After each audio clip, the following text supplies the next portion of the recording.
of somewhere around 1 to 2% of our population. 400,000 black men, less than 400,000 Yeah, black men. less than 400,000 black men commit these crimes.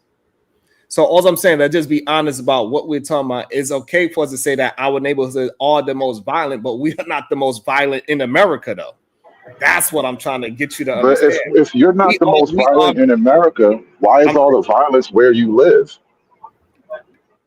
Everybody's welcome to the show. Hey, how's it going? Can you hear me? I can't hear you. Can you hear me? Yes, hold on one second. Welcome to the show, Supreme Goddess, PH Diva. Hey, y'all. Good day to you.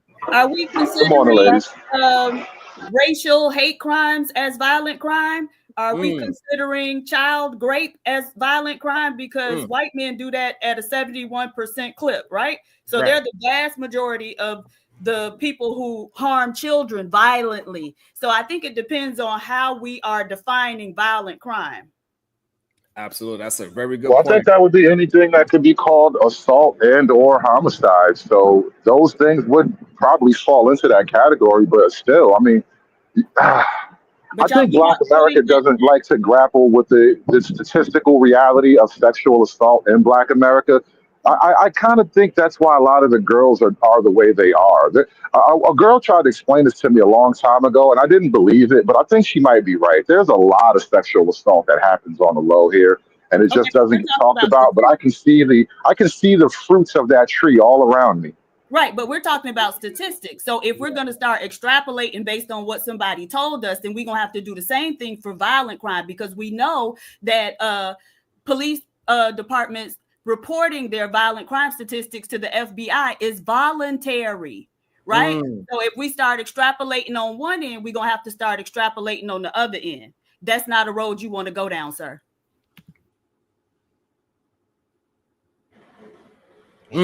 Silence sounds good. But we saw like it's so. Go ahead, you got it. Well, no, we're kind of extrapolating things, but that's the problem. Once you actually just take the raw numbers and extrapolate them to a logical conclusion, most of the violent crime happens where Black people live. That's not true, though, right? So again, if we start adding up all the different types of violent crime, that's not the case. And you're talking about a percentage, which doesn't really make sense when the concentration or proportion of those people is so much greater. So you're much more likely to run into one of those people, right? Yeah, but like when you're out at night alone trying to get to your car, you're not worried about a pedophile jumping out at you. I'm still scared of a white man because he might be a racist. But again, you're not worried about a pedophile jumping out at you. And then again, statistically, you're more likely to get attacked by a Black man. White guys don't do that to Black women the way you think. That is a sexual fantasy Black women have on some Handmaid's Tale shit. They are not hunting y'all down like that. Okay. Okay, hold on, y'all. Hold on. Everybody, hold on. Everybody don't start jumping in yet. Hold on, let them finish the conversation. Go ahead, Diva. Right. So the first thing is I'm perfectly willing and capable of allowing you to speak without interrupting you. Please afford me the same courtesy. I know y'all start jumping out your body when we start proving you wrong, but right. And so, no, I wasn't speaking about a white man jumping out and assaulting me sexually. Right. What I was speaking about is I could run into a white man who might be drunk coming out the bar and decide, hey, nigger, you know what I'm saying? And then jump on me physically that way. And so, again, we have to start including all the different types of violent crime. And depending on which neighborhood you in, we don't see too many instances of Black people being physically assaulted by white people in the store, in walking through the neighborhood, right? We just saw a Black man doing his job, trying to dump his load, and them white boys came. So please cut it out. They do a lot of violent stuff. Just because it may not always be reported doesn't mean that they aren't doing it.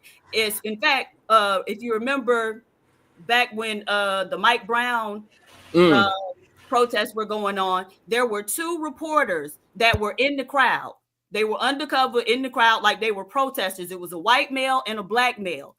the cops came in and started getting, physical with people and arresting people. The black reporter got arrested. The white reporter reported that they took him to the ground, and then the cop whispered in his ear, "Get out of here," and let him back up, and he ran off.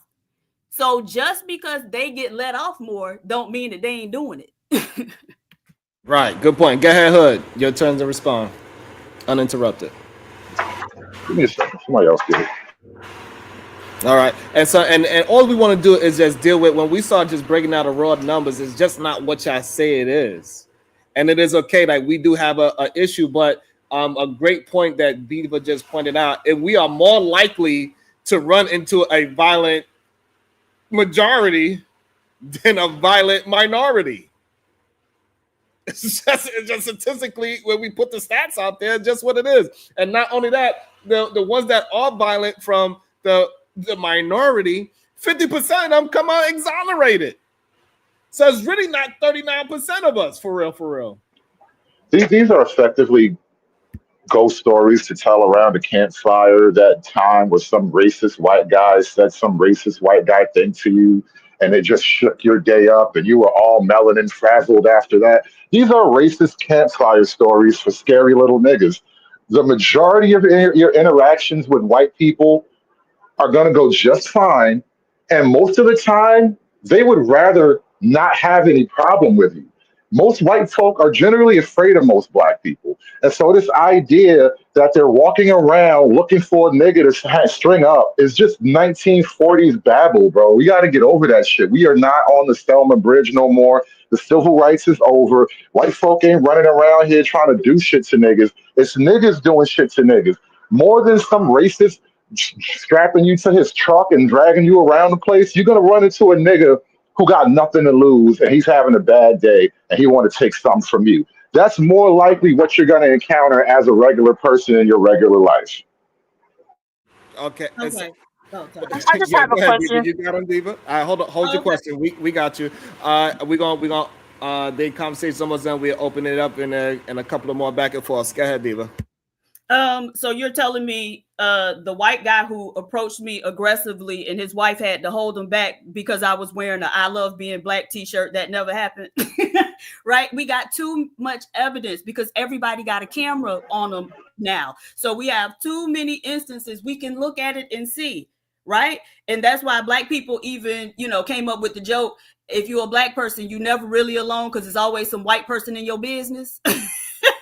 Right. And so, no, these people are extremely violent and extremely aggressive. And now that's not to say that, you won't experience aggressiveness and violence with black people either. Right. It's there, certainly. But to just act like white people just skipping through, lilies all day is very incorrect. Them MFs is violent as hell. They do a lot of domestic violence. Right. As a matter of fact, we've seen several nationwide news stories about cops coming to intervene in domestic violence and the white man blowing the cops away. So I'm sorry, you cannot convince me that, white people are these safe people. They're extremely violent. Police report or it didn't happen. Video or it didn't happen. There are videos, right? Because when the cops come up, they have a dash cam, baby. Go look on. What are you talking about? Yes, there's plenty of video. And half the time the cops might even know. As a matter of fact, it was a recent case where a white man had been committing various types of violent crime, domestic violence, assaulting people across, Kentucky, or maybe it was Kansas, Iowa, several different states that are right next to each other. At any rate, when he ended up in jail in one state, and then the cops from another state were supposed to come get him because he waived extradition. They didn't. If it's longer than 15 days, they let you out. I don't know. My whole point. Hold on. I did not interrupt you. Is there something wrong with you? I thought you were wrapping that up. You got it. I'm not trying to fight with you. Now, if I'm still speaking, y'all got to learn how to calm down. And see, this is part of the issue with black men. Y'all always talk about this manhood stuff, but y'all are very, y'all jump out y'all bodies. Y'all emotionally dysregulated. That's what it is. And maybe it's because of the violence you see in your community. But nevertheless, There Oh, was so now they are violent. I'm It's not. interesting. May Right. may I Okay. jump in and build on your point, sis? No, Not yet, you not do yet, not. not No, yet, she's not letting you in yet. not The yet, not point yet. is, I'm getting to it. The white man was being chased by the cops. There was a cop out there trying to lay down those strips that bust your tires. The man purposefully jumped the curb and ran over the cop and deleted the cop. So, and this is recent, so go look it up. You can find it. And a lot of times y'all aren't looking for these types of stories. But if it's a black person committing some crime, y'all right there front and center for it. All you got to do is go look at those dash cam, all the dash cam channels, because it's mostly white boys behaving badly. Yeah. And also really quickly, the reason why I say videotape or it didn't happen, police report or it didn't happen, our women, lovely as they may be, they have a tendency to send niggas on dummy missions.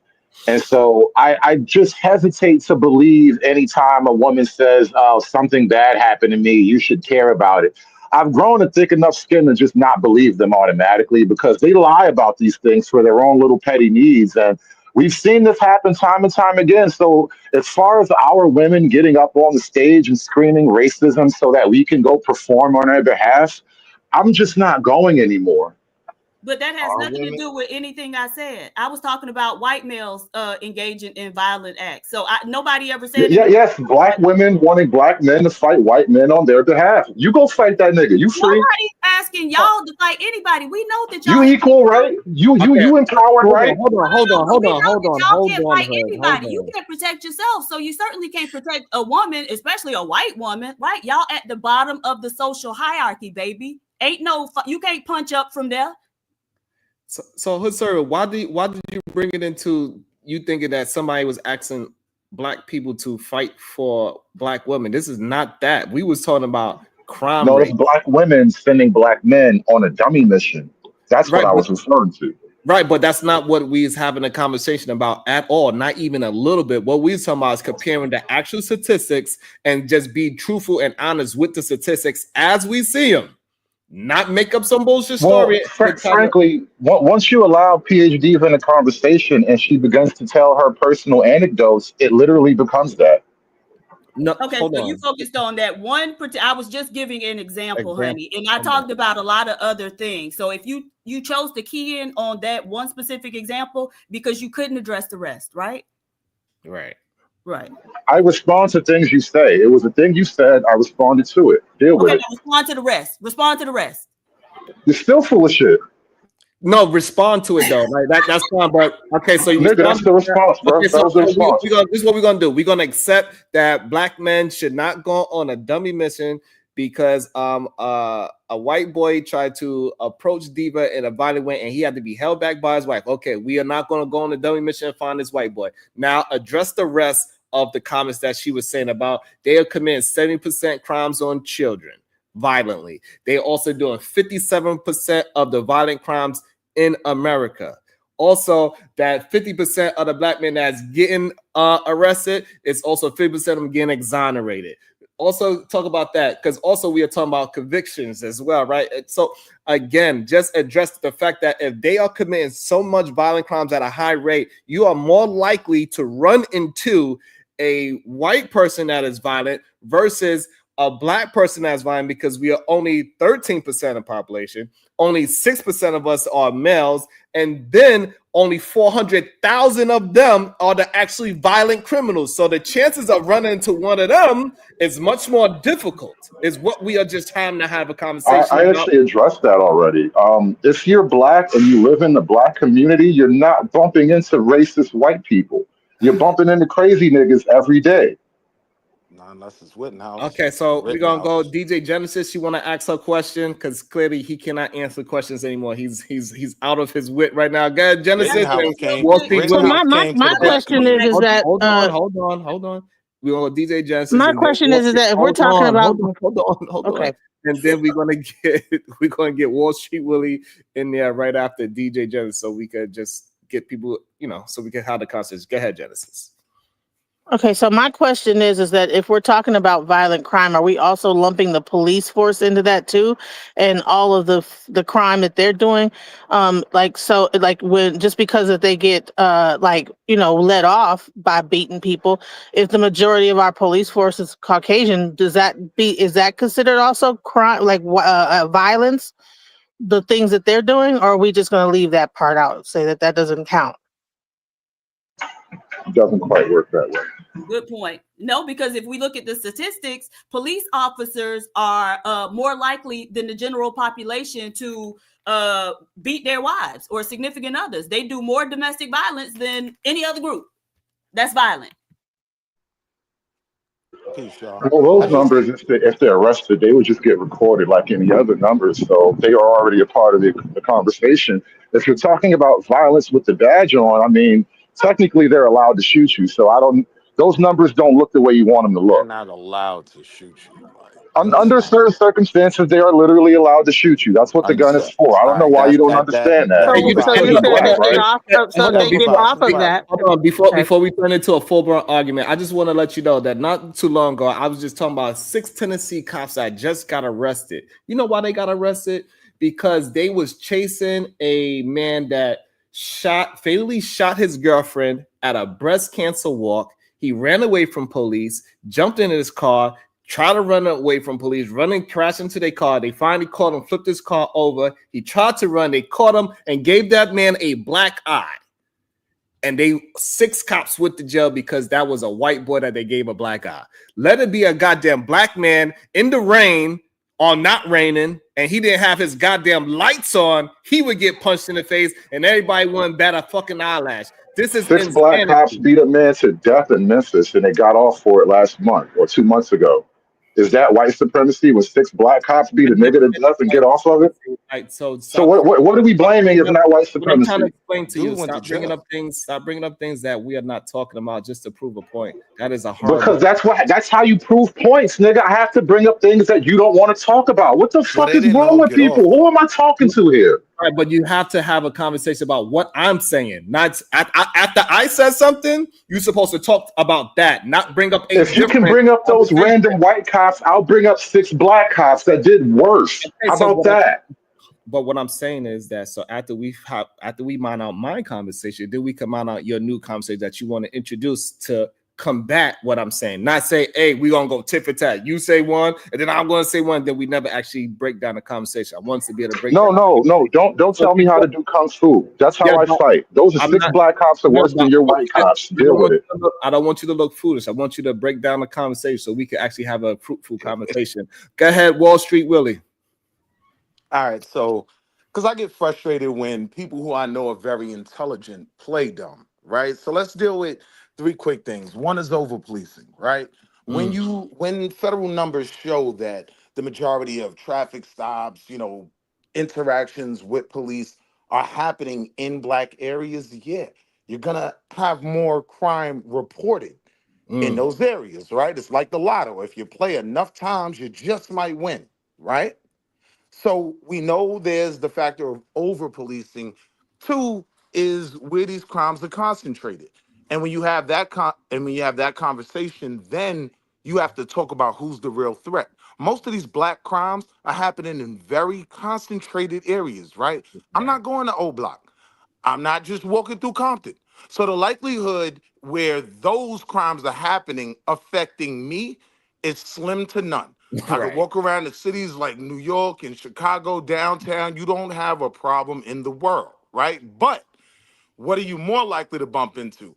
The Karen that may militarize the police, may use them as a weapon on you. Or you might just be the Amazon guy dropping off a package and somebody, hey, what are you doing in this area? And don't move. And he's got his pistol on him.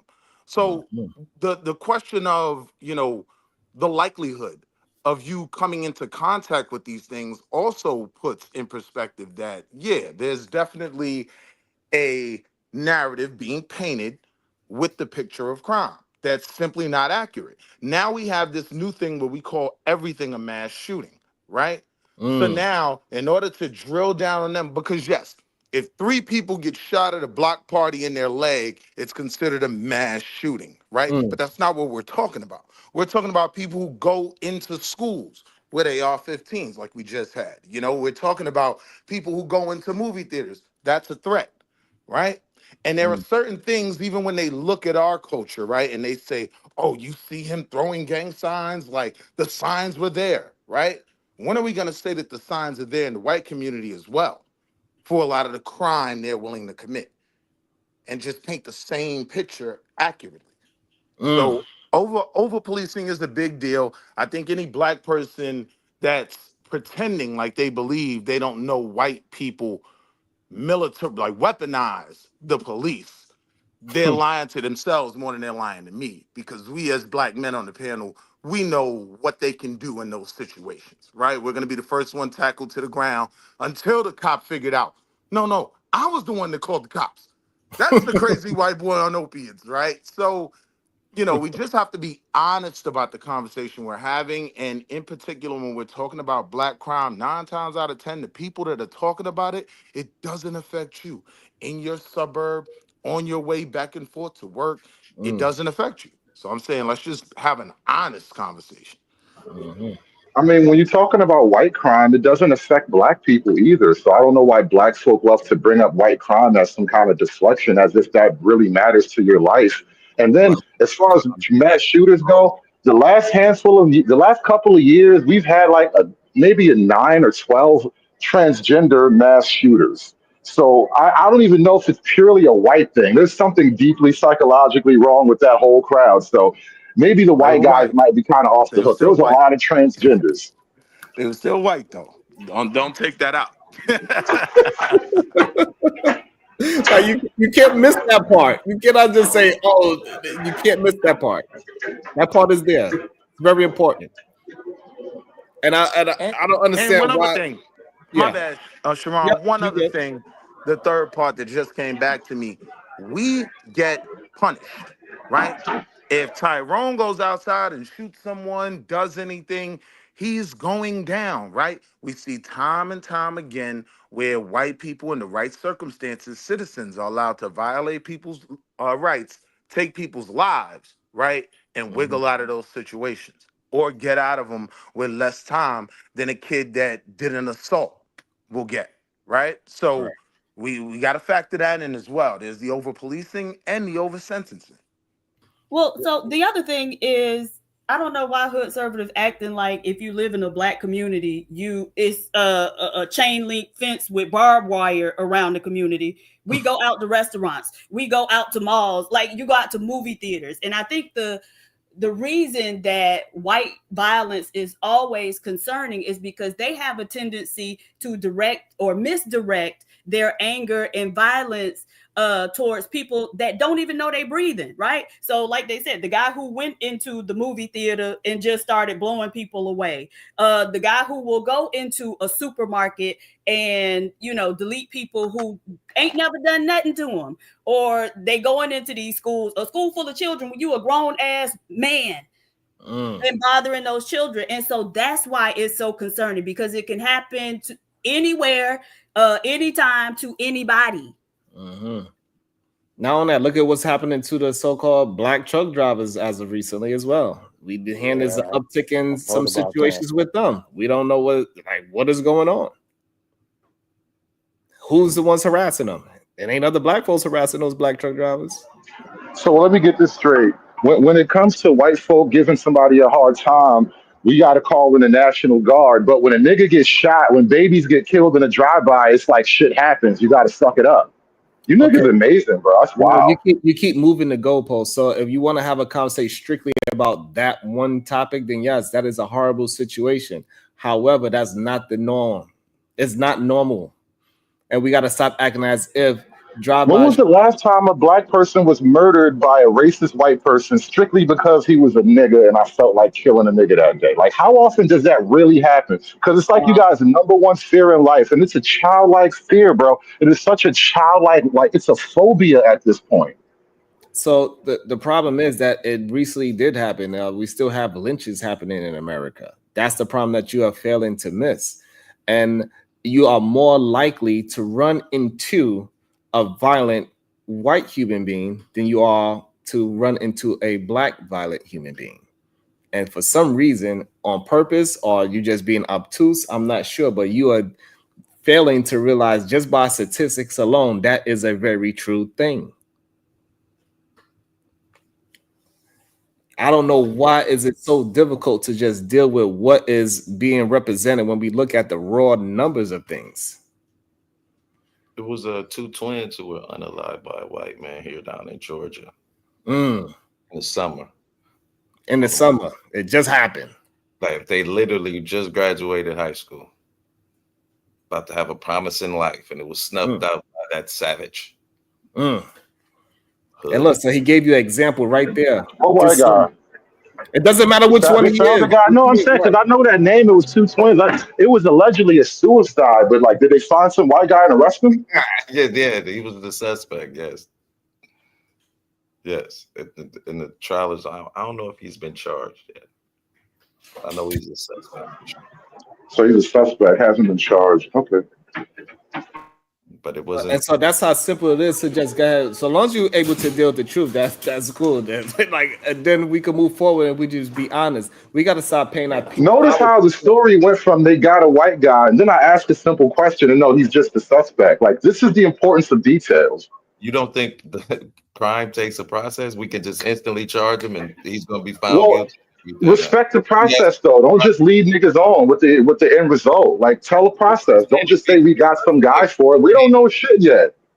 So he has If that's the case, I'm sorry, but if that's the case, those FBI crime statistics are arrests, honey. And in this system, everyone is innocent until proven guilty. So you're looking at statistics of innocent men who haven't gone through the process yet. Damn, she is good. That's a bar. So that high crime rate that y'all love to quote so much, those are arrests. That is a bar. And you know the craziest thing about it is that we are actually fighting to get some honest and truthfulness about black men. And then other black men want to come in and say that we lying, that black men ain't that good. Are you crazy? PhD was actually arguing that black men might not be the most violent people in America. Oh, hell no. We got to go against that. That actually is ironic when you think about what goes on this channel. So if this was a conversation about what's good for black women, you would have no problem talking about how violent these niggas are. As soon as we want to talk about white people and white men, now somebody else is way more violent. This is interesting. It's really psychologically revealing how you use this kind of idea of the black male. Actually, this is just an exercise in debate, right? I just like to see if I can out logic people, and I can out logic you clearly. Ooh. Not only that, but when you focus it on a very specific crime, it changes the conversation. And this is the problem that y'all fail to realize. When we specifically saying the most violent man in America is XYZ because of the percentage of crimes is by XYZ, y'all cannot just deal with the natural fact of what it is. Now we want to go specifically into what black women are dealing with black men. That is a completely different conversation. And then now we can start having a conversation about how violent such and such is.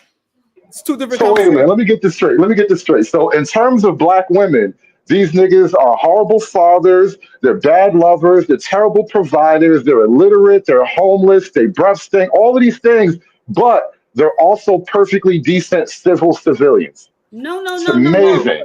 Being a criminal is different than being an ain't shit nigga. You can be an ain't shit nigga and not be a violent criminal.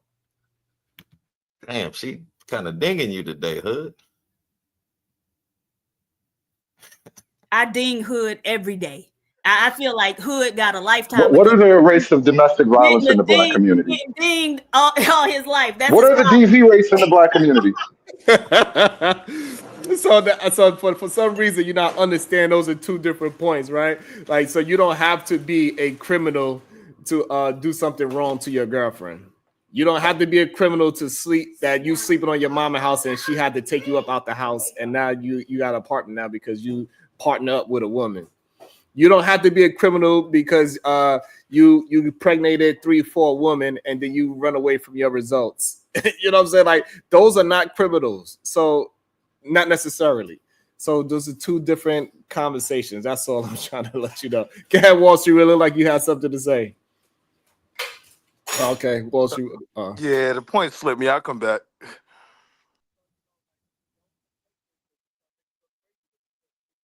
You're on mute. Question: how did we get here from U.S. Army secret chemical testing in St. Louis? Right. Nobody want to talk about that shit. That's why. How we get into relationships. Nobody was interested in that first conversation. I was watching. It was kind of flat. Hey, but that's the craziest part to me. Me and Conscious Moron was just talking about how nobody want to actually have a conversation what happens into our black neighborhoods. And then even though y'all always scream and say, hey, why we always got to talk about, and then you know what you did? You brought it into a relationship conversation, even though we talking about what they are what they are doing to our cities. And it takes decades for us to even prove that they did something to our cities. They took decades ago, they put this goddamn fog in our city, gave a bunch of people cancers, made them chemically imbalanced, birth defects and all these things, but you don't want to care about that. St. Louis is also. But here's the thing. This is the problem.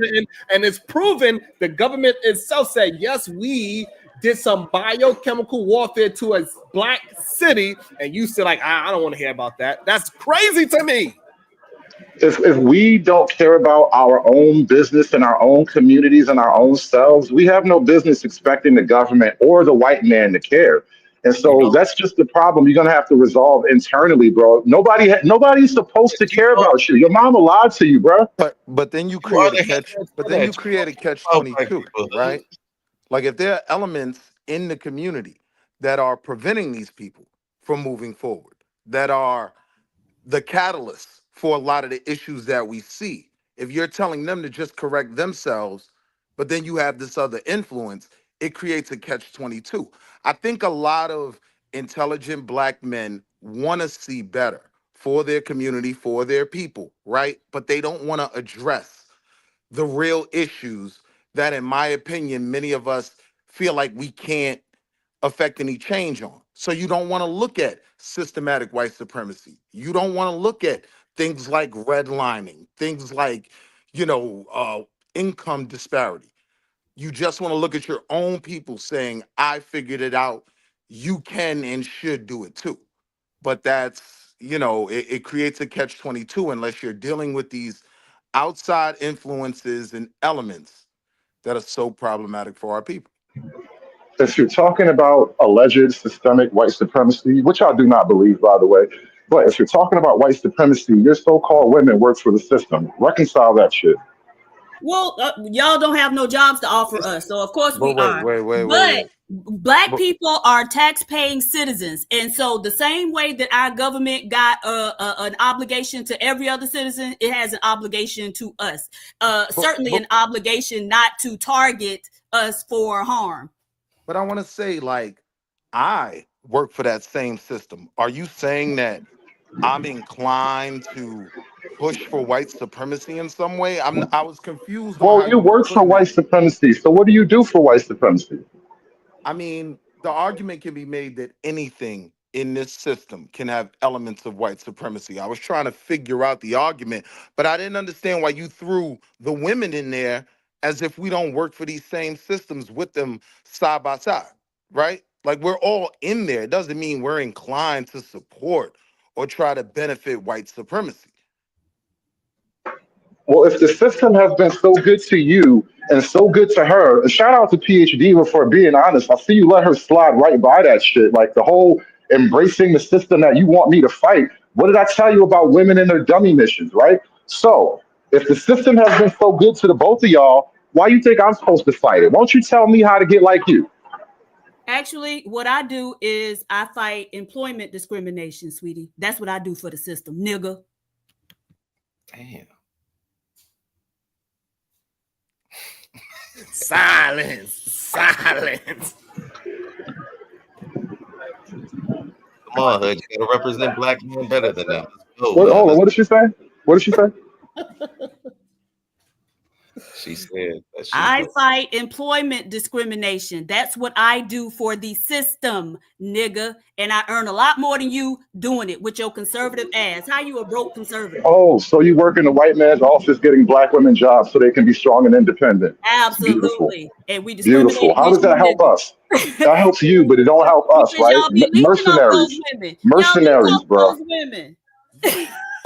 Like I don't understand. Like when you ask a question and then we answer the question, then you still want to say some nonsense. Like that is crazy, bro. Because the answer only revealed more betrayal. No, but you added the fact that it's black women. She said she fight discrimination in employment, and then you added, oh, you doing it for a certain gender. You added that extra time. Right, because you have to read between the lines. We're not children anymore. I'm not going to accept your fairy tale bedtime story of how it is. I know how it is. So when she says she's fighting for a certain thing, I know the beneficiary of that is for her homegirls to be single moms. So let me So understand. the thing is, let me respond to that. Okay. Because actually the biggest case that I worked on, and you can go Google it, was a case against Target where they were discriminating against black males with their complete bar to criminal convictions or criminal backgrounds, right? And so we got Target to lift their criminal background disqualification, which disproportionately impacted black males. So that's actually the most prominent and the biggest settlement for a case that I've worked on, and it helped you ignorant niggas. Now you can go line up the carts. Women, felons, and gays. So it's always women, criminals, and gays. Their whole agenda is women, criminals, and gays. Hold on, she almost finished. This is crazy. Coming back to life. So I did that so you dumb niggas with no education can go line up the carts at Target and push them back into the to the store and earn your little $15 an hour. You're Really welcome. didn't have a benefit. You're welcome. She helps us with the heart, y'all. Yeah, I think it's crazy that even when she say that, hey, my biggest case was helping black men, he still found a way to make that negative. He Well, said nah, You have to learn what to look for, bro. You've been hustled your whole life. What y'all don't understand is political conservatism has a close relationship with homosexuality. That's why Charlie Kirk, Nick Fuentes, all of them like men. And Hood Conservative, I suspect, does as well. Here we go. It's always the same typical bullshit. Feminism is raw in their brains. Everybody who don't suck her clits and fucking faggot.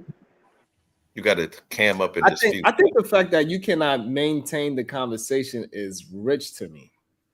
Like we having a conversation about the way if you just cannot rebuttal it, just say that. It's okay. You don't have to start throwing insults. The person that's throwing insults. Well, who threw the insult? You did. When did I insult? Oh my God. What did I say? What did I say specifically? Be very specific. I'm gonna leave it alone. I'm not gonna have a No, don't accuse me. Be specific. You know what? My bad. You didn't insult nobody. I do not want to have a minor conversation where we have a bigger conversation. Bro, she just went out of her way to call me gay, and now you're gonna say I'm the problem? I'm gonna leave that part alone because I'm not gonna leave it alone. Why would you immediately jump on me and not the reality of it? Hold on. Why would you do that? Hold on. This is what I'm trying to explain to you. We are not going to dive down to who insulted who first because that don't make no sense when we're having a deeper conversation about what's actually happening in our community.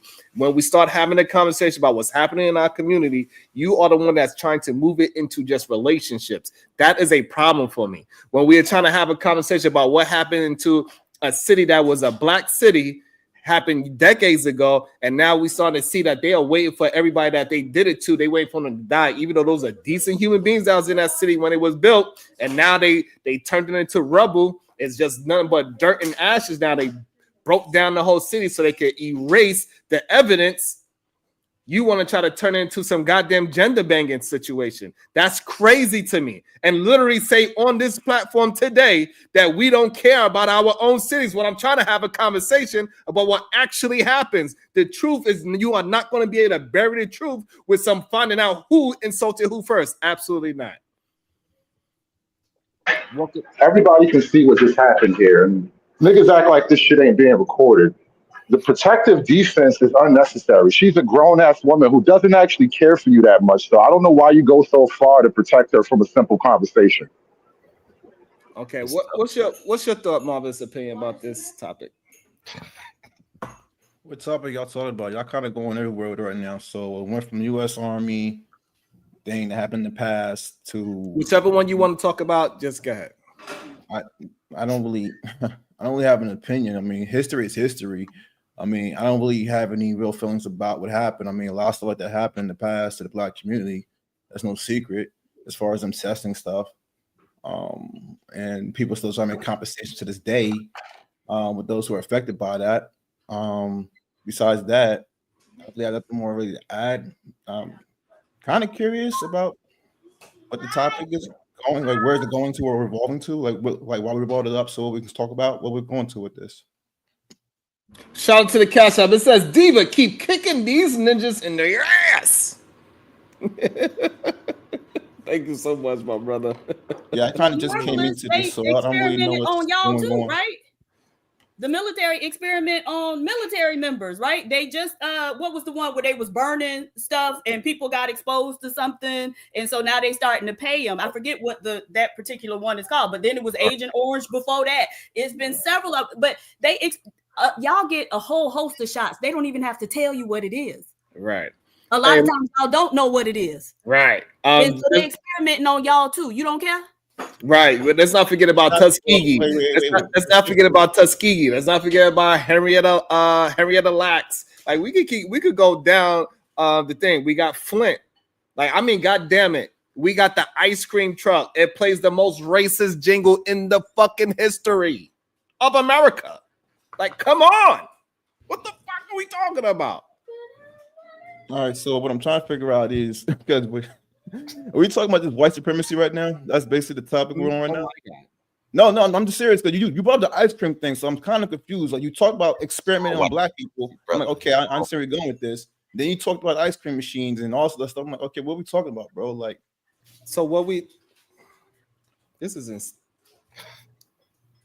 talking about is that the government been experimenting on Black cities for a very long time. Yes. And we trying to act like this shit doesn't happen.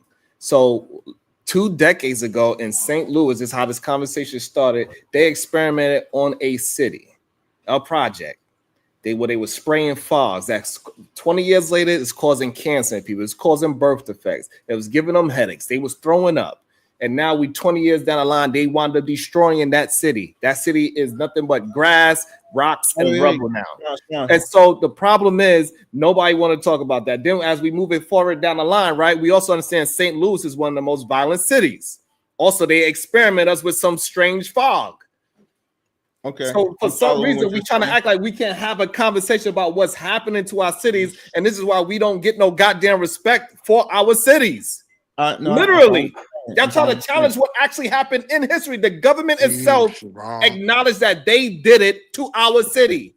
Yeah, that's why we're having the conversation now, because finally the government said, yes, we did this to that city. In a city that now is at the top of the murder rate. They admitted it. Yeah. So back then when we was having the conversation, I would say, well, we don't know if it really happened. But now we know that it really happened. And so now no conservative, nobody that's saying about it's white supremacy for act like we a victim. You can't say we a victim because the government itself said we did this to that city. Okay, and that city right now is one of the top murder rates or anything like that. I mean, well, all I was asking was where was it at? Plus, only thing you said wrong, only one thing you said wrong was 20 years. This is way more than 20 years ago. This was not in 2005. This happened way back in the 60s. This wasn't 20 years ago. He's saying that matter? Came out. No, it kind of does, because that's a little recent. You know, thing that happened right after 9/11. Right. When I first started, I said it exactly. It happened in 1956. If I made a misspoke, it's not something to major in. You think that they stopped then, though? And so in another 20 years, you will find out what they was doing in 1976. In another 40 years, you will find out what they was doing in 1996. In another 60 years, you will find out what they was doing in 2016. You can go back as far as COVID. You can go back as far as COVID. We know COVID was an operation. That's no secret. No, hold on. So what we trying to get y'all to understand, let's have the conversation about what's happening and what happened. And for some reason, that's very difficult for y'all to just say, hey, this happened to black people. And then concerns when even when the government actually admits it, you want to say, well, it didn't happen 20 years ago. Who said that? Did it happen? Yes, it happened. And then so again, what Diva is trying to explain to you, then they did another experiment. It's no secret that they do what? Chemtrails? Everybody was acting like that was a goddamn conspiracy. It's something in that goddamn, and they sprayed it on the street. The water that's happening right now in Carolina.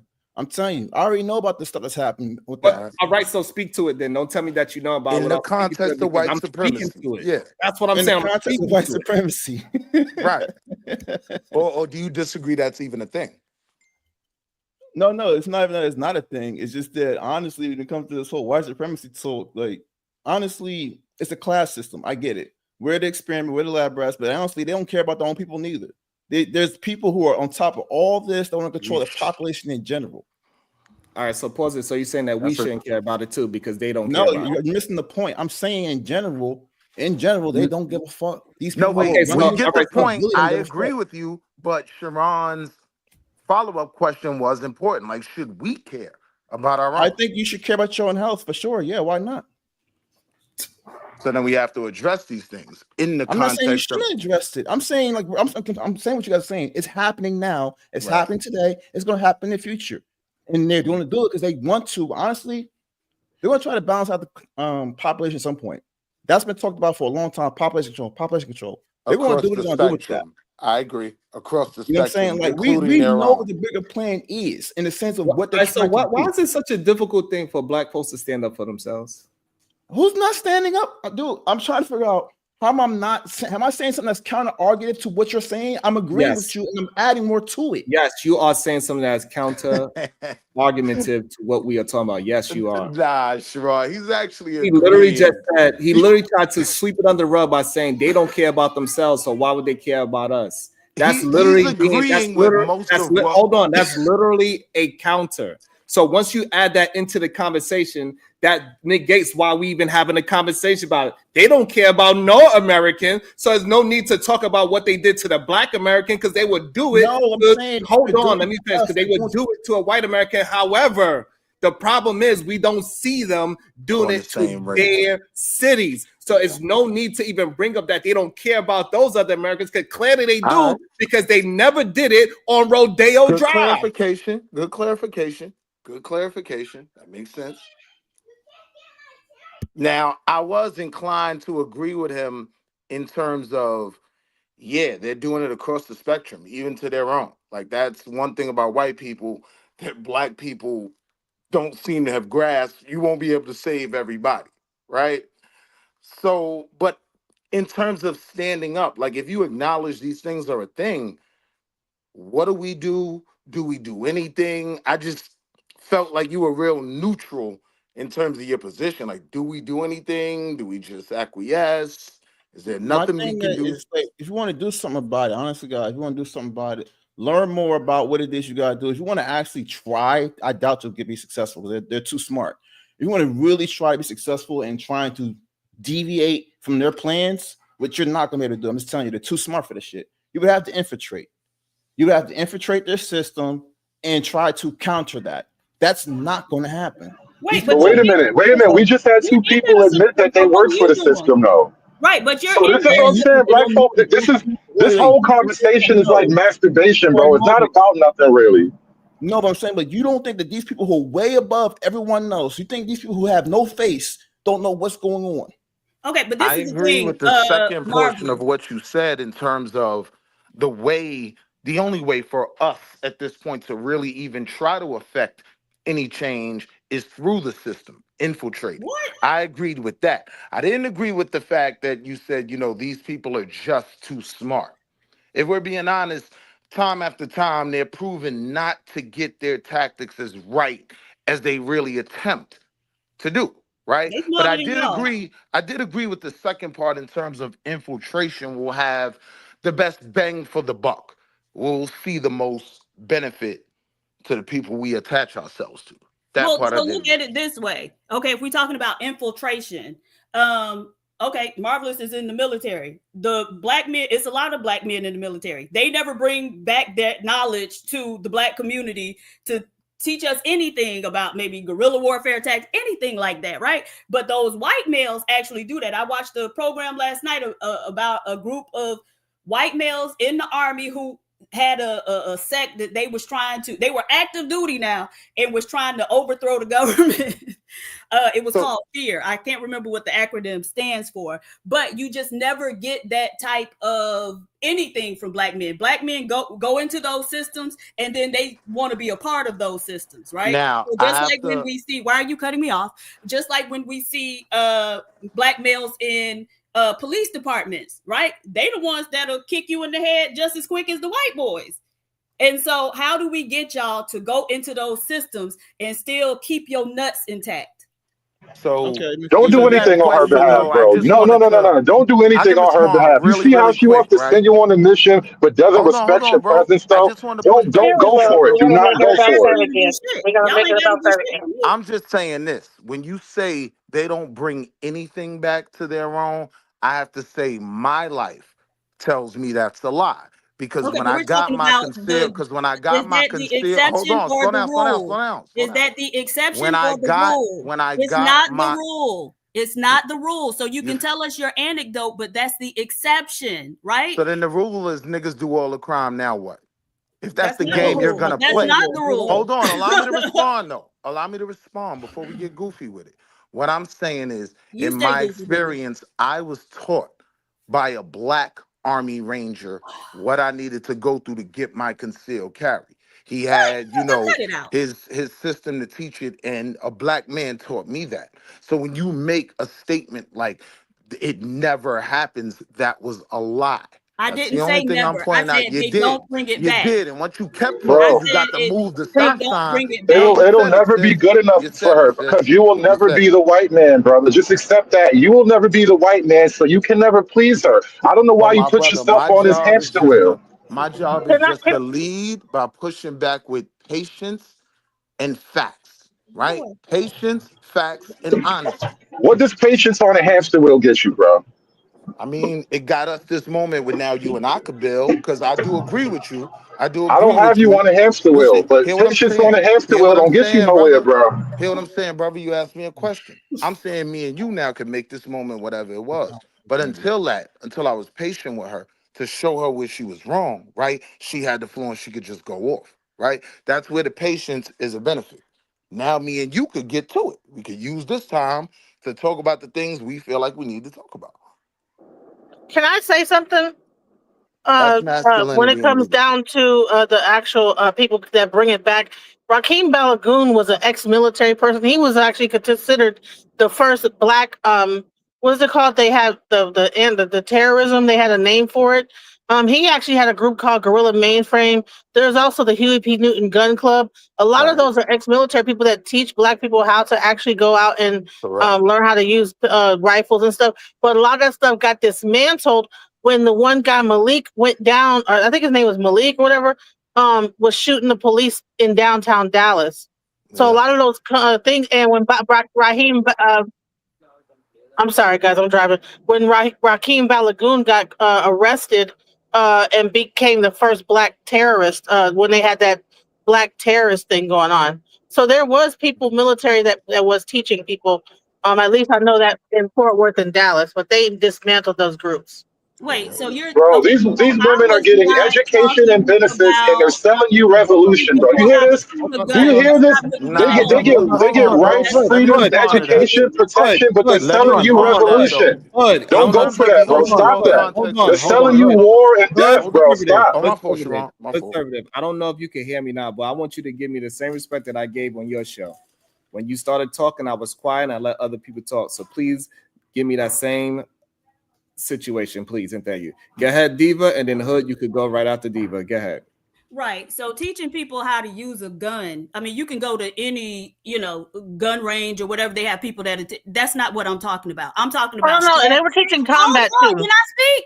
No, I just want to know. I want to correct you on that. We're not just teaching how to do guns. It was full combat. Hold on. It was full combat. Hold on. It was full combat. It was full combat. Hold Okay, well, you can do that Listen, afterwards, do then. not correct anybody while they mid-sentence, please. Okay. Let the other person finish, and then we could open it back up, and then you could reinstate your point. You do not have to correct somebody because you don't know where they are. End up at the end of their thought. Please go ahead, Diva. She done jumped in her mammy bag. She trying to protect black men. Nevertheless, I'm talking about strategies, tactics, that type of thing. Most importantly, intelligence, right? That's what the military really is all about. And so bring that type of stuff that we can actually use to strategize and make plans to protect ourselves, at least to some extent, from some of this stuff. But that doesn't happen in much the same way that black doctors don't bring the knowledge to us that they should be bringing to us, right? So we was just talking about the sickness a few years ago, and there were black doctors trying to beat black people over the head to go and get a stick. When now we're seeing, as more studies come in, that stick had adverse effects for some people, but we did not hear the black doctors coming forward and telling black people, hey, don't take lisinopril because it has very detrimental side effects up to and including death, right? So we don't hear them telling us stuff like that to protect ourselves, but they'll come out on behalf of the power structure, the medical establishment, and try to beat us over the head. So that's the type of stuff that I'm talking about. I'm not talking about teaching people how to shoot a gun. You can learn that anywhere. Yeah. So can I answer that? Can Okay. Mammy answer that? No, I was actually supposed to come up. No, but I haven't maybe got to get to talk at all, though. I've been very quiet. So Mammy wants to just say that no, they were not just only teaching how to What shoot is the a gun. point of you, Sharon? What's even the point of having you here, Sharon? Why don't anybody have any control over their impulse? Let Hood go. Hold on. Let Genesis get a chance to at least rebuttal, and Hood served if you got it. Jeez. I wasn't really on my protect black men bag. I was on the government always fucks up shit that we try to put together. Because yes, there was a group of people that were teaching fighting tactics, working out, going to the gym, in the community, having people lose weight and all type of different stuff. Because I was actually one of the people that was actually going out there working out outside, learning how to stick fight, learning all kind of military tactics, how to martial arts and all type of stuff. So yes, they were teaching that, and they were also working very well in the community. So, but that whole thing got dismantled because that one guy did what, he kind of came, and he said he connected himself back to the RBG movement, and then that kind of made it seem like it was a gang or like some kind of terrorist group, and then it got destroyed. So I'm trying to say is that there were people that were military that were putting themselves out there, and they got arrested. The guy's still in prison right now as we speak for being a terrorist. So that's what happens when we try to do stuff like that. We become terrorists. So that's what I was trying to say. If you're from the military, you should know how to stay under the radar of the government. See, a lot of times people jump out there and do stuff, and they actually, it's like COINTELPRO or some shit that's designed to hem black people up. But you said they was teaching stick fighting and weight loss. So did it work? Go ahead, Hood Conservative. Because it didn't. I don't even understand the point of you being here, Sharon. You might as well just put a woman in your chair, bro. Now, anyway, the whole conversation just became the fact that revolution. You want to have the men on a revolutionary track while the women collect benefits and get educated. And so you know what happened to the Panther women? They all went to college, got jobs, and married white people. And so you want the men to be revolutionaries while you go get your benefits. This is a gaslight. Stop going for this typical bullshit. This is the same shit that's been going on since 1975. The revolution is over. All y'all, you know what? Another thing. Stop training women to become warriors. You know why? Because warriors were not supposed to be fucking. Warriors don't get married to each other. Stop making the women warriors. This is all stupid. Do you feel betrayed by black women? And you know it's the crazy thing. Then he'd say that I'm acting. Y'all don't realize that I be talking about yourselves. I promise you, bro. Like y'all gotta learn some impulse control. We are having a conversation. We building on talking points. Stop trying to attack somebody instead of just using your talking points. It's not a boring conversation if we are being intelligent. It is okay. We do not have to insult each other to have a good, productive, fun conversation. I don't know what's wrong with y'all. Go ahead, Willie. Yeah, so I mean, it was a lot. Like even in the conversation about Black servicemen, what do they bring back to the community when they come back? And many of them have brought back great things. We shouldn't diminish what those brothers did because it's simply not in the benefit of the people. So I can get the contention over that because it's a fact that we know a lot of these. The sister said that the guy attached himself to RBG, but there is a federal FBI file 1.5 miles long of white supremacists being involved, right, in the military. And what they take from the military, where they spread that information, how it's documented, they've given it to the criminal element of their side, right? These things aren't talked about. So that plays into the effects of white supremacy. So when you diminish what brothers were trying to do, right, and being shot down by the full weight, target, and scope of the government, then you're kind of going against your own argument. No, sister, there are Black men who were trying to bring things back to the community, and that's another part of your argument where white supremacy gets involved.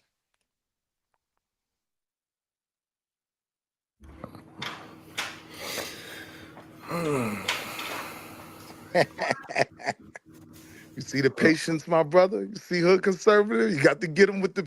I'm learning. I had to change my strategies. Wait, what did you? Were you talking to me? Because I was actually in another room, so I didn't hear. I was talking to everyone. Oh, okay. But I think the rest of the panel got my point. Oh, okay. All right. I'm sure it doesn't matter, bro. Like this whole it's a futility in this whole thing anyway. But brother, you know there's a lot of sisters that want to be by our side and ride with us. There's a lot of women who don't. Yeah, but we're not going to get into conversation. We literally, we literally have a sister on the panel that displayed that. Like, she's going to defend us just as much as we defend her. I assume you're not talking about PhD, but it must be talking about the other lady. I don't believe. I don't necessarily believe that. I think there are obviously, better women than, some women are better than the others, right? But I don't think it's really a conversational thing. This is way deeper than just she cares. This is when you say systemic, like when you talk about things like systemic white supremacy, I would argue systemic feminism is way more important than systemic white supremacy. All right, but do you know who the sister Nina Turner is? On TV, MSNBC? Yeah. Black woman. She's a politician. She's in office, so she's more than just, media. But that sister doesn't subscribe to those same things you're talking about. That sister does a great job on putting on display some of the same criticisms you have. I'm saying we got good points on both sides. Is she a Democrat? But it seems like the extremists control the conversation. I think she's an independent, if I'm not mistaken. But she was down with the... Oh, so she a feminist. Never mind. Yeah, I love something you say gives me hope. Yeah. I like such a thing against feminism. Do you know the actual definition of feminism, Hood? Have you looked it up? I don't think any of the definitions are good. None of them are really truthful or useful. I haven't looked it up. That's all I'm asking. Do you know none of the definitions are useful or actually helpful. None of the things they want are good things. To refute anything that feminism. To a man. Do you know the definition of it? That's all I was asking, Hood. And you can just say no, I don't. How about I say no? Now what? Okay. Well, you should look it up. Let me ask you another question. That was your response? I hate when niggas act like they have an answer and they refuse to share it. Well, because you probably wouldn't believe my answer. So if you search for yourself, it's like fishing. I can fish for you for one day, or I can teach you how to fish, and you can fish for the rest of your life. This is the retreat of niggas that don't know shit, bro. Do you know what you're talking about? If you know what you're talking about, say it. Well, hold on, because I do want to answer the brother. Equal rights for both genders. So Literally, right. feminism means. So That's now what my question. So now my question to you is, in the context of 2025, what rights do women need that they don't have? Like it almost seems like at this point in what about their society, the body? fight is more about dominance and No, I'm control saying than it we is about equality. and they were fighting for rights for their body. All Remember that? right. Shout out to the Cash App. It says, Diva, let these mother effers know. Shout out to the goddess. But see, on a social level, though, that control over their body, right, creates another level of inequality. So now you have a situation where men have to actually fight for something, right? So now, if there was actually some form of, oh, I don't know, male abortion, which I already have a premise PowerPointed together for, right? Then you're talking something even. But at this point, a lot of the things that feminism highlights and are shooting for are more about supremacy than equality. Supremacy over whom? Men? They want to over their situations. What? So you don't wait, hold on. You thinking they shouldn't have control over their own situations? We should control it as men? I think men should too. We should have control over our own situations, and we don't. Like in Why? terms of that whole argument of control over the body, right? Because that only ties to one thing: abortion. We ain't talking about having the right to get breast cancer. We're simply talking about abortion. Cool. Do men have anything equal to abortion? Yes. Yeah. Vasectomy? See, That's not equal to abortion. Yes, it is. Women, It absolutely is. what's equal to a vasectomy is a hysterectomy. oh, hold on a second, Right. though, bro. She No, can't no, get no. if I keep her away from my seed, how can I get her pregnant? Or how Thank can she use my seed to get pregnant? So again, if we're talking about equality, women have that same option before abortion is ever put on the table. You can keep your eggs away from his seed, same way you can keep his seed away from your egg. But no, bro, we No. like we say, we are the bearers of life. I've heard plenty. We the bearers of life. So if Well, we keep no. But seed you away talking to from me. them, I don't want to get biblical with it. I just want to keep it straight. I'm talking about put aside your Let's that say. use the equal sign and just leave the equal sign right in the middle. Do we have anything equal to abortion? The answer is no. Now, when I make that point about male abortion, I think men should have the right to sign off to say, look, she can do what she wants with her body, right? I don't want nothing to do with her, the kid, whatever else. That would be equal, right? Because the same way a man can't tell a woman not to have an abortion if he wants to have that baby, that's an inequality. Now, when we start to have those conversations, it sounds weird until you simply look at the equal sign, right? Bodily autonomy isn't about equality, right? That means you got control over your body, and women have autonomy and control over our body. So if we don't want to get pregnant, we can do several things. We can take the pill, we can, get the shot, whatever. The same way, if a man know he not ready to be a father, he can get a vasectomy. He can keep it covered. They about to come out with a male birth control pill. So y'all better go as soon as they put it on the market. I want to see. So you're making the pro-life argument. It's not the same. It's you're not the same point, pro-life argument. Okay, but why are y'all speaking over me? Because you're talking too long. But I'm just letting you know you're making the pro-life argument. Wait, what's too long? Who's to say what's too long? Because when you going and rambling on, people have let you talk. Don't be disrespectful. I'm actually saying something. Right, well, I am too. So don't be disrespectful. Because if we gonna play the disrespect game, baby, I play it better than anybody. We know. Right. You don't remember me? I remember you. I remember that you tried to flex on us with that house that had siding on all four sides, and you was trying to act like you was in a rich neighborhood. And I had to point out to the audience that rich neighborhoods have brick on all four sides. And that you were actually in a low income area, right? All right, hold on one second. Let me bring up somebody new. Hold on, let me bring up somebody new. Yeah. Dantas Edmund, good day to you, sir. How you doing?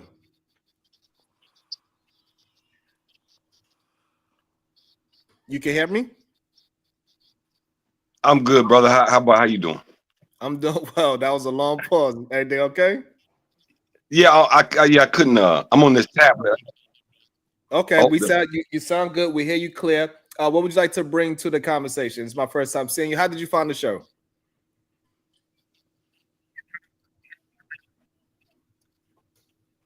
You might have a delay.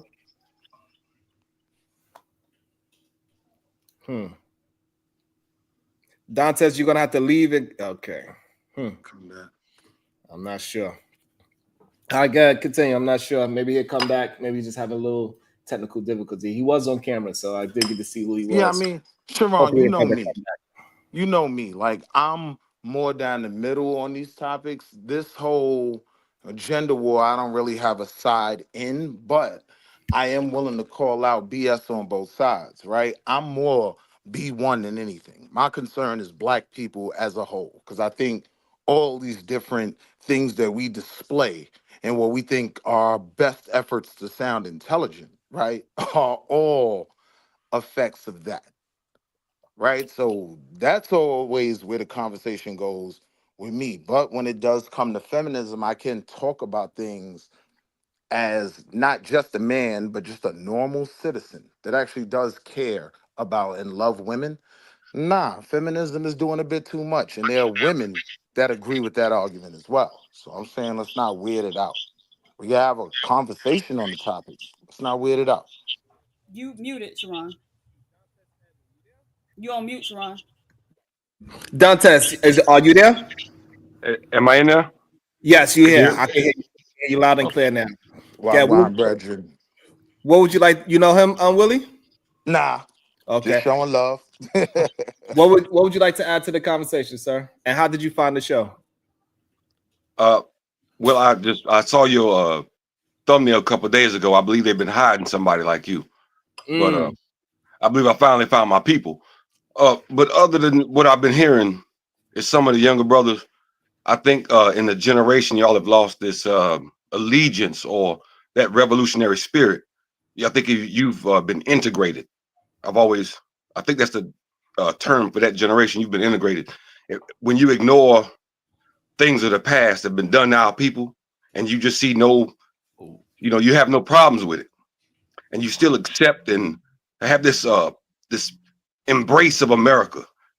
My generation doesn't have it, but we were on a different thing when we came up. See, rap was Black nationalism when we came up, and you had Sister Soldier. We didn't have women like y'all have today. Now they are still our women, right? And we beholden to them just as much as they are to us. And no man can get left behind as far as cutting everybody off, all this delineation, all that talk. I don't want to get off topic, but as far as that, no allegiance to revolution, that revolutionary spirit, it sounds like cowardice to me. But I'm not calling. Don't take it personal. I'm not calling any person a coward. Or would you say it's comfort? No. Okay, well, let me use a quote. Adolf Hitler said that there's no room on this planet for a race of cowards, right? And the position that Black men are here in America, right? Our position here is that of a coward. We seem to ignore the things that happen around us. Just like the brother wouldn't acknowledge that the host was saying, hey, you have no feeling of betrayal by America, by them chemical attacks on our people, things of that nature. And I heard it in his voice. He had no problems with that. That was more disturbing to me. So that's what tells me that I don't have a problem with white people.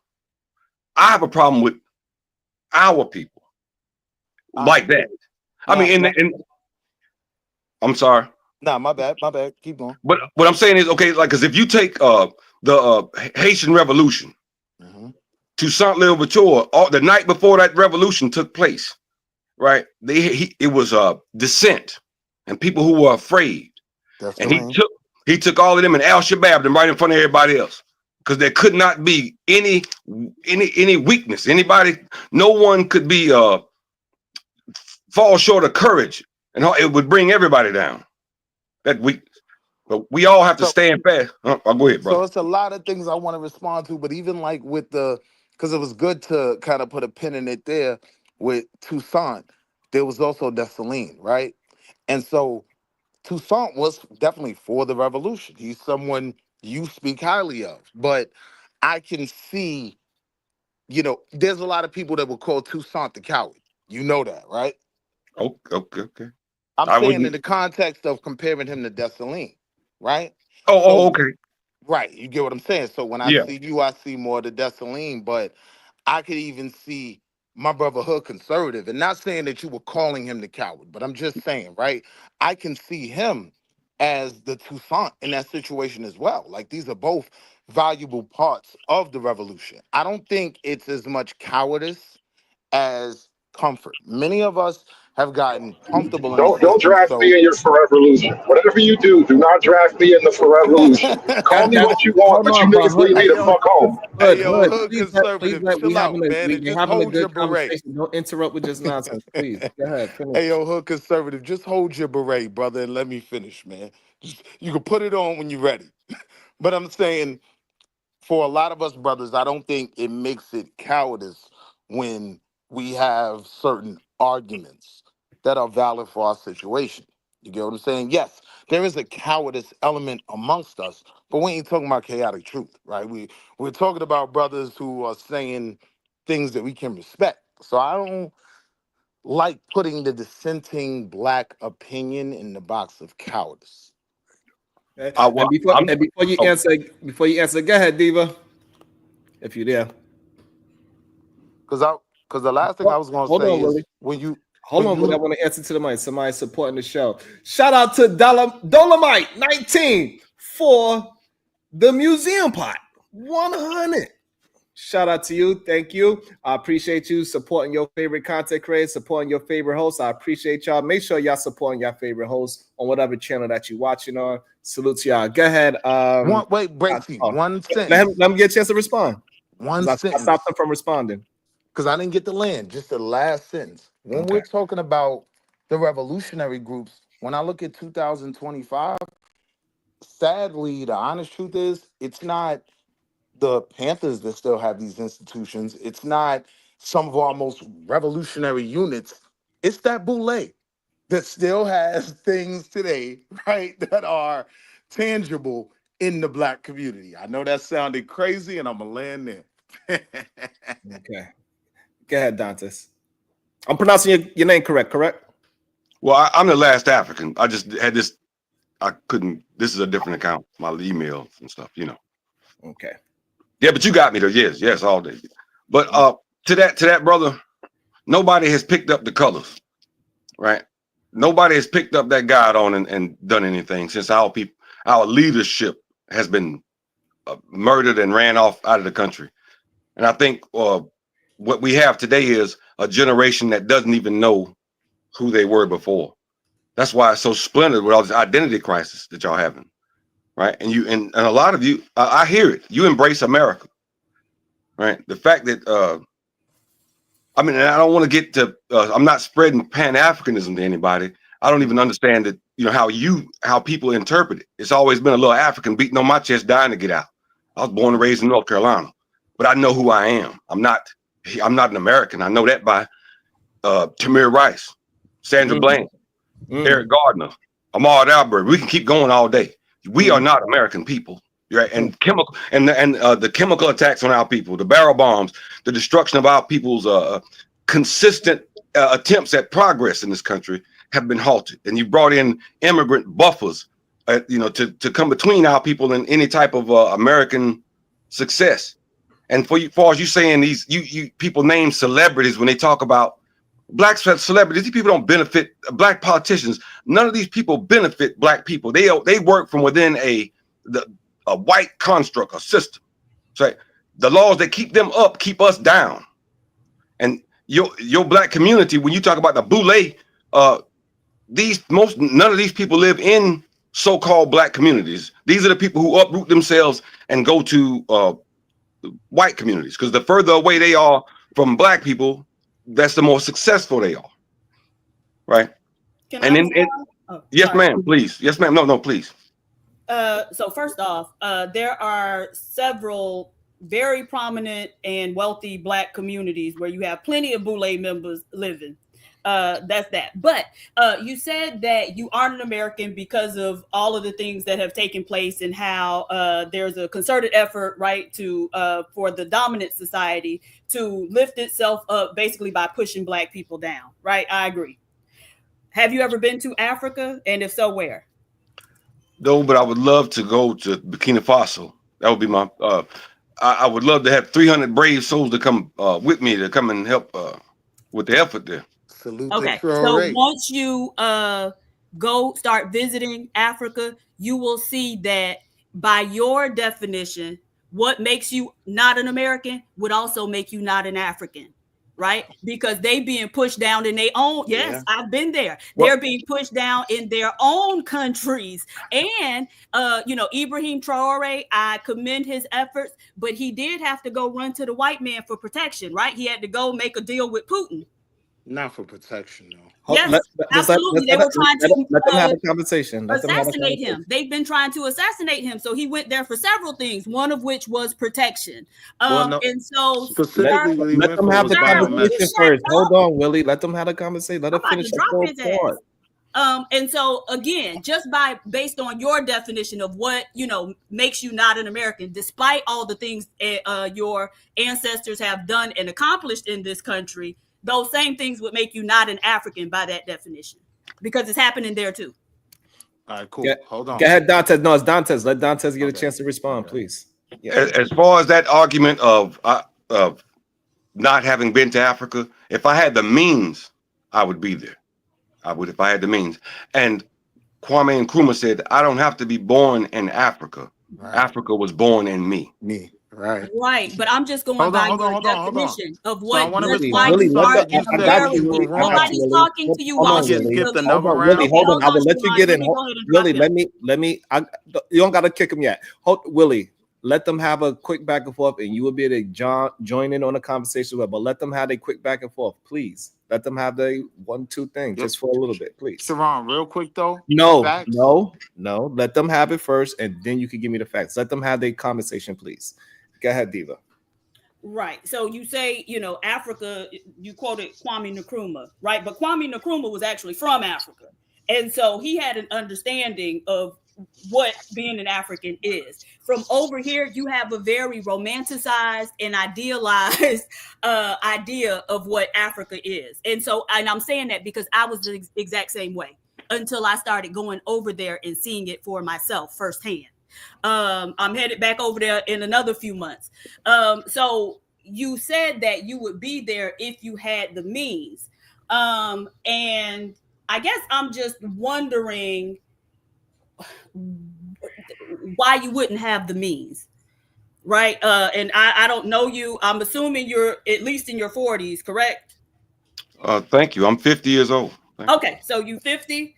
And so by this time, if that was something that you really wanted to do, right, we could have made some type of plan to work towards and get to being able to do that.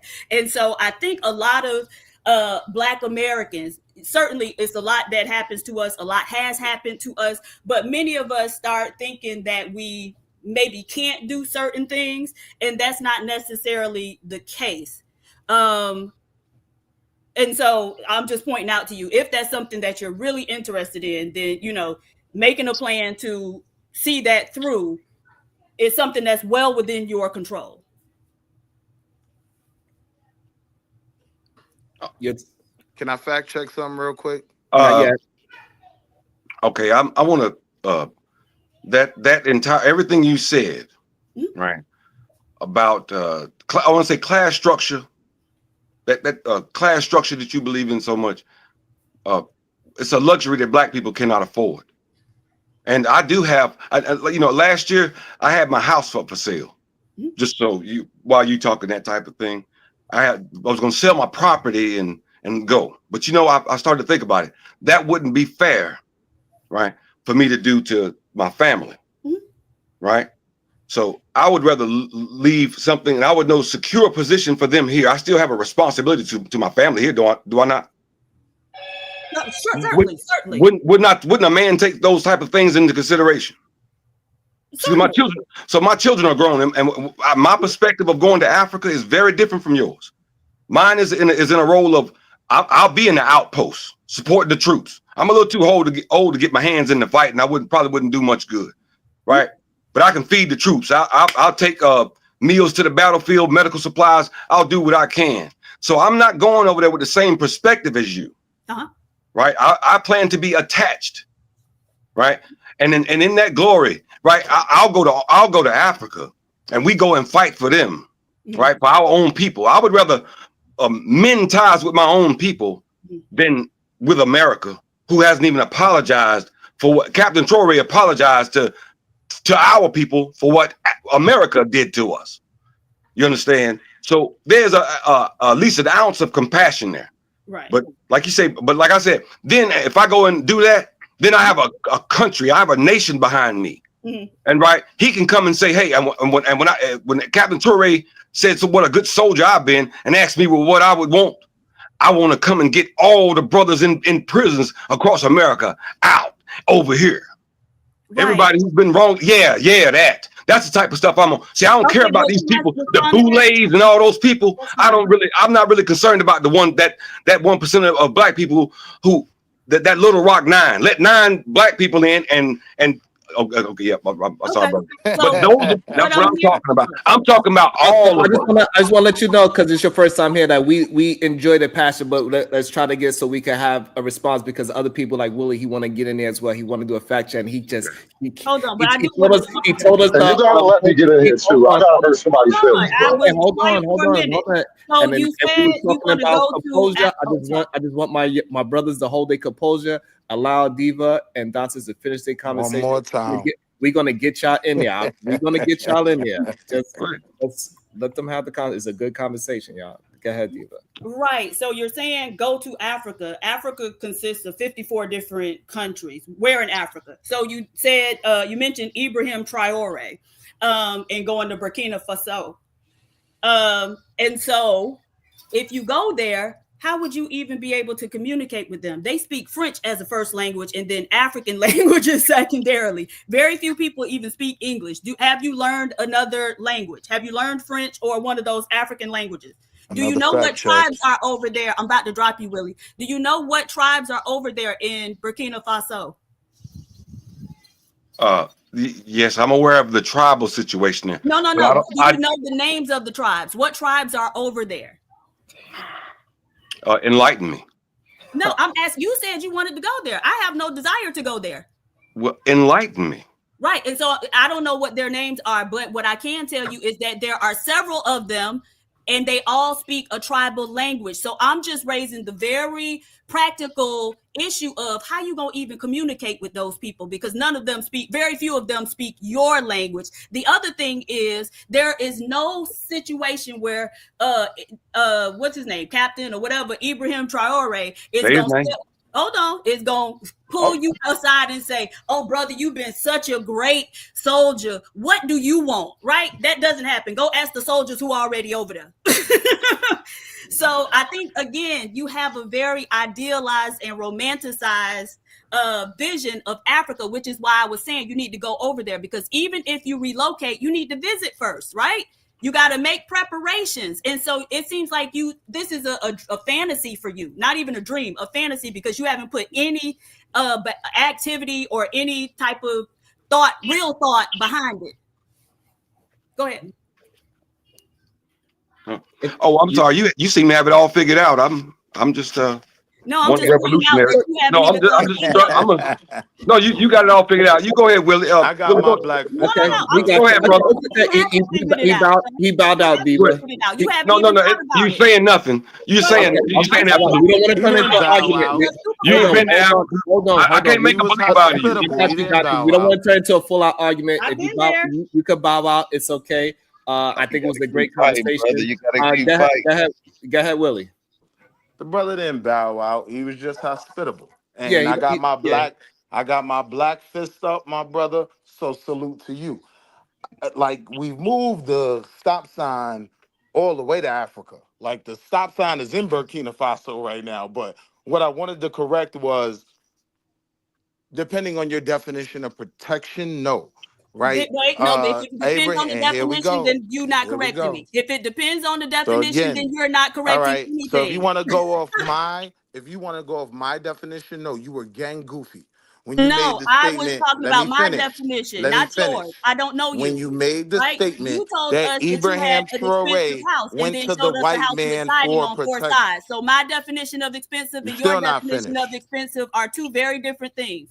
Because I expect brick Hey, yo, on all 4 sister, sides. you know why? This is why a lot of brothers feel like the women shouldn't be in the room because of what you're Because displaying we right can now. think You circles just had around you. 6 Because we can rounds. think circles You around just you. That's had why you don't 6 want us in the rounds. room. You Y'all don't want want to to be be able to fact talk checked. about dumb That's what shit it is. and Be never honest. figure anything out. And sis, I'm not manosphere, sis. So before you think you're gonna run there with it, I'm a No, black I man that said loves y'all black want to women. talk about dumb That shit. says, do you see how problematic y'all can be? Well, yes, problematic because we think What's circles your again, love around you. worth, can I bro? speak? Your Problematic love because isn't Can we I worth speak? anything. think I don't know why you circles led with that around gay you. shit. Can I speak? Okay. Right. All right. So let's No, let. So you've the been hopping fact over check. people the whole Go back time. Matter of inside. fact, let me drop Go you. back inside. Right, I bet. You Go see, ahead. you see, Go Sharon, ahead, this is what they Willie. talk Go about. ahead. Go ahead. Go ahead, Willie, and then Hood Conservative. Go ahead. So again, when you talk about the deal with Burkina Faso through Ibrahim Traore and Russia, that was a deal for biometrics technology. Mm-hmm. If you're talking protection, I would think you're talking about boots on the ground, Russian soldiers. That did not happen. Right? No, Why? it's Because intelligence. Most warfare is Why? cyber. Because Ibrahim Traore didn't want that. He wanted the technology to be able to defend himself. I Right. don't consider that. I don't consider That is. If you running know to the white anything man about warfare, and you're gonna then you know keep that talking. most warfare is Let cyber her go, warfare Sharon. now. So cut it out. So if you just said exactly what I That's said. how He mute ran to the button white work man too. to No, I didn't protect say him. what you said. Yes, you did. I said you're a liar. That's what I said. And I'm saying you're I dumb. don't consider I'm saying you're. Well, you don't have to consider it. I consider it because but I I got can't enough speak though. sense to know that most This is what they warfare be is talking about, cyber Sharon. warfare. It's not what they Most talk about. warfare This is is what cyber they be talking warfare. about. Does she have a special privilege that Control your everybody like else put a doesn't leash have? on. Yes, I do. This I is what actually they be do. talking about. Okay, because I'm sensing Put a leash on your entitlement. I dog, swear to bro. God, I hear entitlement. I'm just saying, put a leash on her. Like You need she to put went a leash on 5 you. rounds with my good brother. She tried to come in his pockets with all that No, goofy I asked him rhetoric, the right? question. I I wasn't support coming my at his brother. pockets. Hold on. I'm just Hold saying he on. should be able to go if he want to go. Yeah, we heard what you said. No one can hear what I'm saying. Right, exactly. Y'all Right. welcome. And that's Y'all your welcome, goal. chat. You're literally Cash out me to thank proving me for hood keeping y'all from having to conservatives' listen to point. this idiot. That's your goal, black woman. And I'm not even manosphere. You're proving its point. Brother, we're all manosphere when I show up, bro. That's my job is to show you that we're all manosphere. Nah, you You know I niggas just keep crashed out fighting on it because you y'all think you too. love this bitch. You think you love these women, and no, we're all manosphere. You know I All right, crashed Dennis, out on the Can I manosphere read too. I got a something to But question no, y'all? for you she's when I wrong. get a chance. When y'all get a chance. Right. Burkina Faso has partnered with Russia seeking security assistance and other support, including military advisors and nuclear cooperation agreements. Thank Right. you. Right. Right. We And want so engineers. military advisors and security assistance, America has that's the military protection. advisors. That's the, but I said Israel he has went to military Russia advisors. for Why protection. do you Russia. kick the I brother? said he Why do you ran kick to the brother Russia for Ibrahim Traore protection. down the And that ladder by you said that saying I he lied. And I ran was to the not white lying. man for Right? protection? You No, no, don't say no. that. You don't say that. No. What's You my said man that I was BB? lying and You they don't did, say he did go to them Benjamin for Netanyahu security ran for protection. assistance, You which don't is say that. protection. You have a PhD. disdain for black men. Damn, y'all stupid. It PhD. saddens me. Yes. But we can move past Yes, it if sir. you can have Yes, some sir. control. You exercise some control because you I've started been talking over trying, me. sis. Right, but you I start talking over me. exercise control when Okay, you you talk exercise for some 6 control. Set the rounds. I example, listened black to it. man. Set the Oh, let example. Diva go one more Dantes, time. I was sir, how quiet. can I help you? Excuse me, Oh, let PhD. Diva go one more time. I was quiet.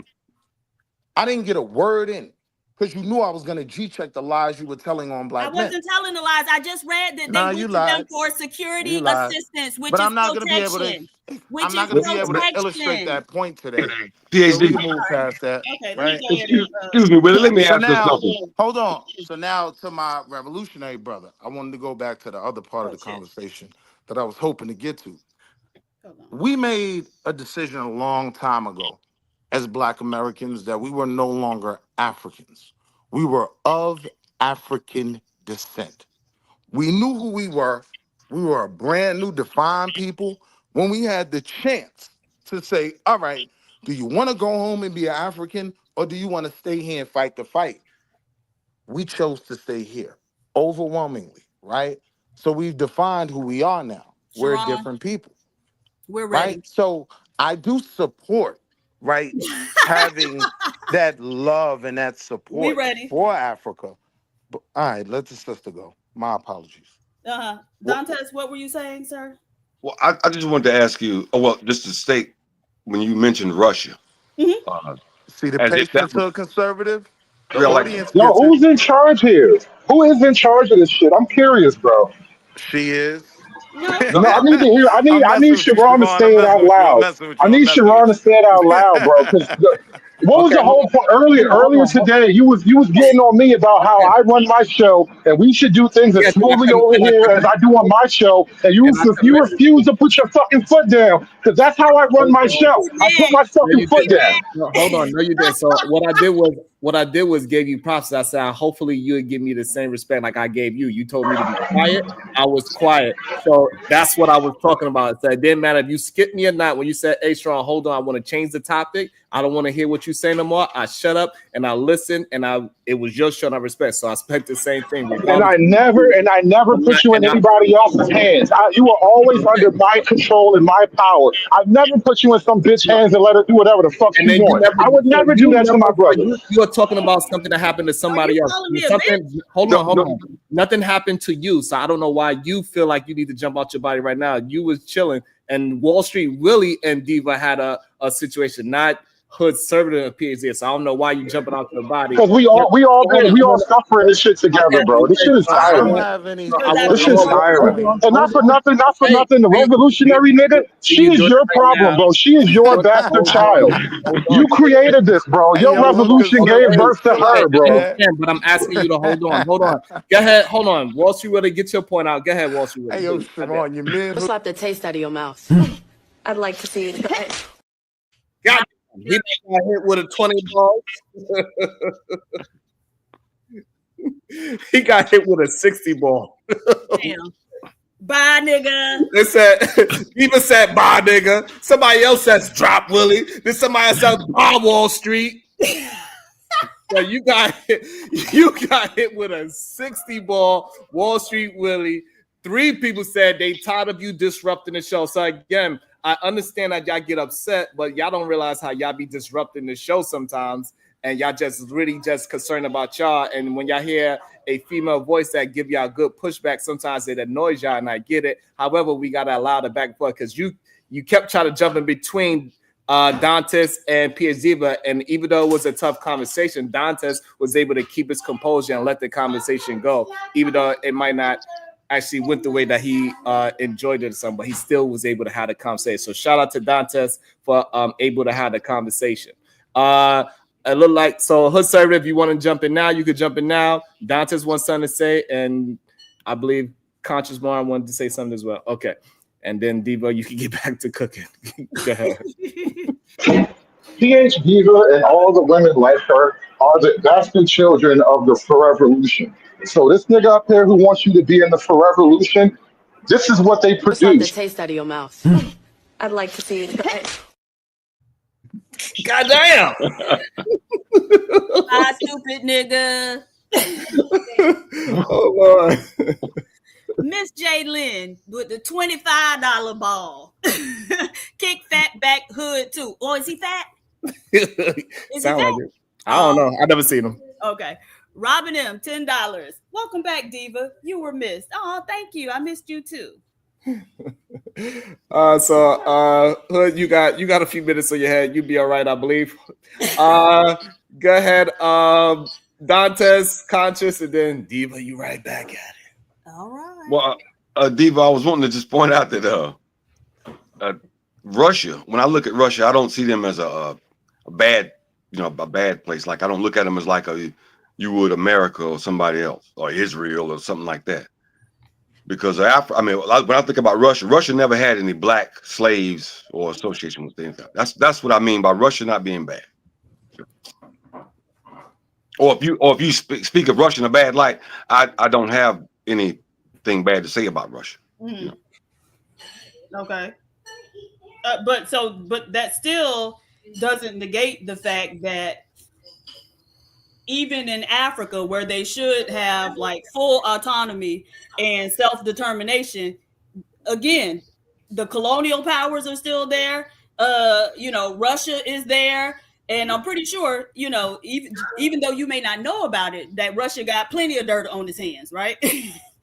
Go ahead. I just please don't assume that there's something I don't know. No, you just said you don't know anything bad about them. You said you don't know anything bad about them. Well, when I say that, I mean nothing that I would consider bad.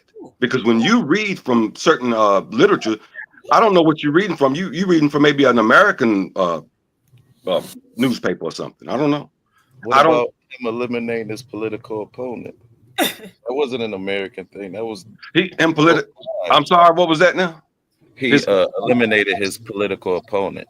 Well, so a lot of those people you can understand where France is trying to put a puppet regime back in power. That could be. I mean, I wouldn't really. What he's doing does not look like. Does it look nefarious to you? Yeah, in that case, it was because he was the man he eliminated was a Russian citizen. He was trying to run. It wasn't like he was opted or put in by France. So no. Wait a minute. What do you say? I don't understand what you're saying. He was a Russian citizen who was running against Putin. He was a journalist. Putin, you mean up in Russia? Oh, I remember that guy. Yeah. Alexei Navalny, Alexei something. Yeah, I remember running. Like even in that, Russian president's only supposed to be president for 5 years. You know how long Putin's been president? That's 20. Nothing. Yeah, I know, but he hasn't done anything against Africa. He hasn't done. Name something bad against Africa that he's done. So he hasn't. As long as he's not doing something bad against Africa, you're cool with that. Well, I'm African, so of course I would. Yeah. Okay, can I say something? Yeah. So, do you think that exploiting Africa's minerals is bad? Yes. Right. Okay, and Russia's involved in that too. So, what you think Captain Traore had to give in exchange for their security assistance and their military advisors? You think that was all for free? Well, like you said, there was an exchange. So no, it wasn't free. There was an exchange. Right, he's getting something for that. Yeah, but it's not nearly comparative in terms of value, right? But they're still exploiting African minerals. Well, a big part. I think the steps he's taking, and others that they taking, try to one Africa, one currency. I don't look at things the way they are. Right. I look at them as in the direction that they're going. Mm-hmm. Right, Africa's coming up with one currency. They eat all that little ECOWAS and all that little sabotage stuff. It's going away. Now they're working on something real and tangible. And I think all our people do is sit back and, we knock things down that we see about Africa from an outside perspective. I don't look at things from an outside perspective. I don't, I try to look from within and what we can make better. But like you said, I'm gonna say Malcolm X didn't see a future for Black people in America. Mm-hmm. Malcolm said that. He said the land wherever it is, right? We need land wherever we are. That's what I'm trying to accomplish. America doesn't want Black people. I don't know why we tend to think otherwise. Well, I mean, you may think it don't want you, but like all of us don't feel the same. But there's no way that you can look at what's going on in Africa from the inside. You've never even been there. So how would you know?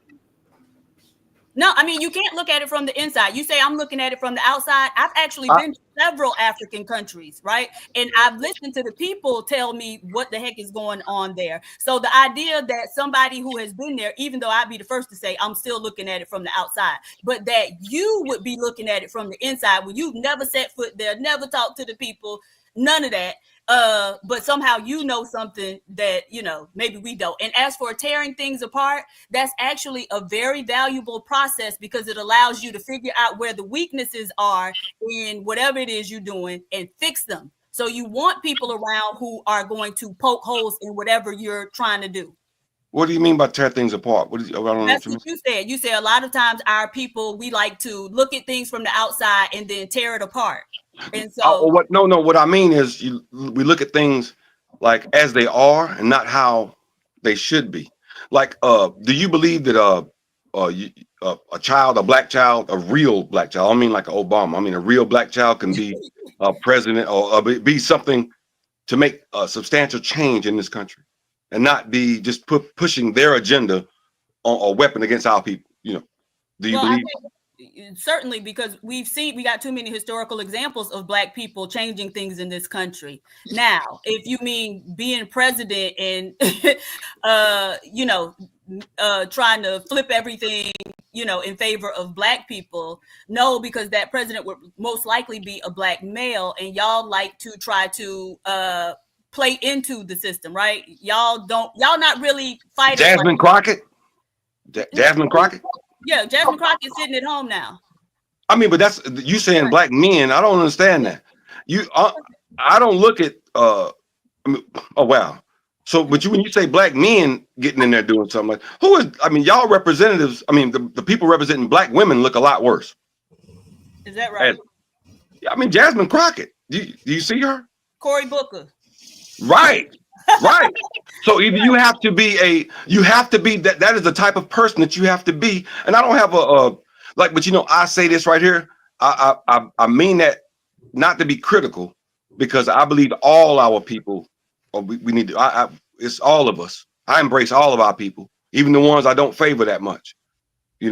I say all of us, but to say we give these people as examples, and we can do it in a negative light.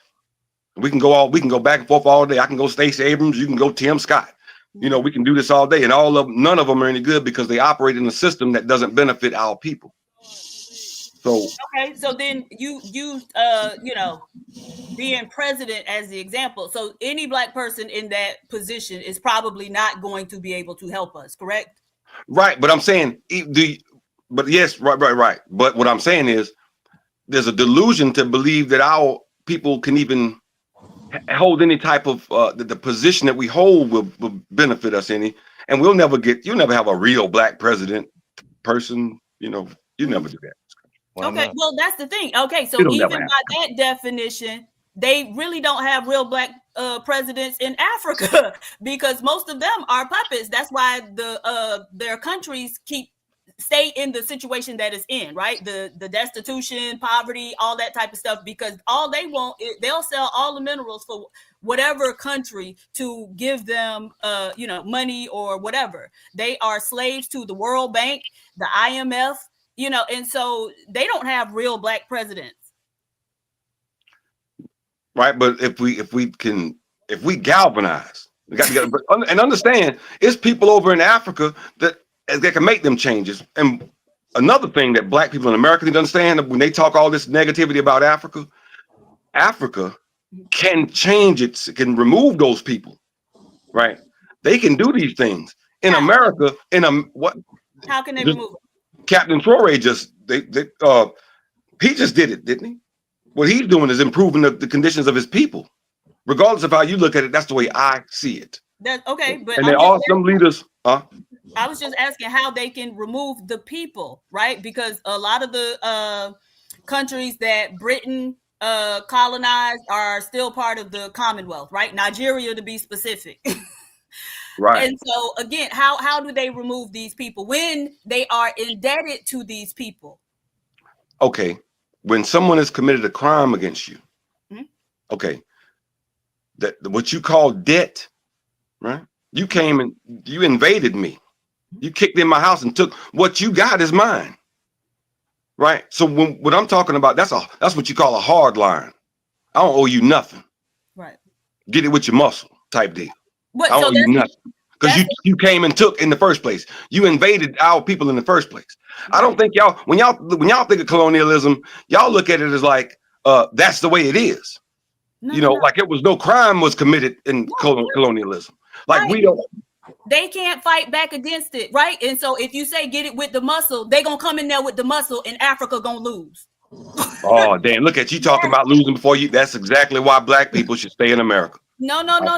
You don't know what's going on over there. Those people already have military bases over there. I know. America's already over there. Right. All of them, though. France is over there. Great Britain is over there. They're all already over there. And guess what? They all gonna lock arms with each other. So now, I wish Africa. I'm scared. They go. Oh my God, the white folks they done got together. Oh, we need to run, y'all, run. But apparently you do because you want to run to Africa. No, baby. The white man here. Baby, you got to run to Africa because you can't deal with the white man at home. And so, how you think they gonna deal with them over there? There's no victory to be had here. This is their land, especially with black people like you running around. There's no victory to be had here, right? No. I apologize. I take that back. But you've been roughhousing with me a little bit. I'm starting to get a little agitated, babe. I apologize, darling. Let's just stop that. You don't have to apologize because I could take it. But he did, Diva. You can accept it. Hey, Sharon. No, I don't want to accept. Excuse me, Sharon. Sharon, I like your program, brother. I'll be back. The rest of y'all gentlemen, it's been wonderful speaking with you. Hold on, don't leave yet, Dantes. Hold on, we'll give 1 second. I believe MJ, a new guest came in. She just came in. I believe she want to have a conversation with you, possibly. So just give it a chance. I know you got a little aggravated. It's not easy to debate arguments, especially when it is. But you'll get better at it. I promise you. It's nothing in hate. We are all just conversing with each other. Go ahead, MJ. Hi, Sharon. Hi, everyone. Hi, PhD Diva. Welcome back. I did want to speak to Dantes. How you doing, Dantes? I wanted to ask you a question, sir. What do you plan to do when you do get over to Burkina Faso? Are you going to help them with their infrastructure? Are you going to help them with their security of their country? Are you going to try to expand their reach to other countries that might want to link up with them? Like, what is your actual plan when you go over there? Are you going to help them, or is it just going for for your own type of pilgrimage, escaping? No, support in the effort. Support. I mean, like I said, I'm 50 years old. I probably wouldn't be much help on the battlefield. But supporting the troops, taking meals, medical supplies, things like that. I'm sure I could be of help somewhere. Okay. Is there any reason why you don't think that help is needed to your people in America? You say you're originally from North Carolina. Mm-hmm. So is there any reason why you can't facilitate that here in America for your own particular people who you probably share more DNA with? Okay. As far as that is concerned, black people don't think like me. Like, you know how you people find their groups of people? Like, I found my people. Yeah. Like, I don't share any commonalities with most black people. I've known that growing up, right? I mean, I'm not saying I'm not. No, wait. Because all of my people are black. I mean, I grew up in the neighborhood and everything. But what I'm saying is, like, commonalities. Like, a lot of black men, like back in my day, it was you had an NWA crowd, and all the Easy and stuff like that right there. But I was Africa Bambaataa, Zulu Nation, Jungle Brothers, X-Clan, PRT, baby. I did not subscribe. See, and it ain't a lot of us. That's why conscious rap people who are really down ain't down no more. Those people are gone. And y'all generation been Medea movied, and I don't know how soft y'all. I don't know what's going on. Y'all drugstore cotton soft is what I'm saying to this generation. To not have, you don't want to fight for nothing. You don't need Tamir Rice. Tamir Rice don't mean nothing to a lot of black people. I'm sorry, but Tamir Rice don't mean nothing to y'all. Sandra Bland, that's hurt me. I ain't let that go. So now I ain't rocking with y'all like that. I'd rather go over there where they banging, where they trying. Hey, yeah, we can be somebody, right? Because you are not a nation of people, black people in America, right? They don't repair citizens. You accepting your role as a citizen, as being black, and not prepared ourselves though. Wait. Everything our people have done in the past to repair ourselves, it's been pushed, smashed. They call it the slow grind of integration. It's a slow grind. Does grind sound like something pleasant? That's not Does fixing grind ourselves. Integrating is not fixing ourselves. I'm talking about literally us fixing ourselves. It's right there. Okay, just like with the show star, it's things are being done to combat that progress that you're trying to make. So My uncle used to say if it was easy, everybody do it. Of course, that's why everybody else is doing it but us. That's why everybody is doing it but us. I don't know where you live, but when I go, the people. Okay, well, from coast to coast. Hold on. Let them get a chance to answer, Costas. Go ahead, Dante. Go ahead. Well, what I'm saying It's like is, the taste out of your mouth. I'd like to see it. Yeah, they got you too, Dantes. I missed it. I'm sorry. Hold on. Bye, Dante. Free Zone Blue, $20. Drop old ass Farouk from the Nation of Denomination from the 90s. If you can't buy your way out of this little $20, you can't afford to be a hut chef in Africa. In Africa. You know, with the 20 ball. Thank you. Marvelous Opinion, $5. Excuses are nothing more than weaknesses being explained. Peace and love. All right. Free Zone Lou, $20. Another one. It's nothing. Bye, Farouk. Hashtag pay for your freedom. God damn. Free Zone Lou. Sheesh. So it's $40 to bring back Dantes. They are on your head right now, Dantes. Give us free, Dantes. Give us free. You know what it reminded me of the scene on I'm gonna get you sucker when he goes to damn. Well, brothers weren't mad anymore. Hold on one second. Y'all are sick. Something wrong with y'all. I promise y'all. Hold on. I got one more person. It's a brand new guy. How you doing? C Rich. My first time seeing you. How you doing? What's going on, man? How you doing? What would you like to add to the conversation, my brother? Hey, I just wanted to refute what I was trying to catch my man before he left. I got that PhD keep running everybody off. So what is it that you want to say? Go ahead. Nah, because he was saying because he got caught up, right? Oh. He was trying to say this African thing. And I want to make an explanation to show that we are not Africans, man. And this is where he's starting out from wrong out the gate. This is why he can't answer her questions. He got frustrated because once she started challenging his questions, he got caught up. You see what I'm saying? Right. And the thing is, we are aboriginal to this land. We are the original Native Americans. Dane Calloway proved this point years ago. You see what I'm saying? He been proved the point. And I'm gonna show you. I don't know if you remember. This was like when Donald Trump, when he first started sending the Mexicans out. You dig what I'm saying? When he was getting rid of them, he turned around and went to, because you know Donald Trump been at them because you know Donald Trump got casinos like they got casinos. So he been at them because they be getting money from America to build those casinos.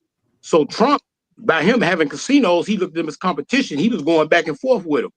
So he was saying that these people are not really the true Native Americans. He been saying this shit for years. You see what I'm saying? So just recently, you know, he had told that the so-called Native Americans that they was have to become 14th Amendment citizens. And that's why I wanted to catch the brother before he left, because he brought that up. Because I wanted to know, he know what a 14th Amendment citizen is in America. You see what I'm saying? And he told them that they was going to have to become citizens and give up their native. But the reason he did that, because he know that they are not the original Native Americans. This is why they could send everybody off this land but us. They really gave them our status. You see what I'm saying? So I was trying to catch the brother before he left, but he got frustrated and left. You see what I'm saying? But that's just like they proved that the train. Also want to bring in Stop the Cap in there. Go ahead, beautiful. How you doing? What's your thoughts? Good evening, Mr. Bracy and the ladies on the panel and everyone else. Good evening, good evening.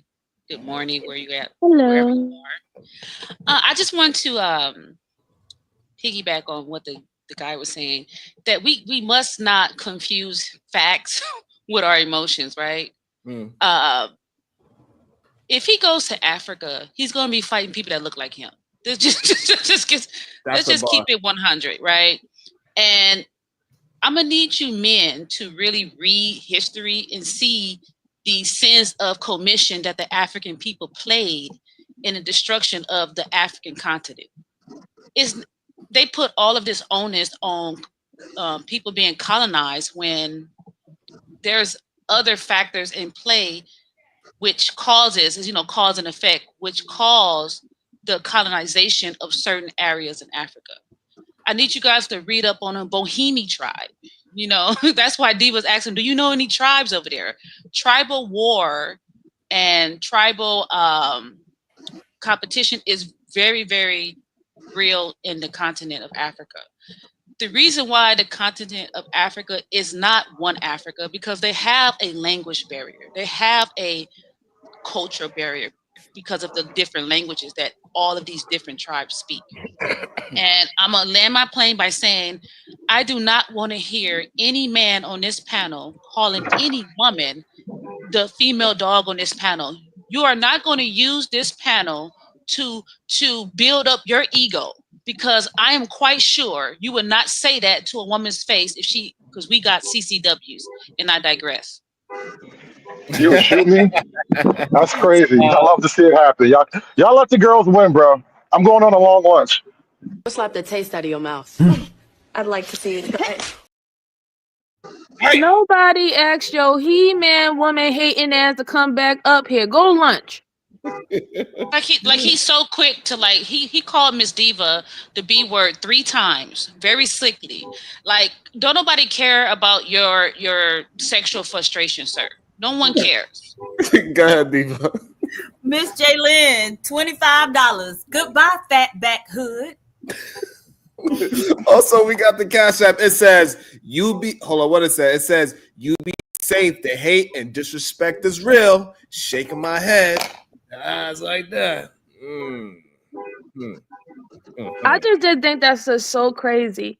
You have able-bodied men who have all these plans, agendas, things that will stabilize families and communities and things of that sort, but they have no interest in doing that with the community or the families that they create right now. They rather go somewhere else and start up on somebody else doing what they need to do for theirs. I have all respect for what Tory, I think I'm saying his name right, Tory is doing over there in Burkina Faso, and that's what he needs to do for his people.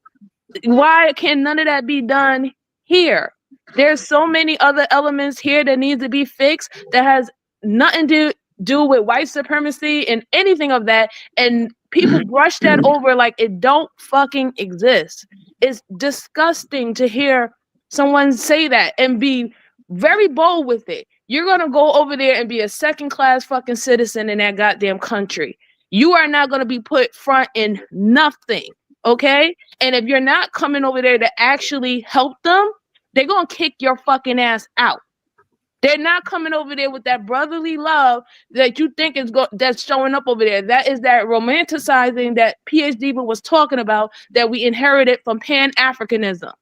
Stop that. You got motherfuckers over here, destiny swapping with your ass over here. You don't see them on their own live streams on YouTube. Literally, the people over there are cursing the ones that are over here benefiting because they said that they was going over there to bring things back. They got over here and they said, nah, they ain't never going back. And they ain't bringing shit back over there. Yeah, I was going to say about the influx of immigrants from Africa in America. I didn't want to, but... but it's just like we're romanticizing something that is one-sided. That Pan-Africanism is one-sided. Facts. They are not viewing or looking at you in the same way. They're not showing that same type of love. It's killing me. It's really killing me. You would rather everybody over here to burn in this motherfucking house instead of doing something about it, but you're going to try to help other people when all they're trying to do is literally be in a better situation or be equivalent to what you got. Oh, that's a beautiful thing you just said, MJ. I'm glad you brought it back full circle. What she said was absolute facts. This is why I was telling you, those people know that we are not the same people. They come over here and grift off us. Then They act like when we need some help, they act like they don't know you because they know we are not the same people. They come over But that's here. the thing we're talking about, though. There really is no we, bro. The only thing we got in common is what they convinced us of is our skin color, that we black. Well, We that's took what on I'm that saying. moniker. When I I'm say saying we took on that identity that they told us who we are when we actually had identities before we came here. Multiple different identities, different cultures, different languages, different everything. But we right, took on the moniker of our history, with the trauma we went through. That's all we have in relation to each other. But then you look at the foundation of who we are. What are we? What's the ruling of it? We have an expression, we have an art. And that's what right, affiliates to the culture. right. That's what we do have, but Let we me, don't have you no cut me real off, rule brother. to what we are. Let me finish saying what I'm saying, brother. You cut me off. When I'm saying we, I'm talking about we as so-called black people in America. We are not the same people as them, and they know this. So this is the point. What I'm saying, when she said that a lot of our people romanticize. When you don't know who you are, then other people gonna tell you who you are. You see what I'm saying? Let me just Dantes. Exactly my point. That's exactly what I was saying. I got you. So Dantes, you got 8 more minutes. Don't worry, I got you. I'll bring you up in 8 minutes. Okay, Dantes? Go ahead, finish your conversation. Marvelous. All right. So when you were saying when they call us who we are, we did not call ourselves black. That's an identity we took on. That's not who we were. We were different people. You know what I'm saying? Reason why it was so easy to break us down, like I said, if you take any group of people, random different people from all around the world, you put them in a boat, and the only thing they have in common is their skin color for the most part. And you say you guys are now this group of people, and y'all had to take it, and y'all can't even discuss things amongst each other. Y'all can't even talk to each other. Y'all don't have the same tongue. Y'all have the same beliefs, different anything. So we came here completely disarrayed. And then we had to become parasites for the most part and take what we can get. Take information, tongue, culture, religion, for whoever was our captors. For us, it was white Europeans in America. We took their names, religion, all that shit, because we had nothing else in the sense of coming here. We couldn't keep our culture because, for the most part, we already, like I said, if we had a bunch of us coming from one tribe, that one particular tribe might have some identity left. But because we came here mixed up the way we were, there's no way we can go back to where we were at. So what do we do going forward? But what I'm telling Can I you, ask you a question, Marvelous? I'm sorry, sir. Do you know what the African worldview is? Hey, say again, ma'am? Do you know what the African worldview is? As far as us in America, or are you talking about in general? Do you know what the African worldview is? No, ma'am. Okay. And I knew you didn't, based on what you were saying, because you were saying that those people wouldn't have had anything in common because they were coming from different tribes. But what they had in common was the African worldview. That's why they had to outlaw them beating drums, because even though they couldn't speak the same language to each other, they all had a culture where drums spoke to you. And so they were able to communicate with each other using drums. Okay, so we got drums, but I'm saying, okay, we'll take that, right? No, that's but one form of communication. I'm not taking off the table. I'm saying if that's one form of communication, right? And that's only one, all right? You need more ways of communication. You look at the age. There's some different factors that came into why we're at disarray. It's not just the fact that people took us from Africa. Like, again, Africa right now is not unified. I don't understand how we're supposed to be unified. We're not talking about Africa now. You just was talking about tribes of people who were put together, and you said they didn't have anything in common but their skin color. And I'm telling you, they had more than skin color in common, right? That's all I'm telling you. They had an African worldview in common, which means a lot of different things, right? So they understood that despite the fact that they came from different groups, that now the situation calls for them to be one group, right? And so that's how you get extended families. When people were sold away, the rest of the people took care of them, whether they were their family members or not. And so there was a lot of stuff that they actually had in common. You just don't know history well enough to know that. Okay, so I'm gonna be humble to say I don't know all history. Right. But the things I do know when it comes to us, even right now, currently in the present time, how do we have time is in history though? I understand where you're going with that. You got to understand the future. You got to understand the past, understand the future. I understand that, man. What I'm saying is things I do. Were you given that example to explain why the Black people in America are the way they are now? Is that why you use that example? Yes, in some context, yes. I'm trying to explain the phenomenon that is going on while we're not so unified. First of all, we have to be unified at the beginning to be unified now. And we're trying to do the impossible, which it hasn't been done yet. No group of people has ever done what we're trying to achieve. And we put so much emphasis on trying to unify ourselves based on our skin color. But you're wrong. We were unified. You also said we've never been unified. We're not unified today. And here we are right now, all Black people on this panel. You didn't say the only thing we got in common is our music, but there's no we. But why would we have music if there's no we? Right? There's music that relates to us as Black people. And it doesn't mean hip hop, because y'all like to go to hip hop, but rhythm and blues, soul, and there's all types of music forms. So you don't know history, and because you don't know history, everything that comes out your mouth is ridiculous. Fact. No, ma'am. I already said that we have music and things of culture. That's what we identify as culture, our expression. But there is no actual rule. There's no grounds of direction for the so-called culture we have or identified with. There is no real direction. What does rule of direction mean? Well, when I say direction, you got to have some way of governing us. We have no self-governing within our culture that we call. All it is expression. Like that's culture, brother. Ain't no rule of direction.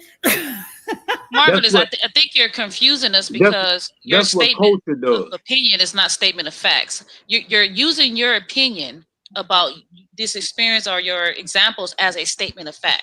This is why Bomb Cherry and Diva is correcting you. And then you're getting a little frustrated. Just say, this is my opinion. And then we can, take it as your opinion. But when you frame it as a statement of facts, they're going to have to, fact check you. I don't mind being fact checked. I really don't. But it's more like I'm trying to understand this. Where is the order? Where does it start? Where do we get our grounds and values from as a people? And that's what I'm trying to get at. Where is that come from? Of course, we have art, expression, food, but what do we have in general that says this is taboo? These are the rules. Where is that at? It comes from culture, man. But if you don't know what culture is, then you don't know that's culture, brother. I didn't say it wasn't culture. I didn't say it wasn't culture. Brother, I'm saying what. Let me get a point out, brother. I didn't cut you off. You keep cutting me off. If I'm wrong, just prove me wrong, brother. But let me say what I say. I'm saying that culture, it ties you to a land, it ties you to a people, it ties you to an identity, and it ties you to a God. When we went through the slave trade, we was totally deculturized. People keep saying culture like they know what culture is. If you saying you have a culture, then if you know you went through a slavery and you was deculturalized, then that means you have to be prepared to say when you got your culture back and what it is. So what I'm saying is what you explaining, culture defends against outside influence. This is why other races of people in America don't suffer to the degree a lot of the stuff that white America does, because they still have an intact culture. We don't have an intact culture. We don't know who we are. But every time you try to explain to people like through dialogue, they cut you off and they act like this. These people, Africans, know that we are not Africans. But you can tell by the way they treat you, we are different. We look different. We act different. Everything we do is different. But then when somebody try to tell you where you from, then people get to twisting their neck and this and that. But if you ain't done the research, I've been doing this shit since the 80s, brother. I've been a Pan-Africanist. I've done the pro-black thing. I used to go to of course I was raised as a Christian, so I knew the Bible. I've been to the Moorish Science Temple. I'm a Hebrew Israelite. Well, if you don't see what the same thing the women was telling you, brother, if you don't know history, then you really lost. Because you're not basing it from nothing. You have to base it from history. This is what the women trying to tell you. You trying to say, let's go from now. Man, you can't pick up from 5-10 years ago and solve a problem that's been ongoing for hundreds of years, brother. This is what they telling you. You see what I'm saying? I understand you. I understand what you're saying, C-Rich. And I'll let y'all talk. I just put that point out. Okay. So I just want to know, can I at least acknowledge that there was already a problem when we got here on ships? I'm saying that legitimately we had a problem just being together on the ship. That part never even been addressed. What? You had no proof of that? Where you read that? No, I'm saying we all came here from different tribes, different cultures already. Our ancestors came here on the ship. We already came here as a mixed bag. But they realized once they were coming here that they had to unite amongst themselves because they were going to a new place. that wasn't their home, no matter what at the end of the day. Even if I don't like you, these people really don't like us, so I'm gonna be with you. Like my enemy's enemy. Right, they fought each other. They fought with each other on ships. Ships ended up, there was a lot of ships that didn't make it back over here because, you know, they had to uprise and things like that. But this is ridiculous what you just said. Like, they wasn't unified on the ships. They was against each other on the ships. They was in small spaces shitting on each other, trying to. What are you talking about, Martha? I'm not. First off, there's two things I'm saying. I'm saying that they were not a unified group. Meaning, yes, they're in a situation of prisoners of war. How could they communicate? They don't speak the same language. There's no drums. Okay, let's take that. There's no drums on the ship. We get it. But I think that in order to understand history, you got to understand the history of slavery. It wasn't just white people who participated in slavery. If you guys understand the history of slavery, I think your guys' mind frame would change and your approach to slavery would change. If you understood the history of slavery, there's slavery today in Asian countries. There's slavery today in African countries today. The Arab slave trade was one of the most horrific slave time periods of the world. You guys ever heard of the Bone of Trails? You guys have to understand the history, and then I think you guys will come to a common ground when it comes to understanding the dual dynamics of slavery in this country and in the world. Yeah, I thought Dantes went to rebuttal, but he stepped away. It's okay, I guess. And hopefully Dantes will come back. Also, we'll bring up Hood. His time is up. Go ahead, Hood, before it's too late. That's your microphone. Go ahead. Don't play me. Just drop me. Slap the taste out of your mouth. I'd like to see you try it. That's so sad. You know what I noticed about that man? He never can stay on subject matter. He always have to insert some type of derogatory thing about a woman, a black woman. Like, I do not appreciate him calling women bees on a panel. Like, nobody called him anything that, you know what I'm saying? Yeah. And PhD, but didn't even address it. She heard it. I heard it. The chat women heard it. It's like he's so quick to want to verbally abuse women over here. And it says, add another 25 on Fatback Hood. You need to control that mouth.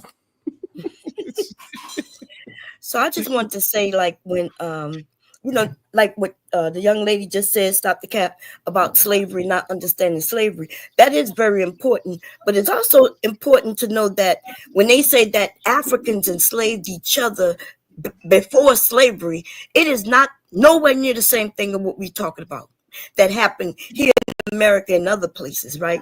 Because there it was indentured servitude. You may have to, you know, I may capture your people, but I still treated you humanely, right? I didn't kill you. I didn't beat you. I didn't torture you. You just had to do what you had to do, but you still can move around in this environment. You wasn't enslaved the way, so it's totally different. And when people like Marvelous and things like that speak the way they do, they've been indoctrinated with falsified information. I need to know what I said that was false. I'm really trying to understand what I said. The idea that you said when it was a mixed bag on the boat and it was already not unified, when they actually were. If you know anything about history, you know, I mean, they were unified just based in the situation they was in. I acknowledge that part. I said all thing they had in common was skin color and the fact they were enslaved. That's all they have. I can take everyone right now and put y'all in the military. What? I can take y'all all right now and put y'all in the military. Y'all guys be in the same situation. You guys are all in the military. You guys are unified. But you come from different cultures, different backgrounds. But you guys all are in the military. Because that is slavery. So you would be unified. You would because say of the situation we unified, right?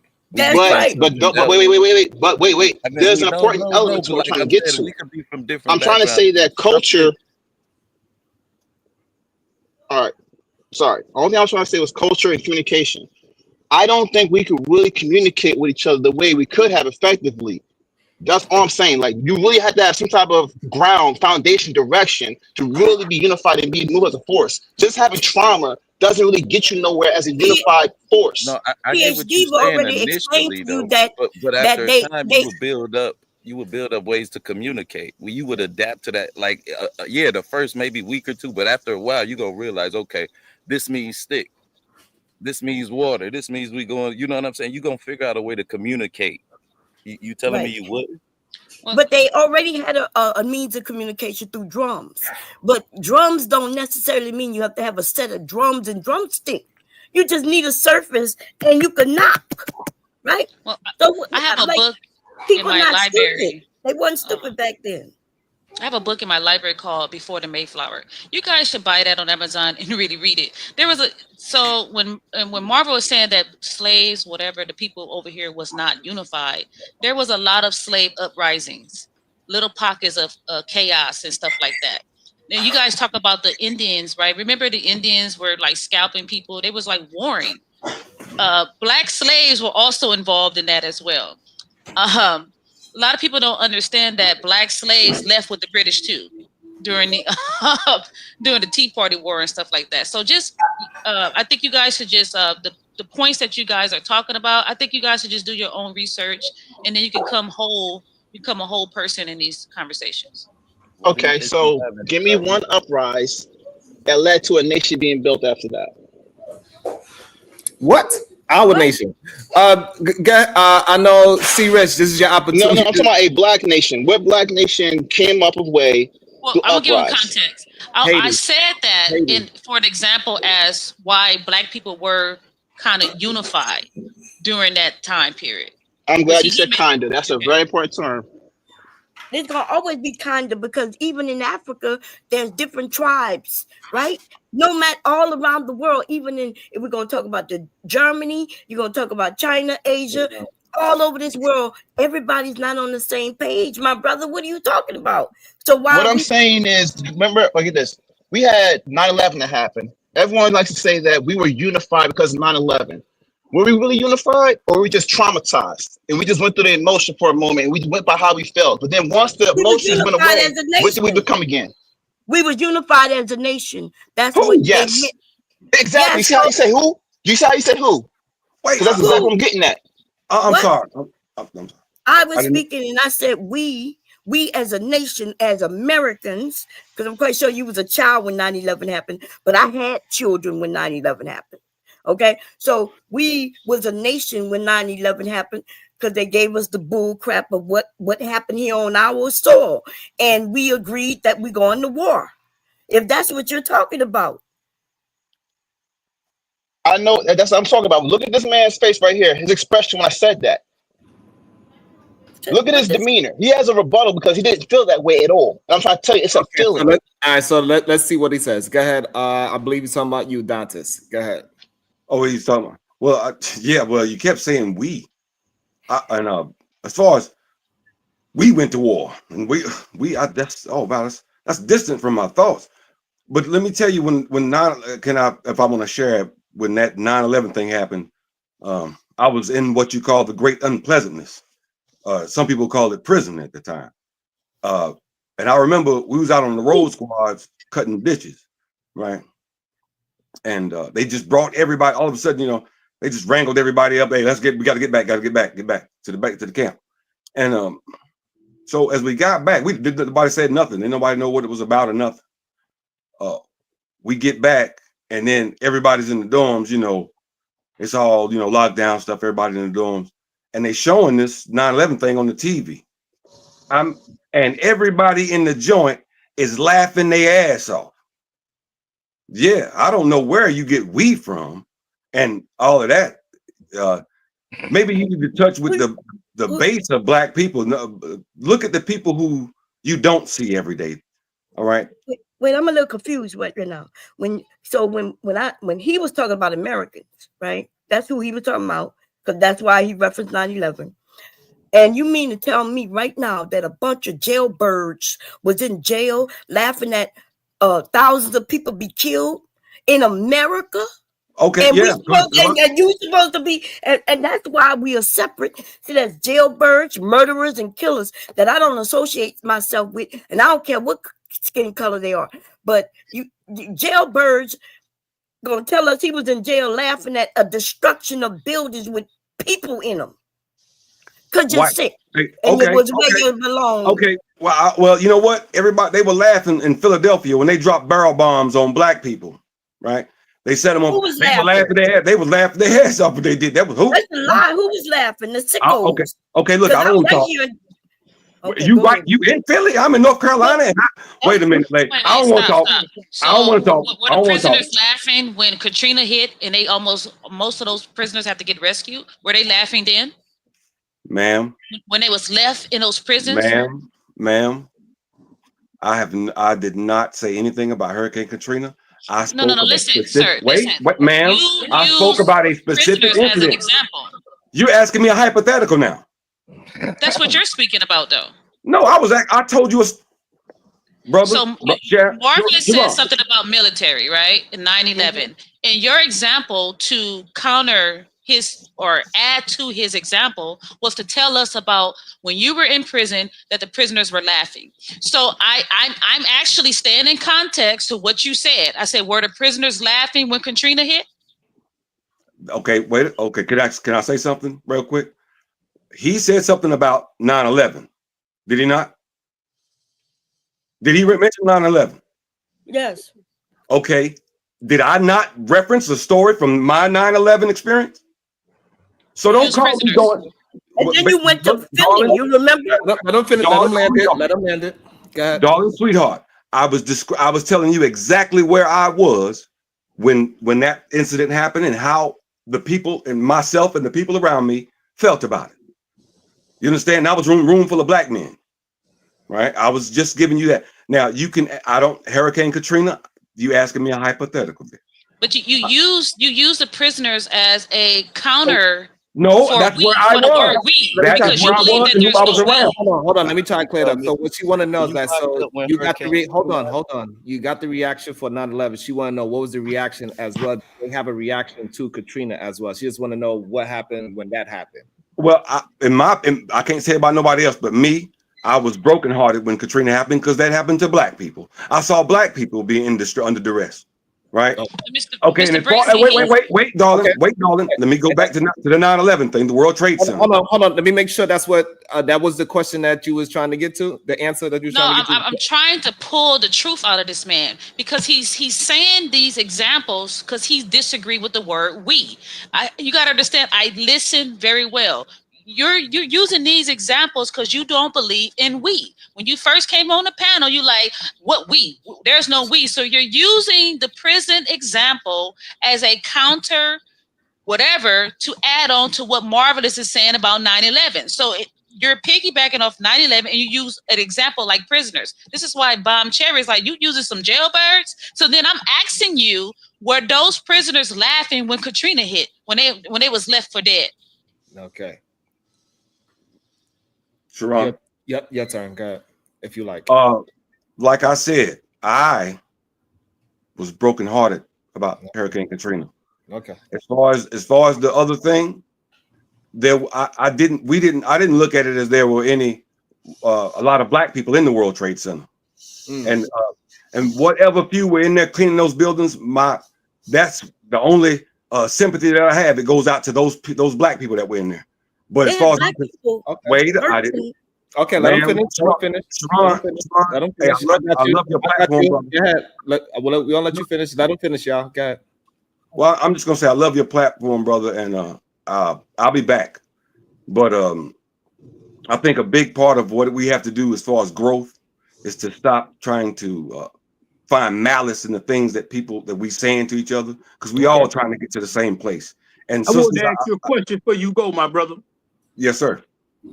Can I go, Sharon? Yes, good. Let them two brothers have a hash out real quick, because that's what he came up here for. He wanted to speak to. Because because these women giving y'all their work, man. Y'all keep running, man. So I gotta get in, man.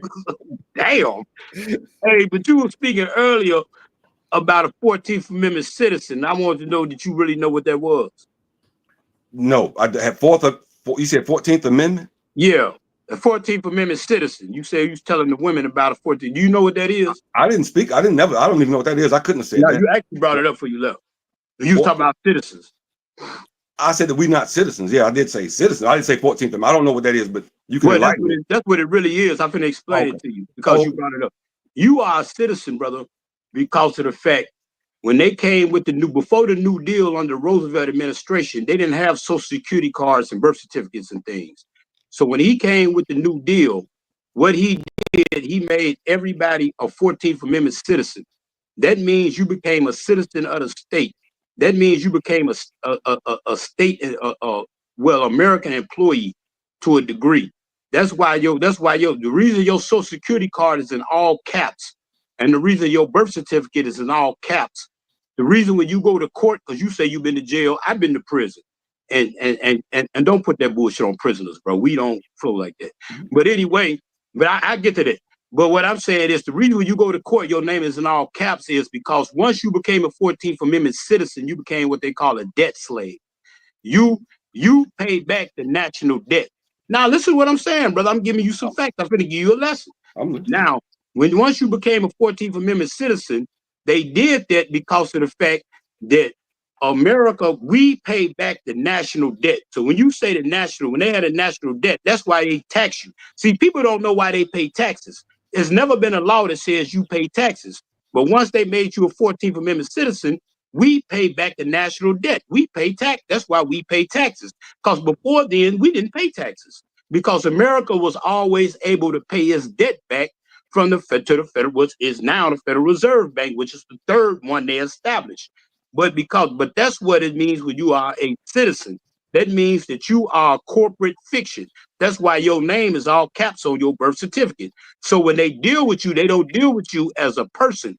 They deal with you as a corporation because when he gave you the New Deal under the Roosevelt administration, he gave us benefits and privileges.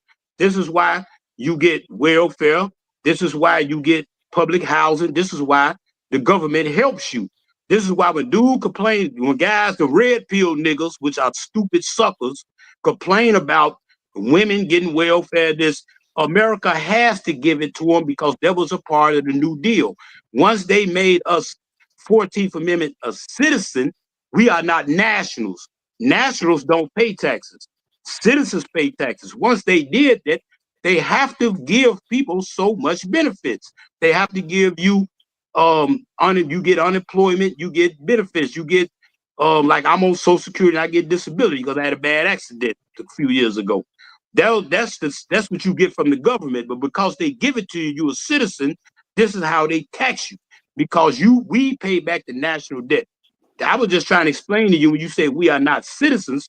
That's why we was made citizens. But because everybody is stuck that you are from Africa, y'all believe that you are not really citizens. You really are nationals. That's why I was saying that we are aboriginal to this land. But everybody laughing, the other dude laughing, because y'all don't argue the point. You laugh at people because you don't understand. But I used to be a Pan-Africanist, brother. So this is not stuff I'm just talking. Okay. I agree with you. I agree with some of the things you're saying. It's just like, but those of you this is oldest conversation, right? Those of you get confused, right? I ain't confused. I agree. We pay taxes. Wait, hold on, Bob. I wanted Dantes to official. Rich ain't going nowhere. He wanted to. Yes, so this way, and then y'all can have the conversation. Yeah, I got you. I ain't going nowhere. She got you. He got you. I mean, get Dantes. Well, as far as brother, I understand that's a lot of that was a lot of sweeping statements you made right there. No, that's a historical fact. Well, I'm just saying the statements that okay, brother. All right. My point is refute the evidence. If what I'm saying not true, tell me why you pay tax. Because there's never been a law passed by Congress that said you have to pay taxes. So tell me why you pay taxes. Yeah, let them get a chance to rebuttal without uninterrupted. Go ahead, Dantes. Okay. I understand that all those things that you said, they may be true. I'm sure they probably are, But what I'm saying is, I do not believe in the 14th Amendment from the first to the however many it is. I don't give a damn about nothing that they got. Well, how can you subscribe as a black man to any of their doctrine? Is my question. That's more what I want to know. Can I answer? Why are you so invested in America? What has America done for you, bro? Can I answer the question? Since you asked? So invested. And wait. Time. One more thing. Let me tell you something. When you talk about jailbirds and people like that, I know a man. His name is Joseph Sledge, the Honorable Joseph Sledge, was in prison since 1974. Had not done a thing. You go on that camp, the officers know he ain't done nothing. You see how he get treated a little different, but he had been there since I think it was 2008 when they let him out. Right? Exonerated him. He was an old man, hadn't done nothing. See, that come from a time back when they used to pick up black men. You know, just any Negro will do. And wait a minute, brother. And I think we lack compassion for the people that are in prisons and dark conditions all over this country, because you remember that's a private industry for them, and it's supposed to be rehabilitation. It's supposed, and not to mention that our people are punished very severely under this system. It's simply just for us. Right. You understand? So that's a weapon against us. But you don't have no interest in going knocking none of them prison walls down and getting our brothers out. Okay. You don't have any interest. Okay, wait. And if that's not the case, then you have no interest. Even if you were American, wouldn't you want to? If more of your prison people were in prison, shouldn't that be the rehabilitation process? Should be something for black people to put our people through, right? That should be something for us. Right. They don't treat us fairly in this country. So how do we even let them define law or enforce law on us? See, we coming from two different places. It's not a lack of knowledge. It's the way we interpret the knowledge. Right. But I have nothing personal against you, brother. If I show too much, brother, I ain't upset, brother. Okay. I'm gonna answer your question then, because the sister asked the question, so I'm gonna get to her. But let me answer your question. When I was telling you that, I was just explaining to you what a 14th Amendment citizen really was. I wasn't supporting any other position. But what you doing, you talking to a nigga, bro. I done 23 years in the penitentiary.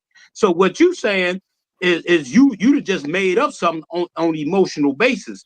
And this is what I'm saying about brothers, because I've been to the penitentiary too. So what you were saying, I was not saying. I was just explaining to you what it was. I didn't say I subscribed to it, but it don't matter whether I subscribe to it or not, because I don't control anything. I just have to learn how to survive in it.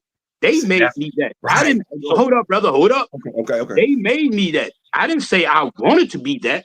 I'm just telling you what you really are, because a lot of people don't know. You may have knew that, but other people don't know. I'm just bringing the information. So when you saying that I have no compassion, brother, I'm a humanitarian. I believe that's the biggest problem with America, other than we don't believe in the Creator no more, that we have no humanity anymore. We don't care about other people. So don't charge me with that crime, because nothing that I said you could have got from that. That's all I'm saying, brother. I don't get emotional about conversations, because I deal in facts. Anything I say, I can prove. You see what I'm saying? So what I'm saying is, I was just explaining to you what it was as far as America is. Now, whether you agree with it or not, I don't agree with it, because I know it's a bogus status to make you a slave to pay off a bill that they created. That's all I was saying. But I'm gonna just leave it at that. If you refute that, I'm gonna get back. I'm gonna let the sister ask her question, brother. I don't run no long filibusters. That's all I was saying, brother.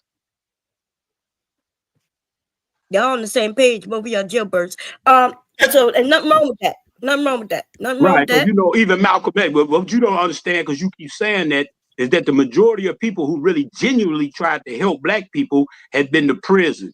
Some of the best individuals, Malcolm X, even has been to prison. Even now, Dr. Martin Luther King didn't go to prison, but he did go to jail. You know, JFK got him out, but they would have held him. But the most people have been to prison. So to call people jailbirds, I mean, let's come with the insults, because I don't insult people, bro. I don't do that. I just bring facts. If you dispute it, I reckon that, like with Supreme Diva, I've seen home panels. I look at Sharon all the time, so I'm not new to Sharon. I forgot my goddamn question. I feel like the brothers would let her get her point out. Hold on, he almost finished. Go ahead. Finish. I said I feel like they wasn't letting her get her point out. I'm saying let her get her point out and refute her point. They couldn't refute her point, so they got frustrated and left. I don't do stuff like that. If you're right, I'm gonna say you're right, but I don't call people out their name, bro. I'm not a jailbroke. I'm probably one of the most intelligent niggas you ever run into, but you can go ahead. Okay, go ahead, Bomb. And I believe Stop the Cap wanted to jump in there as well. I'm not sure if MJ wanted to stop in, so let's try to keep that line right there. Bomb Cherry, Stop the Cap, MJ. Okay, I apologize because you the one who told me you was in jail, but I apologize if you took that as an insult. No, I didn't take it as an insult. I just be trying to tell people. You told me that I insulted you. I apologize. Yeah, I ain't insulted. You can't hurt my feelings. Okay, good. Yeah, go ahead. You might not want to test that, but anyway. So what I want to say though, you stated a lot of facts mixed in with a lot of things that aren't true, and that is what happens when, like I think you even said it to the other brother when you said that, when you get emotional or when you don't understand the information. The information you have the knowledge. One of y'all said you have the knowledge, but you don't understand the knowledge. You know what I mean? And so what gives us, why do we pay taxes? Because of the 16th Amendment that gives Congress the right to levy taxes. The reason that was done is because of social welfare and things like that, right? In order to be able to help people, we have to have money to give these people. So that's why we have taxes. But you also said that we aren't humanitarians. You said that's the problem with the U.S. But that's not facts, right? We know that we are. That's why we don't support these wars that are going. We want to support Ukrainian with the war that's going on. That's America being humanitarian. We put money into Africa. We was doing all these things. That's us as Americans being humanitarian. I said humanity. I didn't say humanitarians. Humanitarians is what you do. I didn't say that some people are not humanitarians. I said we have a lack of humanity. I'm saying a lack of humanity means. Okay, that's probably what he meant to say. He just corrected it, Bob. It's okay. Okay, he corrected it. Okay, those are two different things. No, they're not two different things. They're not two different things. One of them is just active, and the other one is just how you feel, right? Right, that's two different things. They're the same. One is just a noun, and the other is a verb. What do you mean? That's two. A noun and the verb. The final boss is back. I just realized you got the final boss back. Oh shit! The MVP is here. The MVP is finally. The taste out of your mouth. I'd like to see you try. Like you can't be this like childish. Like, are you serious? Hold on. Diva, you there? I'm here. Miss Jaylyn, $25. Keep that back off the panel. You want to be a Wonder Bread. Dang. Oh, damn. At Cloud House ENT 5114. See, Rich, why did you go to prison? I'll tell you. No. All right, come on. Detroit, at Detroit 313, $5. Quick question. Who the F wants to go to Africa? Thanks. Miss Jaylyn, $5. Hood Fatback, you think you are important. I'll wait.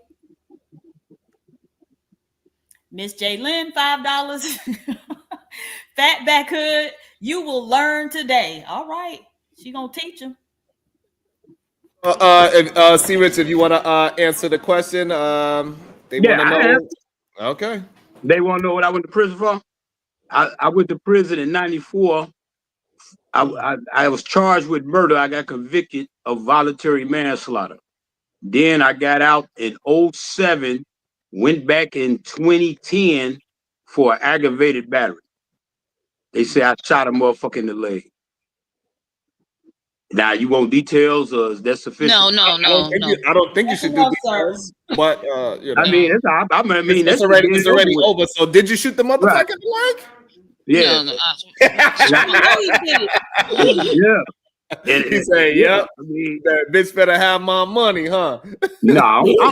Look, let me explain something to you, bro. No, don't explain. No, hold on. Let me say you don't want to give them too much information. I'm not talking about my case. Hold on, Rich. Don't give them too much because they're gonna use it against you. That's more than enough. I'm not giving no more information up. I would say, look, bro, I that red pill shit, I'm not a red pill nigga, bro. Okay. I don't agree with none. When you be talking about them dudes, I be agreeing with you.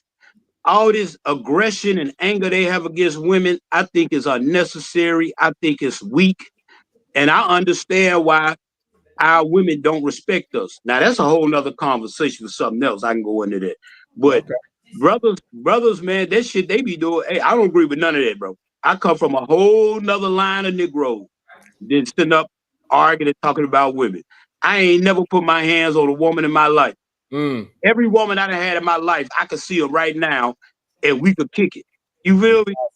So yeah, I ain't gonna so don't put that women on. Nah, I don't do that, Jackie. Nah, go ahead, Diva. All right. At Freedman's Journal, member for 4 months. Thank you, sir. Super chat here, ninjas, or Venmo.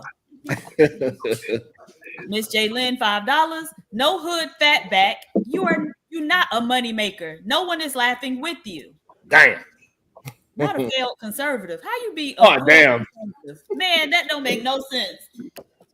I think these wannabe conservatives, they're more fascist than anything. I have one thing I want to clear up while I'm here. I get ready to go, guys. I appreciate having me up here too. My point of contention was with the word unity.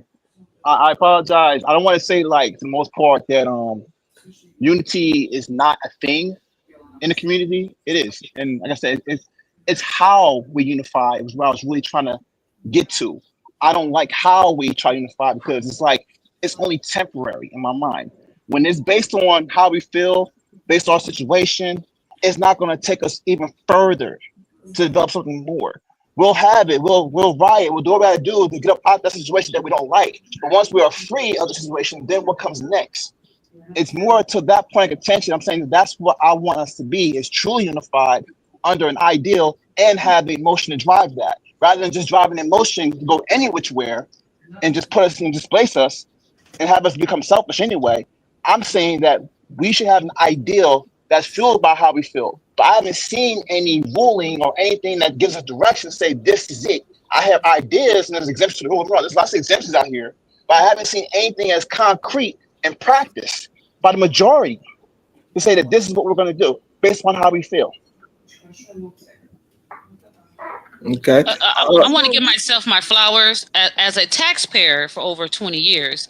I want to give myself my flowers because America is the hub center for humanitarian efforts. We pay everybody.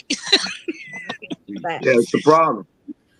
That's the problem. So and by default, I am a humanitarian. Okay. I like it.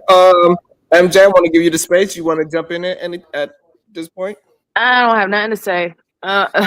It's been a lot of different kind of conversations been going on. So yeah, when the men conversating some of I'm sorry. No, go ahead. No, I was saying when the men have conversation, they go all over the place. You know, we was one place and then we move somewhere else and then they'll blame us. Like when he mentioned the bombing that happened in Philly, and I was about to say something, and then he started saying, "Oh, you right there in Philly." But I'm actually from Louisiana where Katrina happened. But I live in Delaware, which is up here now by Philadelphia. And I don't remember anybody laughing because that bombing that happened in Philadelphia, you know what I mean? They lied about how that situation went. But who was laughing about that situation? When you said they were laughing, because you brought that up, like there was a whole group of people laughing about the situation. All right, go ahead, Diva. I know Diva wanted to say something about it. I'll say something, I should say. Yeah. So there was a question like, what has America ever done for you? And I can speak for everybody here. America may put you in the top 1% in the world. You live better than people in damn near any place on the planet. And so that's what America has done for you. Made you very comfortable. Made you comfortable. Absolutely. I'm extremely comfortable, baby. So Dantes, you don't believe it made you comfortable? You got a whole house that you could sell or not sell, pass on to your kids. You don't think that it helped make you comfortable compared to the rest of the world, not to America, but the rest of the globe? I go for self, but the real self is one with all. the self that's by himself does fall down, just like the guy. You're right. That's a great philosophy. That's a great philosophy. Okay. What I'm trying to say is, I'm not just thinking about me. Mm-hmm. I'm thinking about the homeless person that's on our black people that's out there. I'm talking about the people who are less fortunate than me, who is more of us in that, like in messed up situations, right? They in darker situations, right? And black women, they don't have the same experiences sometimes as black men. We like to think we do, but when I speak when I spoke of jail, I wasn't glorifying that, right? And when I made the example of Mr. Sledge, I was telling you, it's people who have not done so bad a thing, or ain't done nothing at all. And then there's some people who haven't done nothing, but that exists for us. Like, you don't have any compassion for our people, other than nobody else's comforts other than your own, right? But sir, I'm sorry to interrupt you. You don't have no compassion for Black Americans. You said you wouldn't do anything for us, and you don't align with us, and that's why you're going over to Africa. That's kind of, contradicting yourself, isn't it? No. It's not, because when I say that, you are not black people in America. There's no helping you. Do you hear people? You're not even. Wait. Let me explain what I'm saying. Let me explain what I am saying. I will tell you. Right? Black people are like if you got two children. Or no, the like the analogy of the servant in the biblical servant analogy. Remember, he gave the one servant some money, and he multiplied it. He gave the other servant some money. He did something with it, and that one servant just held on to it. Do you remember that analogy? Anybody? Bible study? Anybody? Sunday school? Nobody? Well, anyway, the servant that didn't get, he didn't do nothing with what God had gave him. He didn't do nothing with what the master had left. Gave him. The other two had they multiplied what the master gave them. Mm-hmm. Right. So are we cursed? Are black people cursed? Is that what you're saying? I'm not going. No. Let's not deviate from the subject matter, please. Yeah, I was trying to tell. I thought everybody could relate to a Bible school story. I didn't know that you couldn't relate to that. You landing the plane? You good there? On that note, on that note with black women, let me tell just a tiny one. Okay. When we was little boys, I got two older brothers. My oldest brother, he had to stop the hogs. Me and my older brother Priest, we had to go help Todd down on Mr. Sam's farm down the hill and help him clean the chicken coops. Now, anybody know about hogs and chickens? Hogs, they stink, but chickens smell way worse than hogs. But that ain't the point. My brother, he was clean city boy. He wasn't anyway. He had to stop the hogs, and he get real mad and irritated going out there, and because the hogs can hear you coming up the hill with that bucket. They come running up. And so he tried to throw the bucket just because he was so mad and slung it. And it slung down and he fell in the daggone pig pen. And he was in the muck. He was all in the pig pen, that mud. It was all up here. That splashed all up him. And he was, And my granddaddy looked down at me and he laughed. He said, when you get in the mud with a pig, all you get is dirty. So black women, I'm not going to even address anything you said. I have a lot of respect for you until the point you started behaving very terrible. And I never used the B word. I never used the B word, and I will not let you get me down in the mud with you. Okay. Wait. Okay. I'm gonna do 2 minutes. So he made a statement about basically the black man plight is greater than the black woman's plight, right? There's no time period in this country where black men and black women have not endured the same circumstances and the same experiences.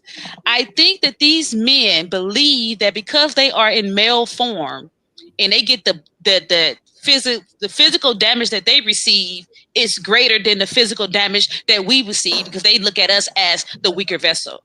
Black women and black men have suffered by the same situations that everyone has suffered in countries that are greater than them. So I want to make it clear. Black women and black men grow up together. We have the same situations. We have the same experiences. Your plot is not greater than my plot. Okay? Okay, go ahead, Diva. Are you there? Maybe. Yes, Nope. sir. Okay. At Detroit 313, $5. Shout out to Pro Crack. Crack power, brothers and sisters. You're a nut. DB, member for 10 months. Hey, DB. Where y'all find these dusty hotels? Child, they under every rock in every nook and cranny. HQ reacts. Hey, HQ, $2. Get them, PhD Van Bomb. Miss Jaylyn, $5. Fatback Hood, AKKKA, blob is typical. You would say, I am on your Tootsie Roll, you lonely rim. At Dig Thug 9149, $5. Ask why an ex-con can be accepted, but not a fascist.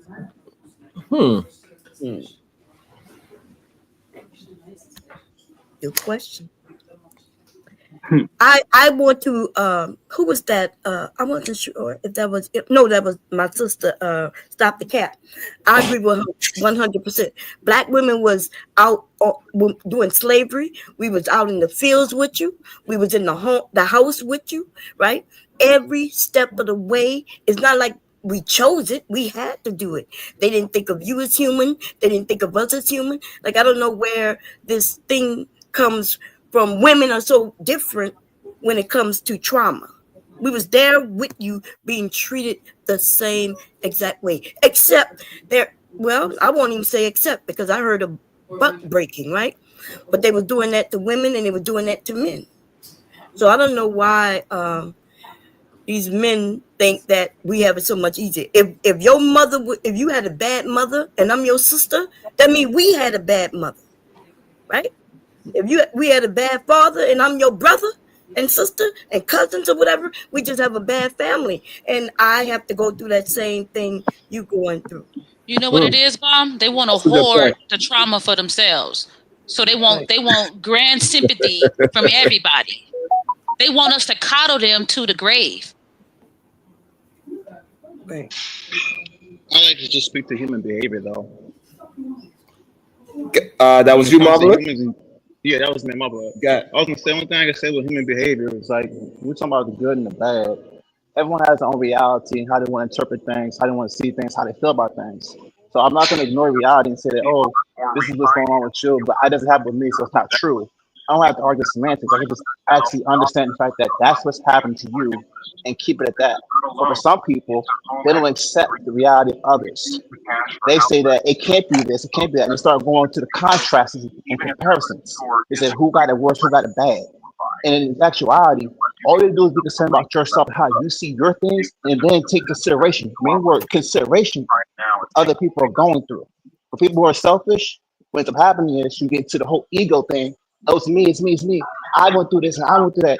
You didn't see what I see. And it's like, come on, guys. You don't have to go there. Mute up. See, Rich, mute up. Yeah. You on the phone, we hear you. Somebody got TV in the background. Say that again. You on the phone, we can hear you. Oh, my bad, man. My phone. No, we just letting you know.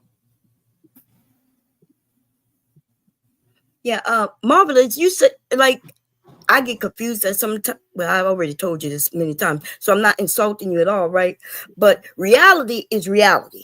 Now, the way you may see reality isn't everybody's reality. So that's, they're not the same, right? The way, like, the things you say not making sense, my brother. Like, let's say it's cold outside because it's 60 degrees, right? I think most of us agree 60 degrees is cold. But when you go outside, you're like, it's not cold. But I go, it's cold. Now, the reality is it's 60 degrees. Just because you're not cold doesn't mean that it's not cold. It just means that you don't think it's cold from your perspective. But the temperature is a real thing.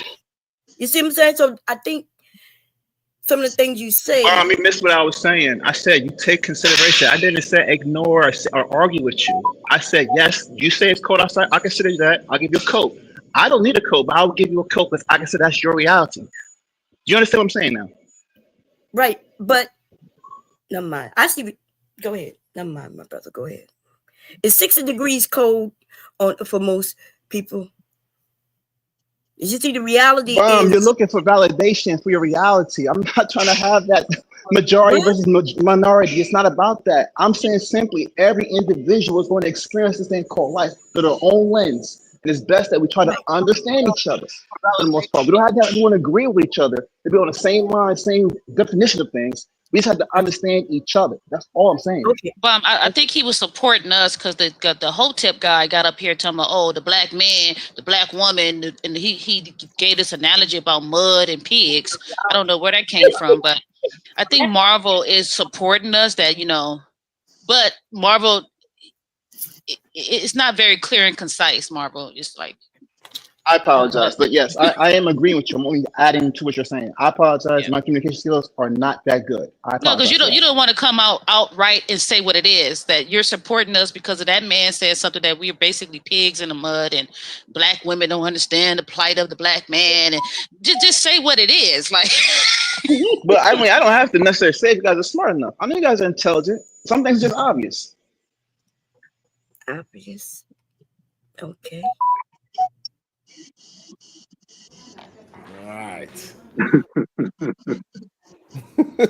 want you to have that. Diva, you there? Maybe not. She's busy right now. I'm here. Okay. Jalen, $5. Dolomite, I do not know you. Pay to bring your hood daddy back. Coming at me is such a waste. See, Rich, $10. Just paying some tithes. Thank you, sir. Amen. Bless you. Thank you. I really appreciate that. Thank you. Y'all cutting up today, boy. Go ahead, Hood. You would better speak now, forever hold your peace. Boss level, bitch. Fucked up in 2024. Hey, I just be saying, I don't be saying how the man-woman shit fight come in, man. I just see, only time I come up is somebody talking about a conversation that had to do with like politics or something I can prove. I don't get off into the black woman and accusing her and accusing. And when I was talking about humanity, I was speaking more so just from an individual level on how people treat each other. You know what I mean? Not on a world level. I'm speaking as an individual. I'm saying as far as respect, like whether I agree with you or not, I still respect your opinion, you know? And that's what I was saying, like when all of them got upset with P, I was like, and I be thinking like, just let people get their point out. If you disagree with it, then dispute the point. You see what I'm saying? But what is your name? C. Rich.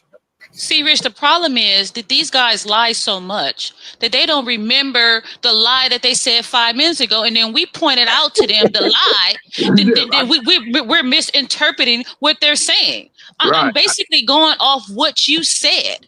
Yeah, I agree. Hold on, I need to celebrate this with her because once it's over 50. I'm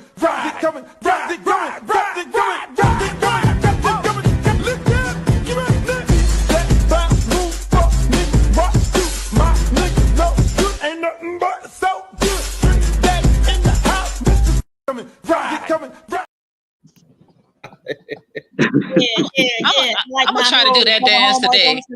Hey, it's super chat time, and I'm rapping. No, I'm just playing. All right, Miss Jalen with the 100 ball. In the name of Dolomite, keep his daddy hood fat back off the panel. Y'all, please type in the chat and let me know, is hood conservative really overweight? I mean, it wouldn't be a stretch because about 70% of black men are either overweight or obese. And so I could totally believe it. But please, I need, give me the material, y'all, because I'm going to have a field day with his fat ass if he is. You know, I my walk later on. Every panel needs a hood, bro. I won't lie to you. Every panel needs a hood. We will all be we don't. No, we do not. Making money, we all be unified. We would love it. Who the fuck is Dolomite? Because the problem with Hood is he doesn't have controlled opposition. This is not a echo chamber, but he gets caught up so much in his lies. You guys could be talking about some man shit, and he's gonna always insert some woman. Always. That's fair. Welcome back, DJ Genesis. What's your thoughts? Man, if you know what I just been through, I've been at the hospital. I've been it's been crazy this past like hour, okay, y'all. But anyways, I think the hood conservative is negative. Like I've never seen such a depressed person in my life. No matter what the subject is, he finds a way to turn it into the most negative thing. And he sounds like he's suffering from major depression. And maybe he needs to like actually, stop jacking off and get some Kuda cat, and he will have something better to say about women. You can't get none. Hood servants. I don't know if he's fat because I usually know everybody's business around here if they got exposed, but he does have like a lot of children, y'all. So okay, he's a baby daddy of like he got like 4 or 5 kids out there. And, so the children are his beard. So he's basically a down low brother. No, he's just a hypersexual men that they usually have some homosexuality going on. So yeah, that's probably what down low. That's why he's so angry at women. He hates women because he wants to be one. No, he listen to his voice. He sounds like a down low brother. Come on now, hood servers, baby. I'm gonna take the plunge with you. We gonna go guzzle balls together. Oh, that's how you got to put your tongue. Don't let it go all the way in the back of your throat when you guzzling the balls, baby. You got to. Oh, you're supposed to let it go all the way back in the back. I thought you supposed to like just the only reason why I'm going so hard on the down low brother is because he calling people bees on here.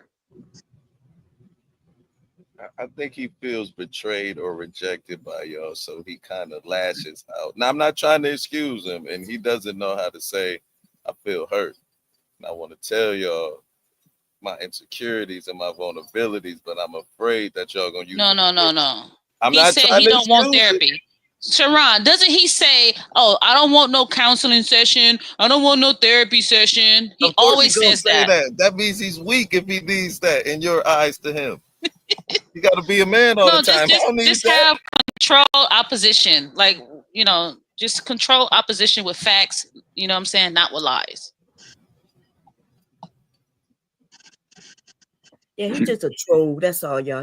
I'm still trying to figure out how talking about the United States Air Force air people that was contaminated turned into in essence all the women's fault.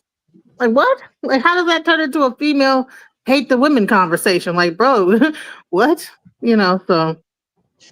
But I do have to say this. Shouts out to those people that had that fog on them because they got to be old as heck. All them people are like in their 80s and 90s. That shows how resilient Black people are. We could be playing in toxic fog and still live to be 90 and 100 years old. Right. So shouts out to them. But our children end up suffering with mental issues. So yeah, but I want to know more about it. That's why I came over here to listen to what happened. I don't know anything about it, but I do remember them coming in our neighborhood in Louisiana, right? With this fog in this truck, and it would be misting. And I would ask my grandmother, like, what they're doing. She would say they spraying for mosquitoes. And I was thinking, but we live on the bayou. Like, what the hell are they spraying for mosquitoes? For mosquitoes is out here. That's a natural thing. But then they convinced us that mosquito carry diseases and things. I'm like, well, shit, we get bit anyway, Grandma. Like, what the fuck? They ain't killing all of them. And so our government been playing with us, though. I've been poisoned on a post, Monsanto and shit. Poison us all. So there's a couple. I just hope right here in Delaware. Right here in Delaware, they were making that non-stick pans. They poisoned the whole world with that. And then now we're drinking out of bottled water. That's plastic in our system, they found out. Y'all wear clothing and that's plastic, polyester. That's poisoning. Don't forget about the sanitizing napkins, the feminine hygiene stuff. They didn't already got a. Oh yeah, and not the weaves have poison in them too. When you wear like a hair weave, get braiding hair and all that fake hair, that has poison in it that soaks into your brain and your skull. Right. And so it just goes to show that they've been poisoning us in a multiple of ways, and they definitely tested on our cities first. And I was just trying to have a conversation about how we need to start speaking up about we do not want to be your test subjects anymore. For some reason, when they are tested on us, it's called a study instead of what it is, poison. They are poisoning our communities. It's not no damn study. And a lot of us don't know that the OBGYN research happened from studying on Black women. Oh, shit. That's Henrietta, right? Mm-hmm. But A black what's scary is woman that actually how wrote a they. book. I'll The go ahead. scary is that, do you know that they got double poison because they joined the military, right? Because you know that they experiment on military fast and stuff. So they got All the experimented time. on as children. Then they said that they were when they was kids, when they had the fog machines, they was playing on the fog machines as the fog was coming out. They said their skin was coated in whatever the fog stuff was. And it's made of some kind of a cancerous thing. But they said their skin would be coated with it. And it'd be sticky and weird and smell funny. And I'm like, bro, and your parents just let you play with a fog machine outside? That's the point, because my grandmother made us come inside. But if I was somewhere, I would see kids running after the truck trying to play in it. I'm like, my parents said, get your hands out. So I guess, I don't know. PCP came out of a government program. It came out of the MK Ultra program, and it didn't work. So the government put it on the street as a drug. It was supposed to be a mind control drug, but it didn't work. And one of the military dudes jumped out a window and killed himself, and they lied to his family. And they just put it on the street as a drug. All this shit come from the military, man. Nah, I think PCP it was out way before. You know what I mean? Like drugs been around since forever, baby. It's herbs and things, that they use. What I'm saying, I understand that, but I'm saying don't refute every time. But PCP directly came out of the MK Ultra program. This is historical fact. They had a military guy, he tested it on, he jumped out the window and he died. It didn't work, and they put it out on the street as a drug.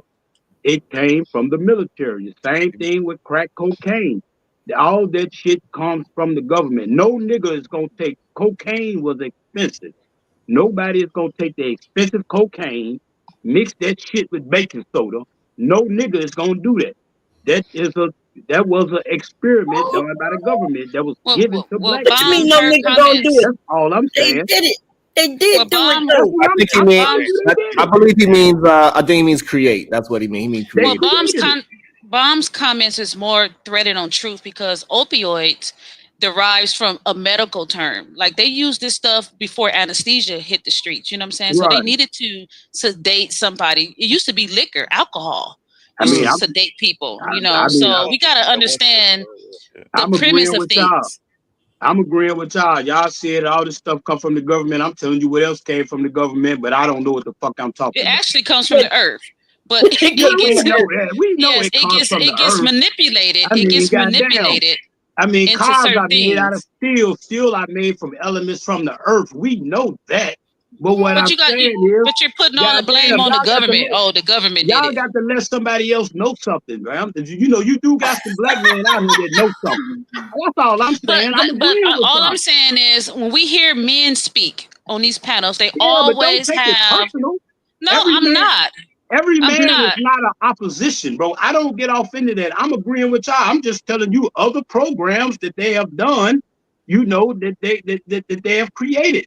And then you try to tell me like I'm making this shit up. Like what y'all say is the absolute, but what I say, but anytime a brother say something, he making this shit up. This shit is documented historical proof. That's all I'm saying. Is y'all try to refute everything. That's why it's like y'all like this going back and forth shit.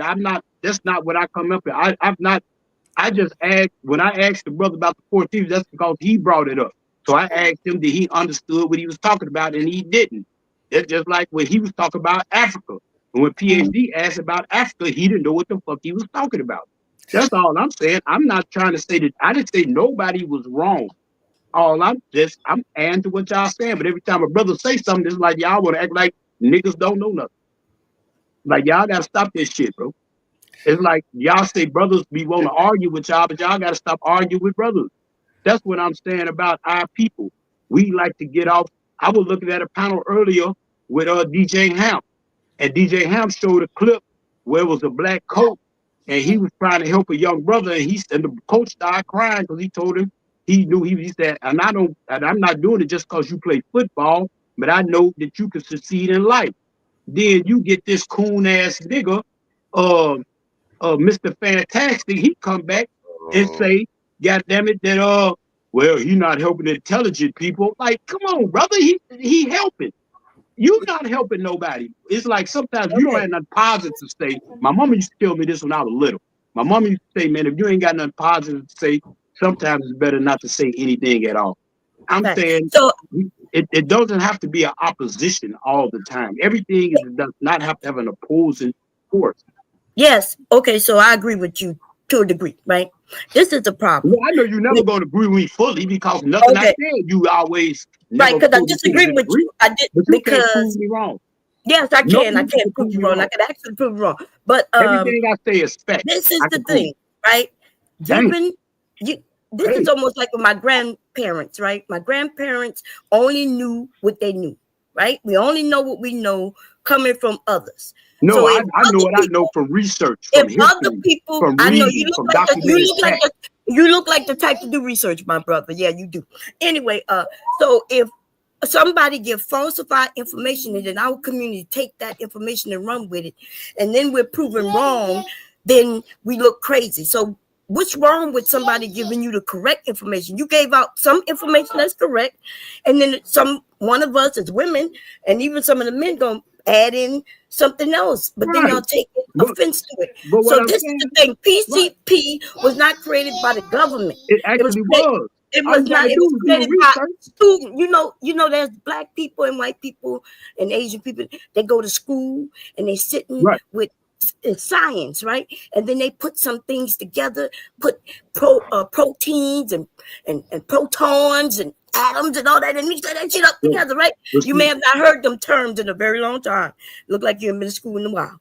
Anyway, and then they come up with these chemical compounds. They come up with these chemical compounds and things are created. It's not always through the government. But I'm not saying, look, when I agree with the fact that governments have used these things against our community by putting on the street. That's the point I agree with you. I understand alchemy. And look, you just keep talking over me the whole time you got to speak. Yeah, but you keep saying I'm wrong. But what I'm trying to tell you, but I don't want to get loud with you. I don't know if you know who I am. You just need to shut the fuck up. Before you can snort cocaine, it has to be produced. It has to be created in a cocaine form. We know that cocaine comes from the coca plant, but it has to be processed in the form where you can snort it. So the question is, how did it get in that form? I'm gonna let you be the listen. I'm trying to be good. Hey, Bomb, he said that women go back and forth with men. But he was allowed. That's not what I said, bro. He was allowed to do his loan, whatever he did, right? Without interruption. But as soon as Bomb start talking, he's interrupting, and that's a form of going back and forth. I digress. Y'all like the sister. That's not what I'm saying. I'm telling her she's saying that what I'm saying is not true. I'm saying PCP in the form that it is as a drug has to be created that way. We know it all comes from natural. This is like cocaine come from the coca plant, but it has to go through a process to be able to become a drug where you can snort it. So what I'm saying is somebody has to process it to get to that form for a certain purpose. And that's what I'm saying. That PCP was created. But can I give you some context to my comment? I'm not making it a man-woman thing because I agree with y'all when y'all was going against the brother. That the brother didn't know what he was talking about. Africa, he didn't know what he was talking about. And PhD, and you don't know what you're talking about because she proved that he didn't know what he was talking about. So I'm not saying that I'm on a man against woman. If you prove a fact and they can't dispute it, it is what it is. I could tell you when it was created, who it was created by in 1926. Like, dude, I am telling you, you're right. The elements come together. Remember, I mentioned that. Throwing with atoms and protons and shit like that. And it was created by a student. It was a student. It wasn't the government. Now, about the government maybe putting it out in our community, I don't disagree with that because we know they do how did the government get it? What you mean how the government get it? If you create something and then they find out about it, they learn about it, right? And then that's how they do it too. What do you mean? PCP was not made in the 50s, unless you're talking about the 1850s. PCP was initially discovered in 1926. Okay. I'm not talking to you, my brother, but So my and that's what I'm context to my saying. original comment was because whenever I hear these brothers talk about the government, all I hear is an excuse. Oh, the government this, the government put the welfare, the government. That's all I hear. So when I made the comment, I was just getting you some nuances to what you were saying about, oh, the government created PCP, but originally a lot of these drugs and stuff like that were medical usage. I thought the government created LSD acid, and that's the thing that they were using to test on people was LSD, not PCP. LSD. That's what I was trying to say. It was LSD. I thought PCP was like formaldehyde. Is formaldehyde a PCP? No, that's not formaldehyde. That's not what we used to call water on the street, or that's not what they used to call water or sherm sticks. Those are two different things. They are made up of different elements. They pretty much made up of the same elements, but they come in different forms. That's why they had different names. You dig what I'm saying? That's what I'm saying, man. All that shit is the same. It's hallucinogenic, but because they have different uses and they are used in different forms, people just give them different names, but they are an element of the same thing. This is what I'm saying. But sometimes, man, you gotta let somebody. I jumped on the government. I was on that. Now I'm the bad guy. They're not the same. When they start adding, I can't even agree with a nigga. When they start adding different things, they were saying that shit first, Sharon, and I was agreeing with them. I'm riding off what they were saying. Now I said it. Now I'm the bad guy. I was no, you're not the bad guy, my brother. You're not a bad guy. God, but like goddamn, sometimes you got to be like, damn, all right, man. If you say that's not true, but it's like y'all got to prove. If a nigga say something, y'all got to prove them wrong. I'm agreeing with y'all. I saw what y'all was talking when PhD was giving them niggas that work. I was like, God damn, she giving them that work because they didn't expect her to say what she said. PhD would have gave us all that work if she has the knowledge. Listen, no, you're not listening. I'm saying she got the knowledge. I'm saying that they didn't expect her to come with the knowledge, and that's why they ran. Let me try to clear it up. No, what Bomb says that she could give Bomb the work too if she has the knowledge. Is what Bomb is trying to say. She has given me the work. Anybody can get it. Okay. Anybody can get the work. That's what I'm saying. Anybody could get the work. But because I came up to tell the brother before he ran off, or she ran him off, like, hey, brother, look, if you can't refute the evidence, you got to go back to the lab. Don't get mad. Don't get upset. You just ain't ready. That's what I came up with, but she'd already ran the niggas off before I could get up here. She ain't running off. Y'all got to get y'all game up. You dig what I'm saying? You got to get your game up. You know what I mean? I come from the game, bro. I'm from the street. Whatever motherfucker think about, I don't give a fuck. I'm from the street, bro. And I look at people as everybody has a talent. Everybody has a skill. If you not on somebody else's level, then either get out the way or get on their level. That's whoever, man, woman, whoever. Right, women, you shouldn't have to get out the way. Just like listen, got game. Listen, my brother, listen, because you got a problem with running. You say who? No, what I'm saying is you don't have to get out the way. Like if you know something I don't know, right? You have stated some things up here and mentioned some names, you and the other brother, that I've never heard of. Now, PhD did know those names, right? Because y'all used to be Pan-African or whatever. Yeah. And so I didn't interrupt. I don't know. I'm learning. I'm grasping information. I don't get mad because I don't know it. I learn it. You know what I mean? And then I make do some research on it. So what I'm saying, that's why I said you was right in some of the things, but some of the things you was wrong. I was giving you credit. And y'all take offense to it. I don't know if you're taking offense because I'm a woman or I didn't take offense. You keep saying because you a woman, Sam. I'm saying that I came up here and just asked the question. You didn't hear. You're not listening. That's why you say when they call me a jailbird for no reason. I called you a jailbird because you're a jailbird. Sharon. I'm not a jailbird, my nigga. Okay, it's you used to be a jailbird. Okay, I got smoke for everybody on the panel, right?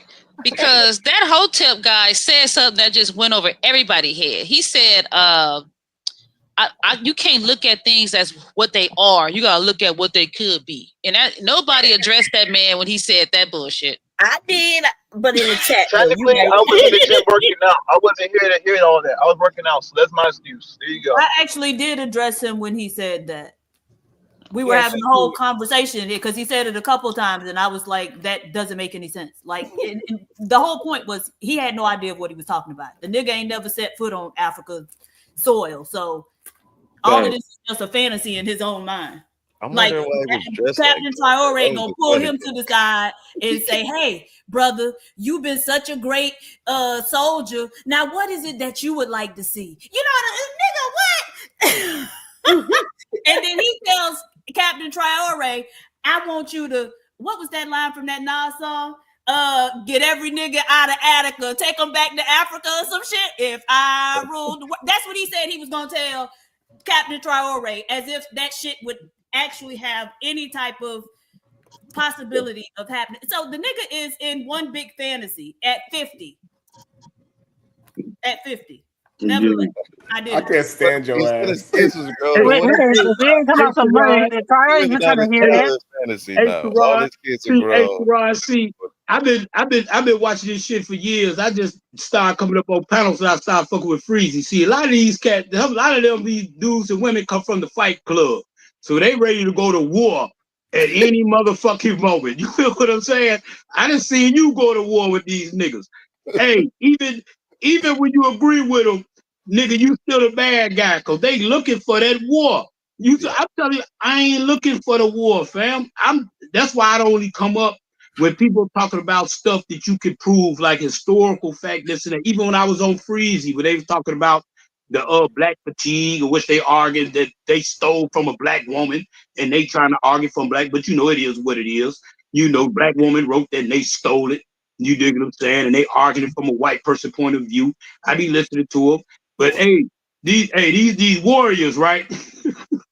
Hey, they used to go to war with a nigga, right? I'm trying to. No, not at all. I just have an issue with using the government as a default blame. I have an issue with that. But I never did that. You did that in a moment. That's why you and Bomb, I actually added on to what Bomb and you were going at it. And I said that, no, yes, you did, sir. Y'all was saying what the government created. Hold up. Y'all started off talking about what the government created against black people. And y'all named off a few things. If Tehran run it back, and Brother Fudd, it did, and I just added on and said, well, they created PCP. But as soon as I said it, you dig what I'm saying? Then I don't know what I'm talking about. I added on to what y'all was saying. So I didn't come with the thing about with the government. I'm not a slave. I'm a hustler. So I don't depend on the government. I don't give a fuck about white people. I don't give about the government because I can survive without that shit. I can survive without. I've been doing it all my life. I'm not no young nigga. I'll be 54 next month. I added on to what y'all were talking about. I understand, sir, but the subject matter was chemtrails. Everybody was just talking about chemtrails, and you brought in PCP. So I was doing a controlled opposition to your comment about PCP. You just switching up what I'm saying. That's all you. That's doing. All. It's just a misunderstanding. She's just giving a controlled conversation. That's all. It wasn't that she was against you. She just wanted to make sure the information was correct. That's all. Go ahead, PH Diva, and then we'll bring in MJ. She came back. I know she got some things to say. HQ reacts $2. Is C Rich the 60-year-old Jay-Z on the panel? He did just say, I'm a hustler. I'm a hustler, homie. I'm a hustler. I'm a hustler, homie. He did just say it. I mean, I could be all that. That don't hurt my feelings. Y'all act like that's supposed to hurt my feelings. No, we just having fun with you. Been calling me Jay-Z. I'm 58. I said I'm 53. There you go, C-Riz. They just having fun with you, C-Riz. There you go. Yeah, I know it's all good. I ain't mad at nobody. You look younger. As long as you're not mad at nobody, that's all we asking. All right, that's dope. Yeah, I appreciate it. Thank you. All right, MJ, gotta speak your mind, girl. Go ahead. Nah, I had to go get my charger. That's why I jumped off. But y'all can go ahead and continue. I'm still listening in. All right. Hey, Sherrod, cool. See, I got HQ a while back, Sherrod, so she remember when I got up. But Fatty saved her. Fatty a hater anyway. I agree with that. All right. all that was to add to the conversation is all this back and forth banter, man. It's funny because I would say the one point of contention that C. Rich brought upon himself when he said, everything I'm saying is true, and then he said, prove me wrong. Right. Do you understand? Do you understand what kind of setup that is? When you come in, it's like you're being facetious because you already say everything I said is true, so there's no argument. But then you also say you invite argument by saying prove me wrong. Why even do that? That's called a logical fallacy. It's a logical fallacy, actually. Who am I talking to? Marvelous.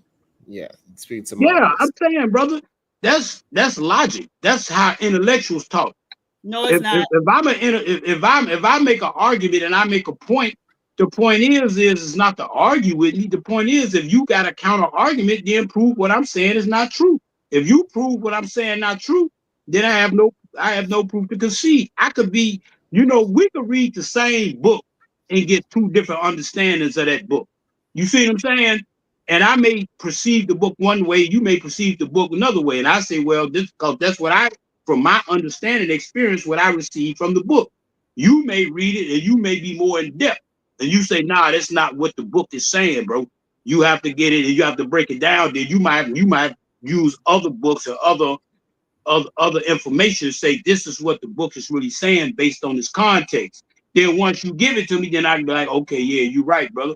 That's not the thing. What I'm saying is, and that's the point that I'm making. That's why I say that what I'm saying. But what I'm saying, I'm telling you is what I done studied over the years. I'm not just coming up here saying stuff just cause I want to make a conversation. But if I'm wrong, all I'm saying is if you have other information to prove me wrong, then it's cool, brother. Y'all be too aggressive, brother. It's not this serious, brother. It's just talking point. You know what I'm saying? Then you came up really, if you really want to get to it, I felt like you came up on lightweight coon shit, so I don't respect you anyway.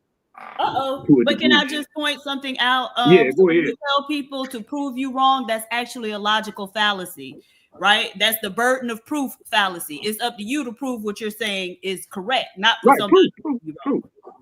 That's why I gave you the when I went in depth on where I got my information from. But what I'm saying is my understanding could be wrong. That's why I said that I know I'm right. So it's not really wasn't a fallacy. That's why he said when I said I know I'm right, because I know that I studied and I gave the information and this and that. But I'm saying that if I'm wrong, then prove it. So I agree what you're saying. But that's why when he said that I said I know I was right, that's why I said I know I was right. See, I like how Marvelous did that. He listened very well. How was he cooning though? You said he came up here lightweight cooning. What was he doing? Well, he could ask me that, man. I'm not finna go up. I just stated about you, so don't create a situation. Marvelous. I'm saying, hold up. If you've been talking a while, bro. Like the fact that he said prove me wrong, and then we say something. He's saying that, oh, y'all, I'm the bad guy now. Hold up. Oh, I'm the bad guy now. But you open up the door for us to prove you wrong, sir. I hear what you saying, family. But if somebody called me out my name, if I don't get upset about it, I don't need nobody else to try to make me upset. I don't need you to make them try to prove. If he disregarded my comment, then it's not for you to come back and bring it up. That's why. Now, if he want me to answer that, that's different. But I don't have to answer you because I wasn't speaking to you. Okay, but you said that 5 minutes ago. Why are we still talking about it? So don't answer me. No, I'm explaining something to you because obviously you don't understand. I do understand. You don't say nothing. That's why talk like you straight out of prison, baby. You're not saying nothing that nobody can't understand. Marvelous, how were you cooning, sweetheart? Marvelous, what you came up here doing? All I did was point at the point of contention. Why the whole thing happened. That was all. It was a critique. I was giving you a critique. And even right now, it's kind of like I kind of understood this about you a little bit. No, I'm not judging you. I'm not judging you. No, hold on, one second. This is what I'm talking about. I understand you to an extent because what you shared here on the panel. All right, I'm not trying to judge you, or it's not about good guy, bad guy here. I'm really trying to understand you. All right, and we give you the floor to explain yourself and to talk. We all doing that, right? We also understand that you have a lot to say because even when other people are talking, you're kind of interjecting and putting in. We're being calm and patient with you. It's all cool. All that I was doing was being friendly to you by saying this whole argument started because of this point of contention here that you invited. And that's all I want to know if you acknowledge that by seeing that, but you didn't want to acknowledge that. You don't have to accept it, but I'm just letting you know why it started. You don't have to agree with that, and I'm okay with that. But some people on the panel understood exactly what I said when I said that. You did not. Because that's not what I did. That was a projection.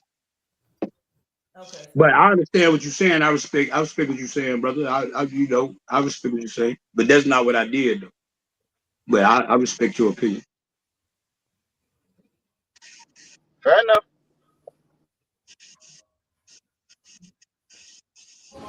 What up, Willie? You back out. What's up, Willie? I was just listening. Third party on the dialogue just now. You better be I was careful. just listening.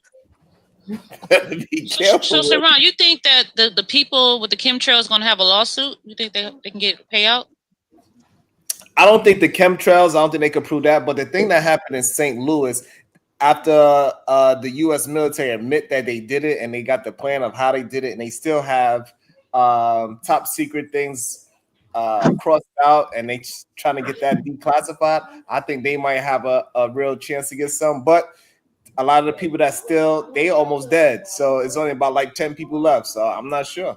They might just wait it out until those people die. Yeah, they got the states though.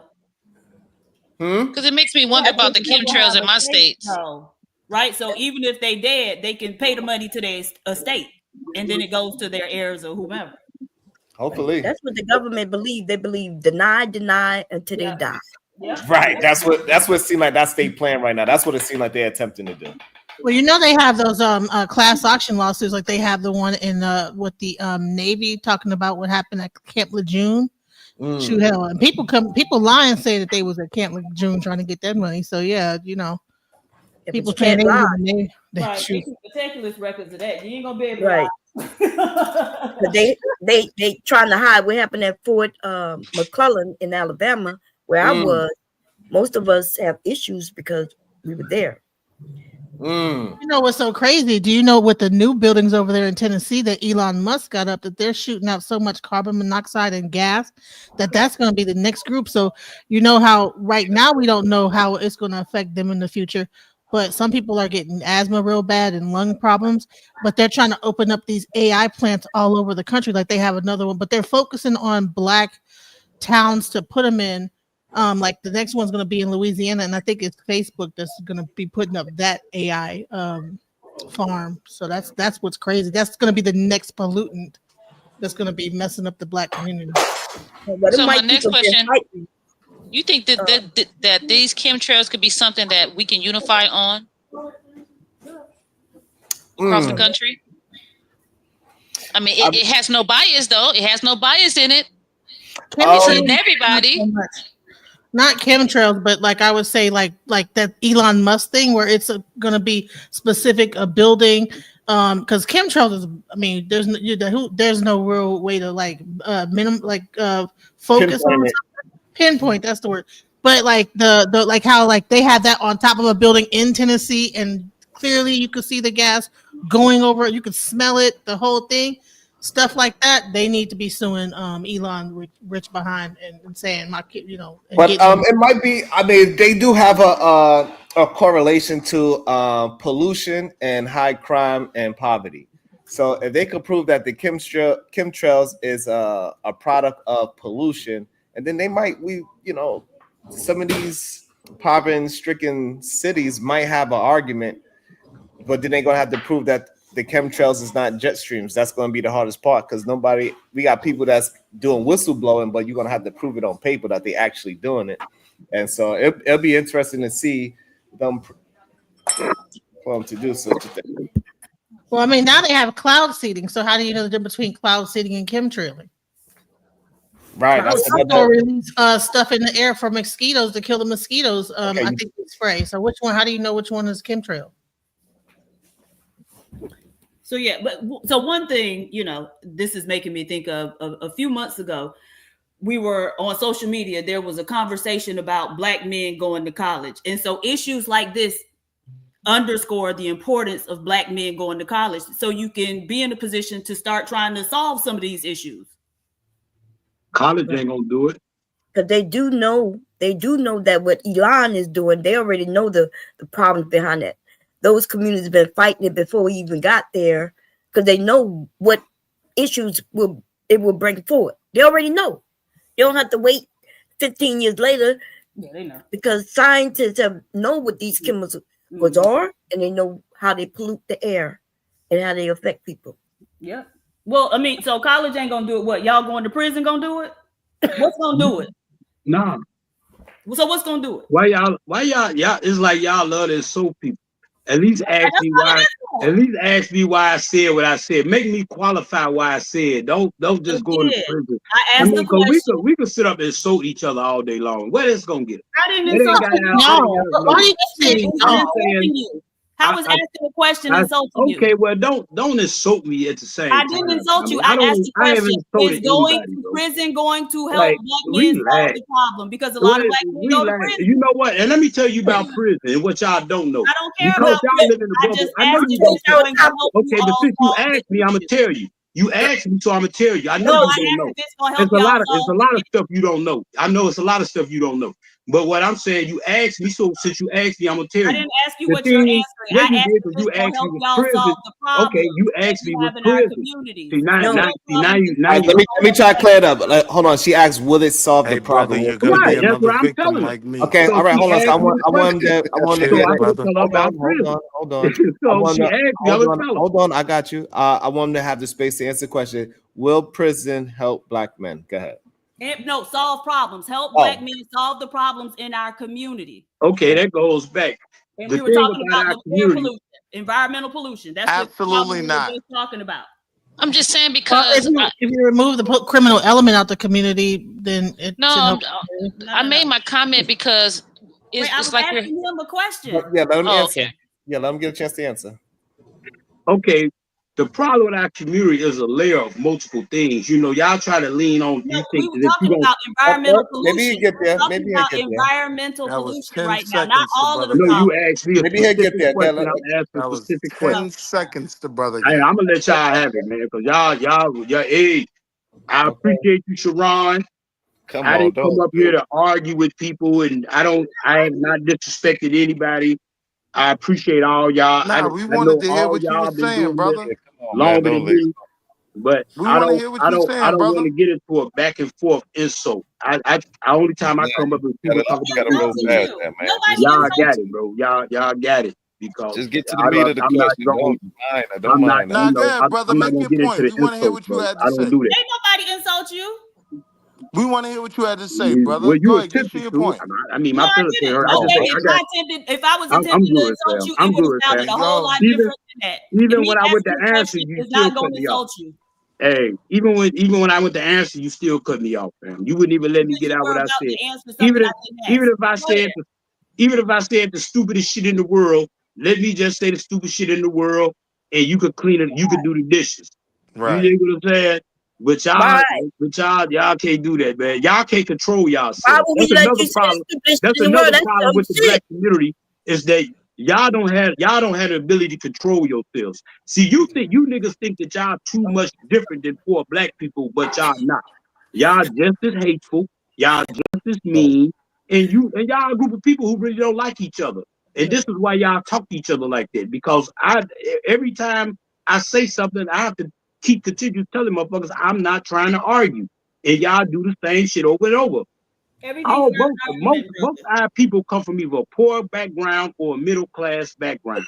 We all basically come from the same place, but then you get black people who get a little money, and the brothers do it too. I'm not talking about black female men. I'm talking about our people, and we have a tendency to like to talk down to each other. The thing is if you know more than me, that's okay. Then we supposed to help each other out. But it seemed like on YouTube, and I was looking at a panel today, and I be looking at brothers like, man, you got all these brothers and sisters that come on YouTube that got all this so-called education and all this knowledge, dudes coming out the military. I know you wouldn't have got a skill, but opposed to coming on here trying to teach somebody how to do something, half these dudes, you don't even know what the fuck they do in their life. We just know what the motherfucker on YouTube talk about that they got all this money. We always talking about money. But what I'm saying is we never tell our people how we did it. If they do tell you like Anton, they're gonna sell it to you. You see what I'm saying? But yet anything else, when they talk about man, woman, and this and that, that shit is all day long. I don't get off into that, fam. I'm saying I'm not saying that I know everything. I'm not saying I know everything. I just interjected on what I know about. That's why I come up on certain panels. Even if you look at Freeze, I come up with people talking about mostly stuff that has to do with race and politics. I don't get off in the man-woman dynamic. That's why I don't come on panels with dudes talking about women and talking about that. Because I don't get off into that stuff. Because there's a lot of feelings. But I mean, you know, motherfuckers about jailbirds and prison and all that. It has nothing to do with somebody. Everybody has a capacity to change their life. But it's like our people like to use certain things that somebody stumbled, act like they perfect people. If we went through everybody's life, we'll find out that a lot of our people that done some undesirable shit. That a lot of our people are degenerates, just like other people. But see, everybody don't put their business out there. But I'm saying that what that has to do if somebody changed their life. We like to hold people to negative shit all the time. A lot of this shit is negativity. And I'm saying it didn't got to the point where the conversation is turning to a lot of arguing and a lot of what the black man doing, because he wasn't like that at first. What about I was just talking about issues. Now they just turned into just let them get it out. This, black men said that, black women this. Man, I don't get off in that black man, black woman shit, man, because I love all my people. I respect all my people, no matter what level you are, whether you poor, whether you rich. I respect all. When I used to go to Chicago when I was 19 years old. I used to sit and talk to homeless people all the time. So I don't get off into that. I don't get off into a lot of this shit y'all trying to get off. You know, y'all arrogant. And niggas I get it, brother. I get it. But that's not to everybody. I mean, some it of is us, what it is. I just some of us accept where you're coming from in terms of the dialogue. It's like y'all want to start arguing. It's like y'all can have a conversation without arguing. But that is an answer, though. You can say that the prisoners got their GEDs in prison. Maybe they went to college in prison and learned. Motherfucker, I went to college before I went to prison. I graduated from high school, got accepted in Purdue. I did all this shit. I did the application. I did the motherfucking essay. You see how much grace we're giving you? You see how much grace we giving this man on his tantrum? Like, come on. What have you done? I done experienced everything. You say that to say what? To give you the answer, because she asked you a question about what's going on in prison and what are men in prison. Boom, they go to college and they do this to become better society. Some of them come out. That's not what she asked. Though. A lot of them have. A lot of them have, and that's what the point I was making before I got cut off. Trails and stuff like that. What do they do? A lot of them have. I know guys but I was to say that. Can she ask her question again? Because I know dude. Y'all don't really want the answer. Y'all want to just. I want you to shut the fuck up. But I can't tell you. Many of the men involved in the medical, many of the men involved in the marijuana business were felons. Hold on, I know guys.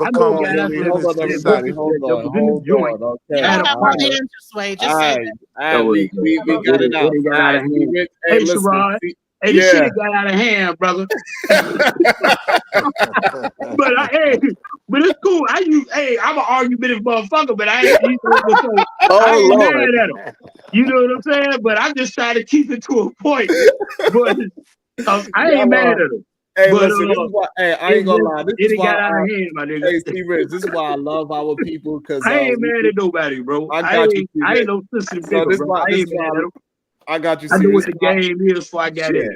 Okay. I know the YouTube game. Bro, hold up, man. We had to discuss something real quick, man. I appreciate you, brother. You know, I gave my donation to the cause. I appreciate everybody up here. I appreciate because I ain't nobody. So I know that everybody's been doing this shit. I know y'all been doing this shit, so I appreciate even come up, even talk to y'all, bro. Yeah, peace, Tom. Yeah. All right, man. I'm out of here, big dog. All right, thank you. Make sure you come back tomorrow, man. Make sure you come back. Yeah, no doubt, man. I ain't mad at nobody. Appreciate it. All right. You know what, man? This joint was funny. I ain't gonna lie. There was a lot of things that were said. That's what I'm saying. It's too much. Too much. Too much. Too much. You allow too much for that man to say all that, bro. You allow way too much. Dang it. He do look like Mark Curry. I wish I had picked that up before he left. So I could have made fun of him. Hey, Sharon, he more like Biggie. I go on and on and on and on. Not lying about that, He ever got to make a point. Hey. No, but you know what? Did y'all realize he talked himself into one complete circle? If I really listen to his words, one of the last things he said that alerted me, he says, I'm argumentative. And I said, are you serious right now? Okay. Hey, we bring the truth out these men. We bring the truth out of them. But only said that because, Sharon's, his premise is solution based. So I'm saying, is this something we can come together on? Chemical pollutions. Is this something, because it's absent of bias, it's absent of gender war, it's absent of all the nuances that we argue over. Is this something we can come together? So PA said, well, because of the education levels, collective individuality. You see how we don't never cut the man off first, Sharon. We never do that. You always do that. Let's be real. You cut me off, you cut him off. That's what you always do. You asked the question, I wanted to answer it very simply, right? My type of time is collective individualism. No, I'm not trying to save all y'all no more, right? Collective individualism. Right, so then your answer is no. It's not something that we can unify on. Okay, go back, stop the cap. What were you saying? Jesus. I'm back. I was just bringing us back to the subject about chemtrails. I'm interested because I be seeing the planes in my community and stuff like that. So it's alarming to me, right?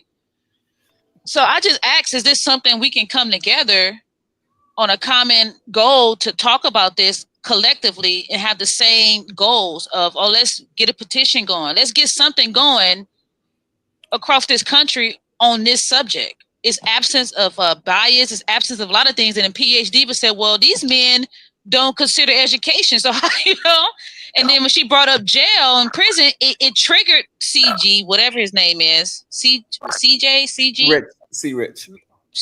It triggered him because he gets on here and talking about he was a jailbird or, prisoner. There's nothing wrong with that. What? It is something wrong with it because it is something wrong with it because if he was triggered, if he's a reformed man and he was triggered by a shot at his past, that's human, right? So now the question is, do we have empathy for our people or not? Do we value our people or not? Because if you valued him like I do, actually hearing what he was trying to say, you wouldn't have felt the need to go back and forth.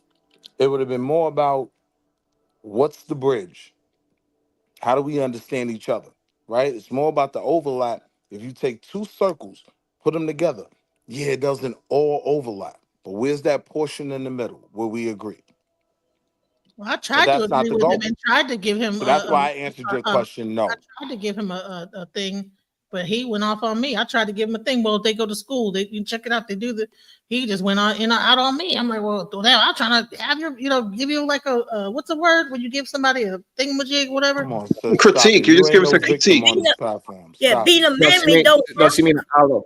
You ain't no victim. She mean an olive branch. She gave him an olive branch. Gave him an olive branch that he could have probably went with and been able to prove a point, but he still didn't take it. So it's like, well, whatever. Bro. Well, you have that ability. And I'm not a mama. I'm not a mammy. You pride yourself on having that effect. You kind of is a mammy. Mission accomplished. These little secrets. But it's okay.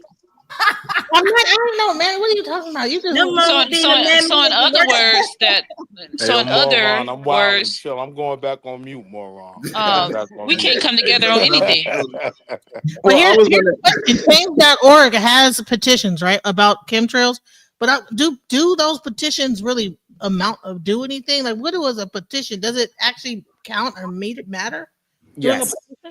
Yes, it does count. It counts towards something. It's the beginning stages of getting some shit done. Because when you have a petition, you gather up enough people, then you have enough people involved in it. Then now you go to the next level. So yes, petitions actually do work. and it would get your local government to start to recognize it and know that people are concerned about it. And then now you could force whoever your local government is to vote a certain way because you have a certain amount of people on that certain topic. Just Okay, like, for example, in Jersey right now, they about to have a new governor election. And if you are a homeschool person in New Jersey and a couple of other states, this is a real big thing of which way you're going to vote, depending on what side of the aisle you want to be with homeschooling. I think in Texas is also up for a debate as well. There's a couple of states right now homeschool is a big deal. And if you vote Democrat right now, you ain't for homeschooling. So right now, if you're a homeschool parent, you're going to vote Republican. So yes, it makes sense because a lot of people vote on what is important to them. So yes, petitions are important. Go ahead, Diva. Diva not there. What it says? Why you ain't say go ahead, Wall Street? Wait, I'm here. Go ahead, Diva. Secret, $5. Mark Curry was a new one. I never heard that one. I had to laugh myself. That was funny. So I think petitions are important. It's the start of something, and you could definitely get something. You could at least find out some information. Then you could get things declassified. Like it's a long process, especially for something like chemtrails. And then we have to build off the science that places that got heavy pollution, that's where it's heavy crime at, versus places that don't have heavy pollution. They got lower crime. They got lower part. Like it's a lot of information that you could start, with that petition, because you need the money to do the research to even make the petition turn into some real live class action lawsuit. So it's a lot because a class action lawsuit is very expensive. But I was going to say to stop the cap that there are several petitions on change.org about chemtrails, but they're more localized to each city that the chemtrails are happening in. That's what I've noticed. That's what I see. Well, I wasn't saying it like that. I'm saying how many black people we got in this country? It's like it's hard for us to find something to stand on and to unify on. So I just threw it out there. Is this something that we can unify on as black people in this country? That's all I was saying. I would say we can unify if it has to do with the white man in opposition. If it has to do with the white man in opposition, we can unify on that. That's easy. That's really easy. I respect that answer. That's like because you agree with the answer. It's a lightning rod. Yeah, but then it refutes what they were saying. Pardon me again. I apologize. Because it refutes what they were saying about we don't have empathy. We don't care about each other. This is something we can care about each other. If I'm in one state, I can sign a petition for your state, and it's millions of us in this country. Is this something we can come together on? I believe a unified thing can happen on the whole country. Yeah, I believe that can happen. I was just speaking towards like you want black people specifically only. It had to be something white. I was only speaking to that. I believe we can all unify against something.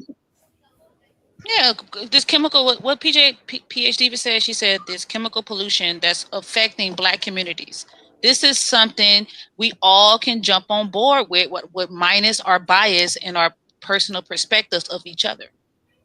That's all I'm saying.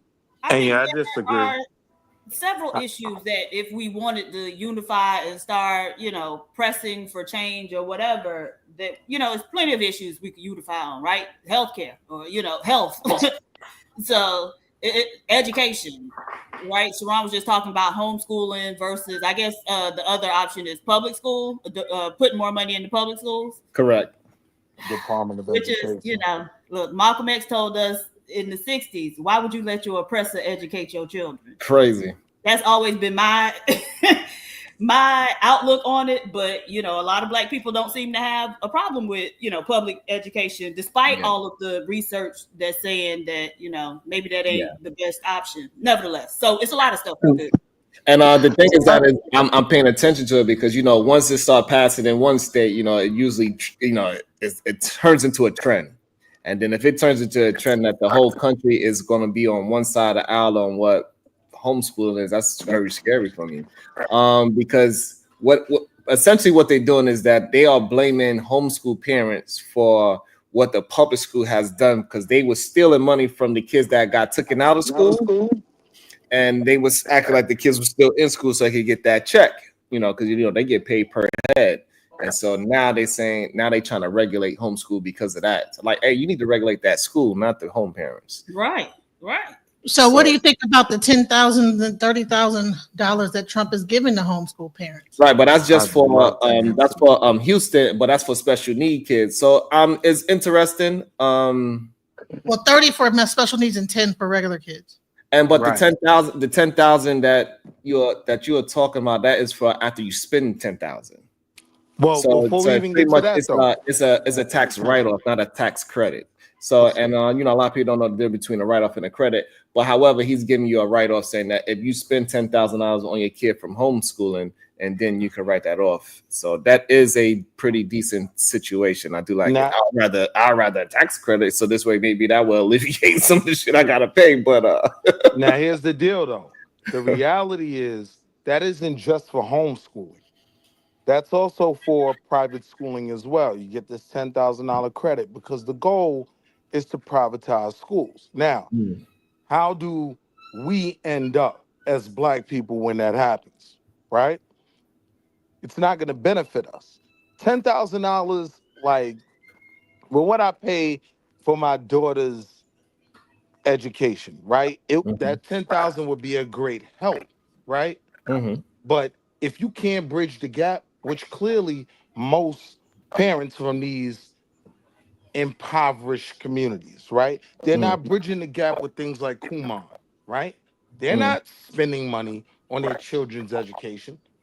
So let's say you in Chicago and 10,000 is what they give you, and 16,000 is how much it costs for a year.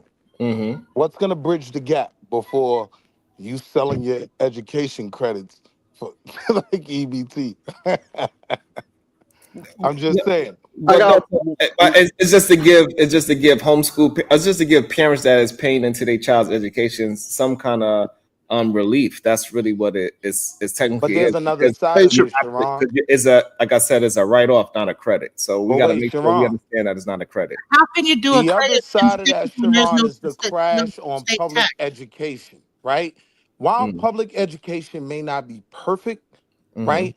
The detriment that it would have to the community for the unwanted students, because again, if you're talking about privatizing education, one thing most parents know who really value their children's education and are dealing with public schooling, they know about those charter schools, right? They know they have great schools in their community, but guess what? It's a lottery for 250 spots and it's 2,500 kids applying, right? So that's never gonna benefit us. 10,000, even if you gave us 20. So the reason why I think at a disadvantage, because not all these schools are gonna want all of our babies. So I think the 10,000 write-off is solid, but a lot of people not going to be able. It's up to 10,000. So if you spend, they're not going to be able to bridge the gap. What I'm saying, if you spend 5,000, you also get that as a write-off. It's up to 10,000. So most people, so that's just what that is. However, what it can do, it can entice people to start homeschooling more instead of paying $12,000 for the year for babysitting. Maybe now one of y'all could sit your ass down while one person you live off of one income, because now let's put a pin in that, right? Position when you on Section 8 anyway, they about to cut that off for the next, they're about to eliminate. How does the CNA do that? Shit. Right. Why you can't let people finish? You can't have a conversation if you keep talking over people. It was just a question I was giving them the floor right back. Yeah, but you've been interjecting the whole time. Sharon? You've been interjecting the entire time he was talking. So, Sharon, can I write off my tutoring I pay every year for my child? You can. Yes, you can. You can. I've already been able to. You can write off tutoring. Yeah. Right. But I have a question. So what about the fact that they're trying to make special education children not get a regular, like they'll put them in a special school, and then they're not going to get their college education, get their high school diploma, and then they're going to pay $30,000 if you homeschool those children, because a lot of special education kids get mainstream. So you're taking them out of a school and then putting them amongst other special education kids, and then they don't have the option of getting mainstreamed at that point now. So the thing is that you still get a diploma if you homeschool. That's number one. Number two, they're not giving you $30,000. Well, no, I'm saying that the schools, what the new law is going to be, what they're trying to pass is that special education kids will get taken out of the regular schools, put into a special school for special education, and they will not get their diploma because they will only be given life skills to survive and not necessarily be on the track of a certain thing. So now that happens, then that means that they don't have the chance to get mainstreamed into regular school system societies. And now, like you're going to have to homeschool them to even give them the skills that they need to be able to truly survive in the world. More importantly, you can forget about Dartmouth. I think the special needs situation, it got to depend on the parents on how severe the special need kid is. Because sometimes the special needs, because they're not able to walk a certain way, and wheelchairs and different things of that nature as well.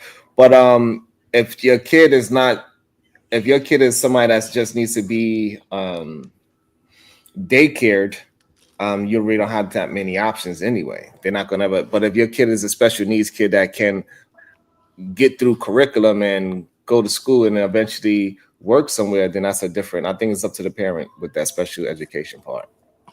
Well, I'm gonna give an example. P. Diddy, not to talk about him, but he was actually special needs, but he went to Howard University, and he's a billionaire. You could tell. You could see how he looked. He was special. Right. You can see how he talked. Right. He looked like a big retard. But so mean. Black people, fresh out of enslavement, were creating systems to educate their own children. Right.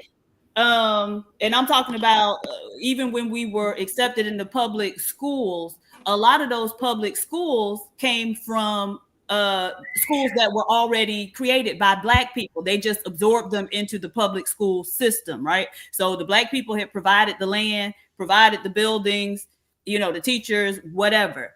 And so in 2025, can we not, as a community, figure out a better way of educating our children? Okay, if they give you $10,000 to $30,000, if we get groups of people who are able to get that and put them, create some type of community school. Can we solve our own problems, or does it always have to be a government? The answer is no. We have to donate to the MPMG Academy. Umar Johnson is a. No, thank you. We will not. Can I answer this question real quick, guys? So the thing I realized is that we don't really we are able to identify so many things. We have no problem with identifying. We have a problem with the how, the application.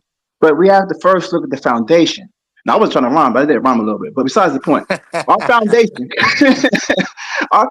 for the most part, our families, that's where it starts. And if you're being honest with yourself, I'll be real honest with you. I just came off of this weekend, this visit my family, and we somebody trip, whatever. And I said, I'm not gonna make it this year, but you should better make it there, whatever, blah, blah, blah. And she says, well, I can't get to New York. I said, how can you not get to New York? You got family here. She says, you don't know your family? I said, what you talking about? You can't I get a ride from a complete stranger at my job to another state somewhere. You mean tell me no one in the family can take you up, blah, blah, blah? She's like, you don't know how shiesty your family is? So that lets me know that when I have to outsource, see people who don't know me, like strangers, take me to the airport, or people I work with who can have the time and actually do that for me, but I'm my own family, that's an issue. So you have to look at that right there and understand, like, we don't have a strong family structure. There's nothing we can build upon on that. We can have all these ideas. These are great ideas, great concepts, but the how cannot be addressed until we fix ourselves from the bottom up. That's not true, though, right?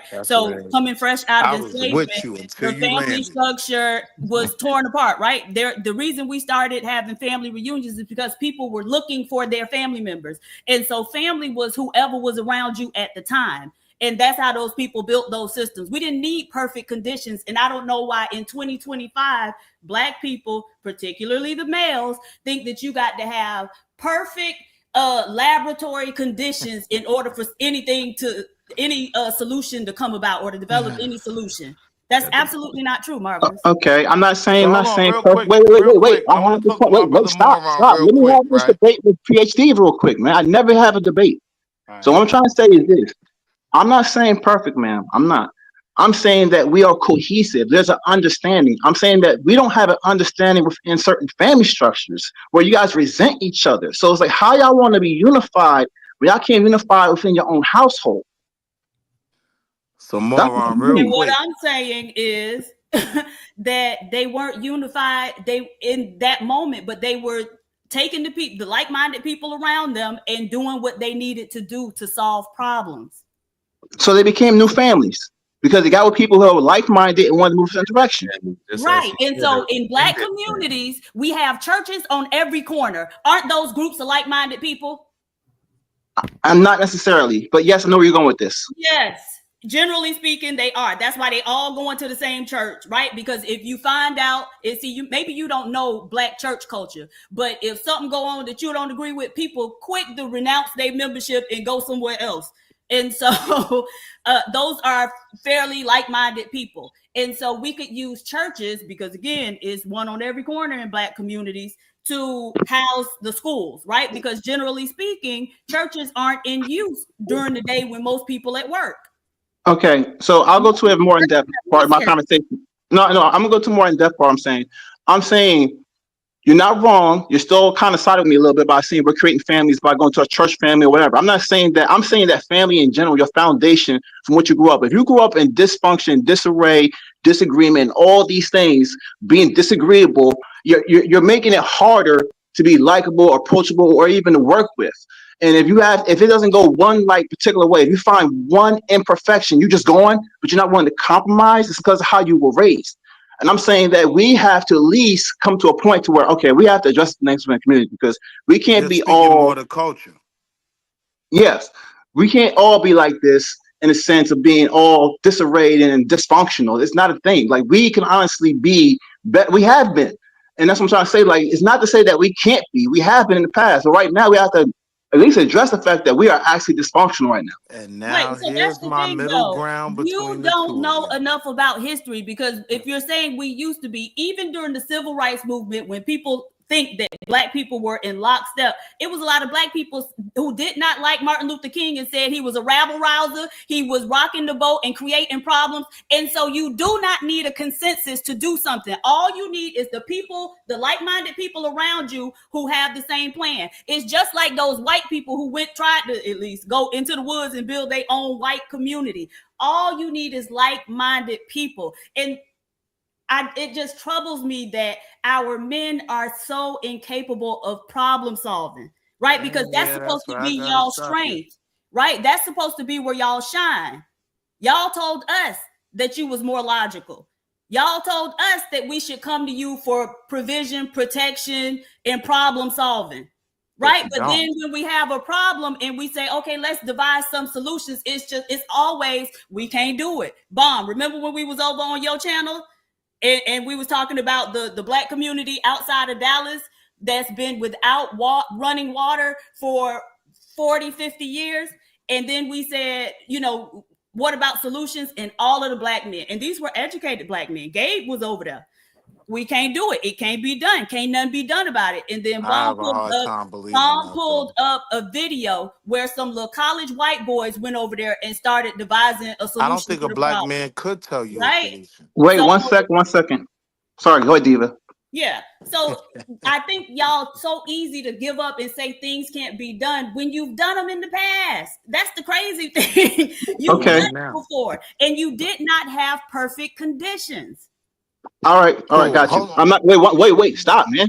This is not what I'm talking about. What I'm saying is, I agree. We can unify. I'm not saying it has to be perfect or unconditional. We can do that. I'm saying what the issue right now is, I say this now, individuality is very strong in our community. It really is. Being individuals, standing out on your own, that's actually an American thing in general. But I'm saying with us, it really has a chokehold on us. We really find it hard to work with each other. And that's all I'm really saying. Like, we'll be willing to sell out a lot to other communities before we even sell to the shops. You know what I'm saying? Like we have to address that problem right there. That's all I'm saying.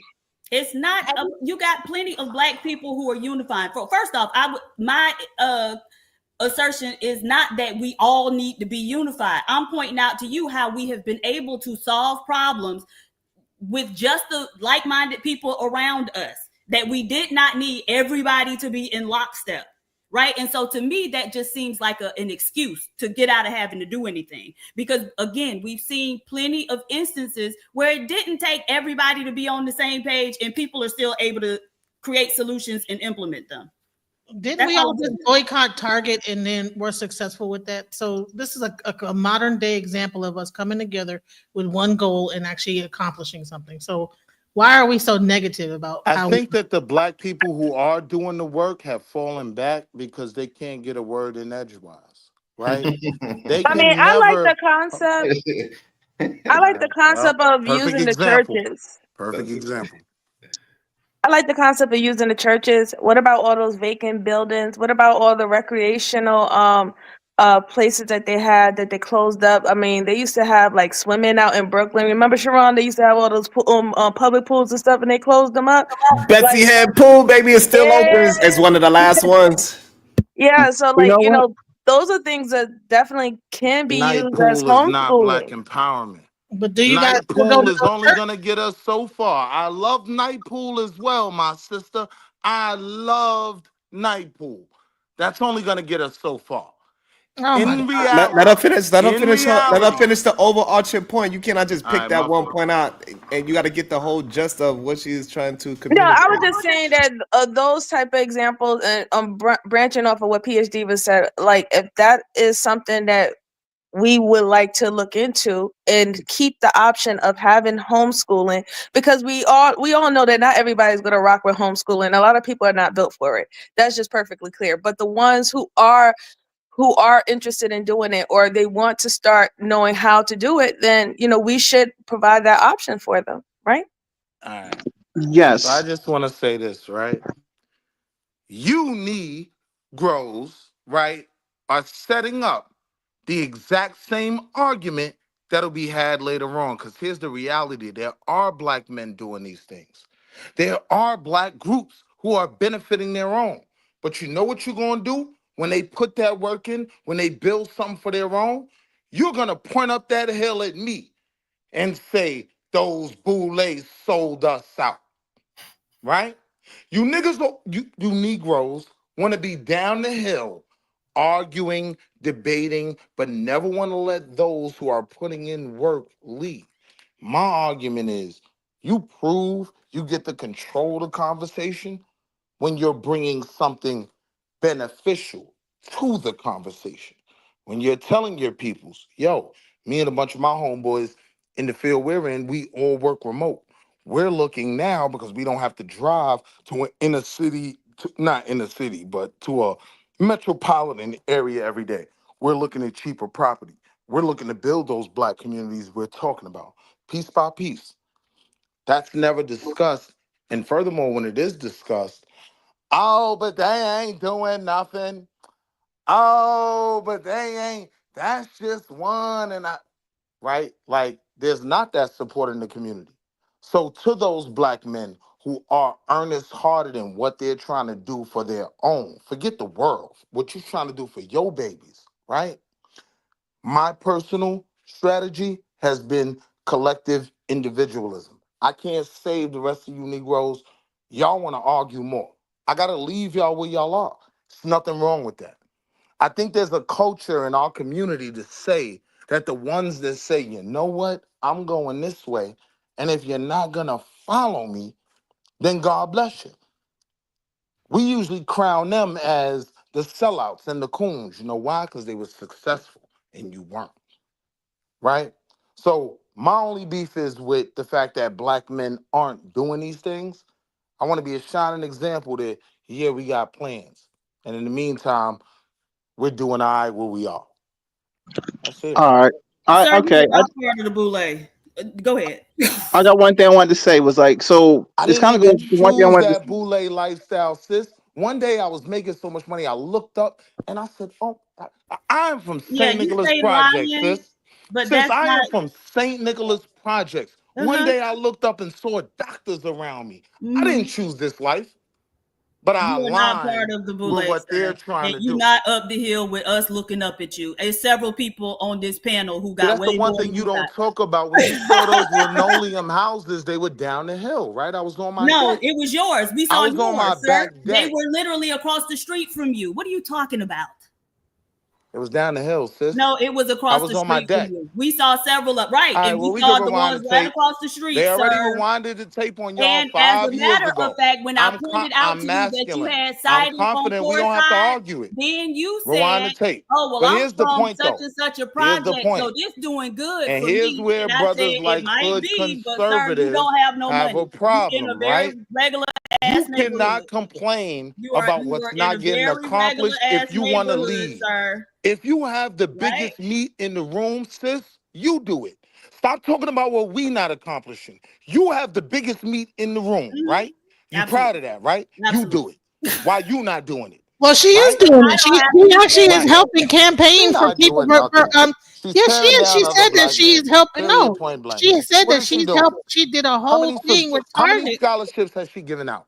Well, no, she actually I'm helped willing to black go people on get board. jobs. I'm She's willing actually to a show lot. the programs I'm Every involved in year, and what and we we've give done. out several scholarships. So what are you talking about? I hear you. Baby, I'm a I hear you. rattler. I hear you. We So then, always give back. so What are you then, being talking that you about? have the biggest meat in the room, you lead. Stop complaining. You Nobody's control the complaining. I was conversation. just telling y'all. I I'm gave gonna y'all. get dropped in 2 seconds. I So I gave just want to get y'all off what I can get some off before I get solutions, dropped. right? But You y'all was the control ones the saying we couldn't do conversation. nothing. You We lead, just at the King. mercy of the white man. You I lead, get King. that.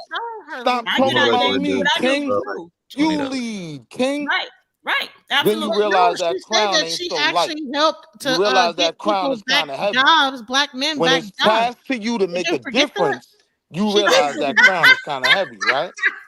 It Right. does make a Right, difference. I She do said that remember she that. Right. it helped the whole legal situation, help people get their jobs back when they are unjustly with civil You know rights. what? You know what she said after that, sis? She said, I helped a bunch of Negroes get $15 an hour jobs to push carts. That's what she said. She devalued. I did. She devalued Yes, what that's she a did. joke. I am So funny. basically, I no, it am ain't a joke. witty. You did a bunch of nothing. Yes, It's not I a am joke. witty. that was a It's not a joke. joke. That That's was the point Sir, hood I had conservative you be know making. It's not a that joke. in 7th You and did a 8th whole grade, bunch of I was nothing. voted most witty. Congratulations. So Congratulations. you can't take that from me. You can't take that from me.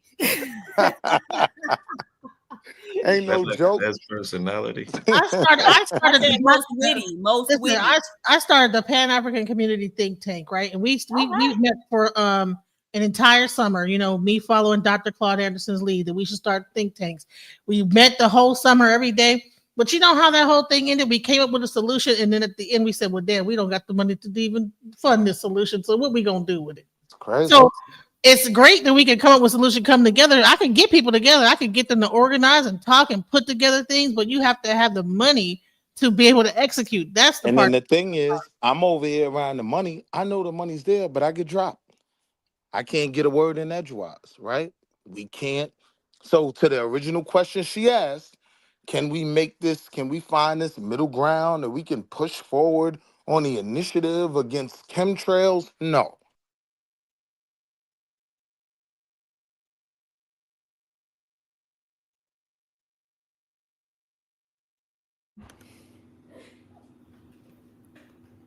Go ahead, Diva. You there? Diva. Yes, sir. Either Man Williams, $2. Hit the goal. Thank you so much, Eda Man. So I did get sent a new outro, so I'm gonna play that and we're gonna see if we like it. We're gonna see y'all later sometime mañana. If you got any final words. Bye, y'all. Nothing wrong with being. Hype me up. Let me